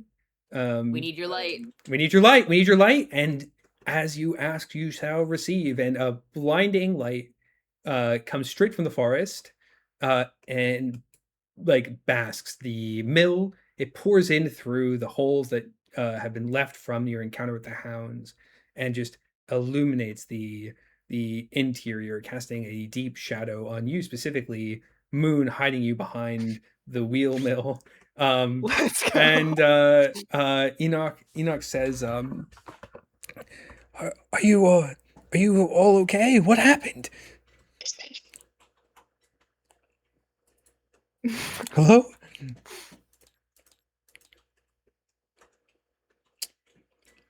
My Family Guy death pose on the ground. Oxy's running to Enoch like, Lassie, they're in the well. Like, Yeah, I think Oxy's the only one who's willing to talk right now. mm-hmm. I can't. I'm dead. I'm dead.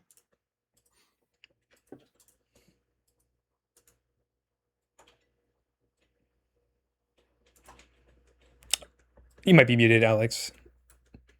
Oh, I am muted. You're all good. Don't worry. I hold up a broken hand and sort of fumble towards, and I say, it came after us and it knows where she is, or it found her, or Who? her. Who? Listen, Fledgling, you're gonna make me sound like an owl. Sorry. I had No, that was good. I had to. And you kind of limply and gravely point in the direction. And this is normally a spot where I ask, like, do you guys want to go to tail, engagement, or tribunal? I think I know the answer to that one at the moment. And Enoch's blinding light, kind of shoos away the beast from the mill, and they pick up what's left of Darai, and they bring them into the comfort by the warm fire, and they start doing what they can to patch up the kind of dead dove in the other room. You guys survived. This is the most barely survived tribunal since Sof actually died in the last one by her lonesome. So it doesn't matter if it just barely happened. You guys did survive. I'm very proud. And then this is usually followed by like just a cooldown scene if there's any time left of just talking with Enoch and planning about Lily and stuff like that. But this is a good end point. That was a really fun tribunal to run. I've never ran a tribunal that went that way. It was a lot of fun. Most violent tribunal. This is the most violent tribunal. It's also the first time I've had both birds in a tribunal, so I think that's why it just went so violent. I love Myth. I can fix him. But yeah, do you guys have any questions about running this encounter? We did clock in at 4.5 hours, so I think that we're super set on Gen Con time. This was like really, really good time, even with the over-explaining and everything. So the only thing that adds time to this is just how much fun they have with Enoch usually, and teaching is the other big one. But this was really fun, really good. If you have any questions, I'm here to answer or give any help you guys would need. I'm going to have a more specific document than just the Fable for Gen Con in particular that I'm putting together. I just wanted to run it with everybody and make sure I had all the feedback to make sure I knew how everything was going to go. But thank you guys so much. Of course, this was awesome. This was really nice. So fun. I think I got a good sense, and I'm definitely going to reread the notes like 5 times. Thank you. I really appreciate it. This was a lot of fun. I think main takeaways from me are to read up on the status conditions. Yes, that one's going to be annoying. I'm going to have a printout specifically for weapon keywords and status conditions, just like in like a table of all of them. All the ones that'll show up, because there's a lot of status conditions in Ambition. They don't all show up here. Yeah. Also that I shouldn't be afraid to run the hunter very aggressively. Yeah, the way that I like to do it, if it's possible, is that if one of the birds wants to like tank attention, then I just let them beef it out while other people try to solve it. But the first turn is the trendsetter on usually how shit the tribunal is going to go. A really bad first turn can put you very far behind in here, which is fun in its own right. And then it really becomes like about capital S survival, like the clocks are a secondary prize. It's a big tone change. Yeah. Which is, it's not like it's not bad. It's not like a failure state, air quote, of the tribunal. It's just like, it's a gear shift. You have to shift into, oh, I'm like just hunting these guys down.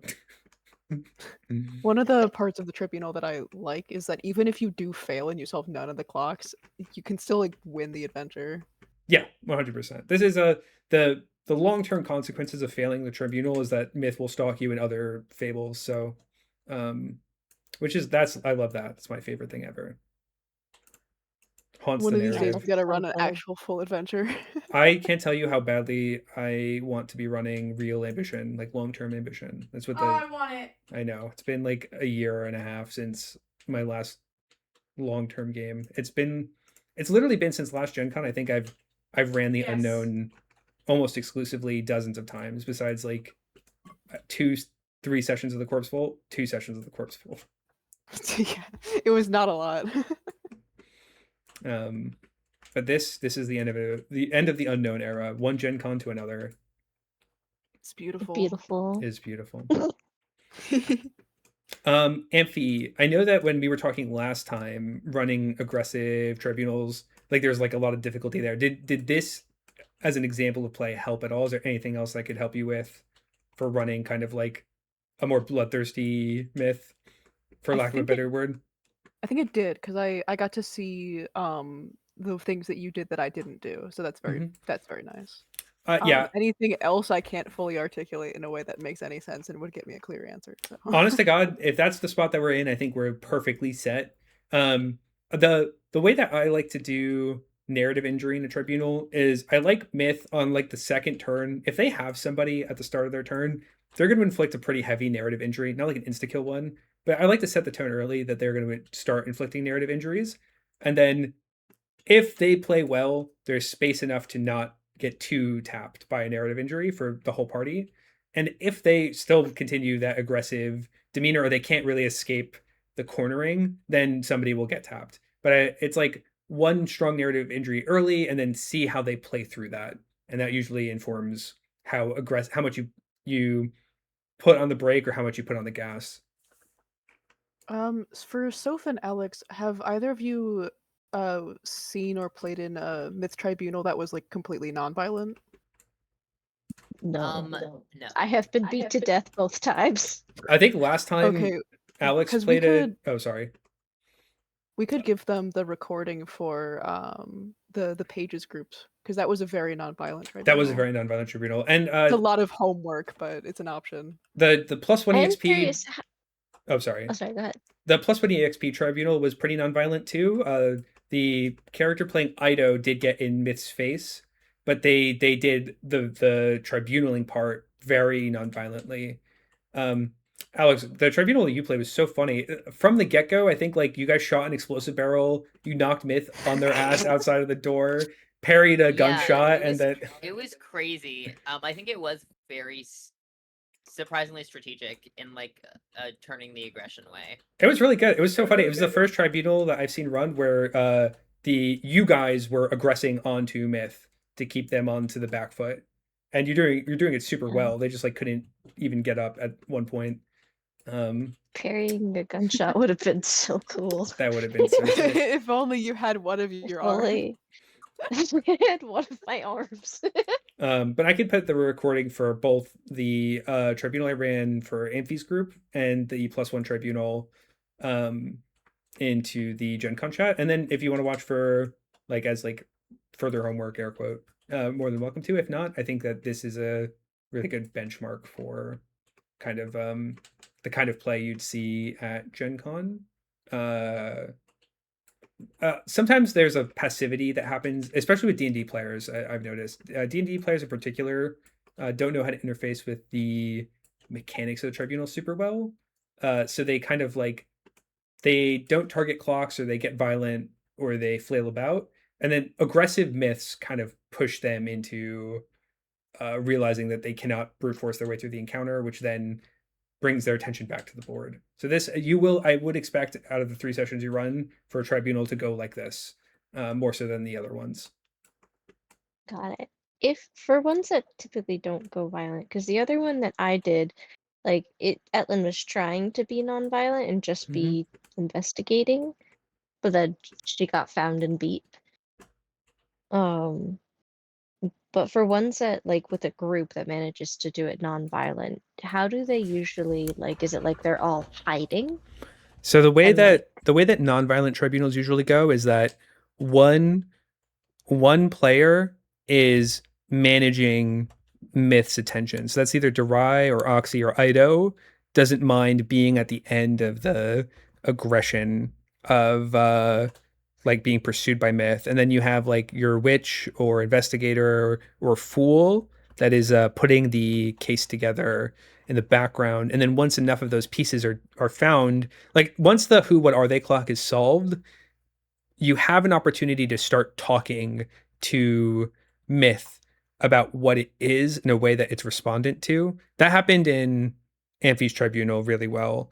So like if you're running vanilla myth where they're the hunter, Alex's Tribunal almost went that way. If you can position yourself as a hunter and not a prey animal, the Tribunal isn't as violent. It becomes kind of like almost like a Sphinx game where you're kind of talking back and forward in like riddles. Like I think with Amphi's group, they wanted the page to prove that. Yeah, they wanted the page to prove that they were a real hunter by I think skinning one of the other sphinxes after Myth shot them. Our party had 3 sphinxes because this was before pre-gens. Yeah.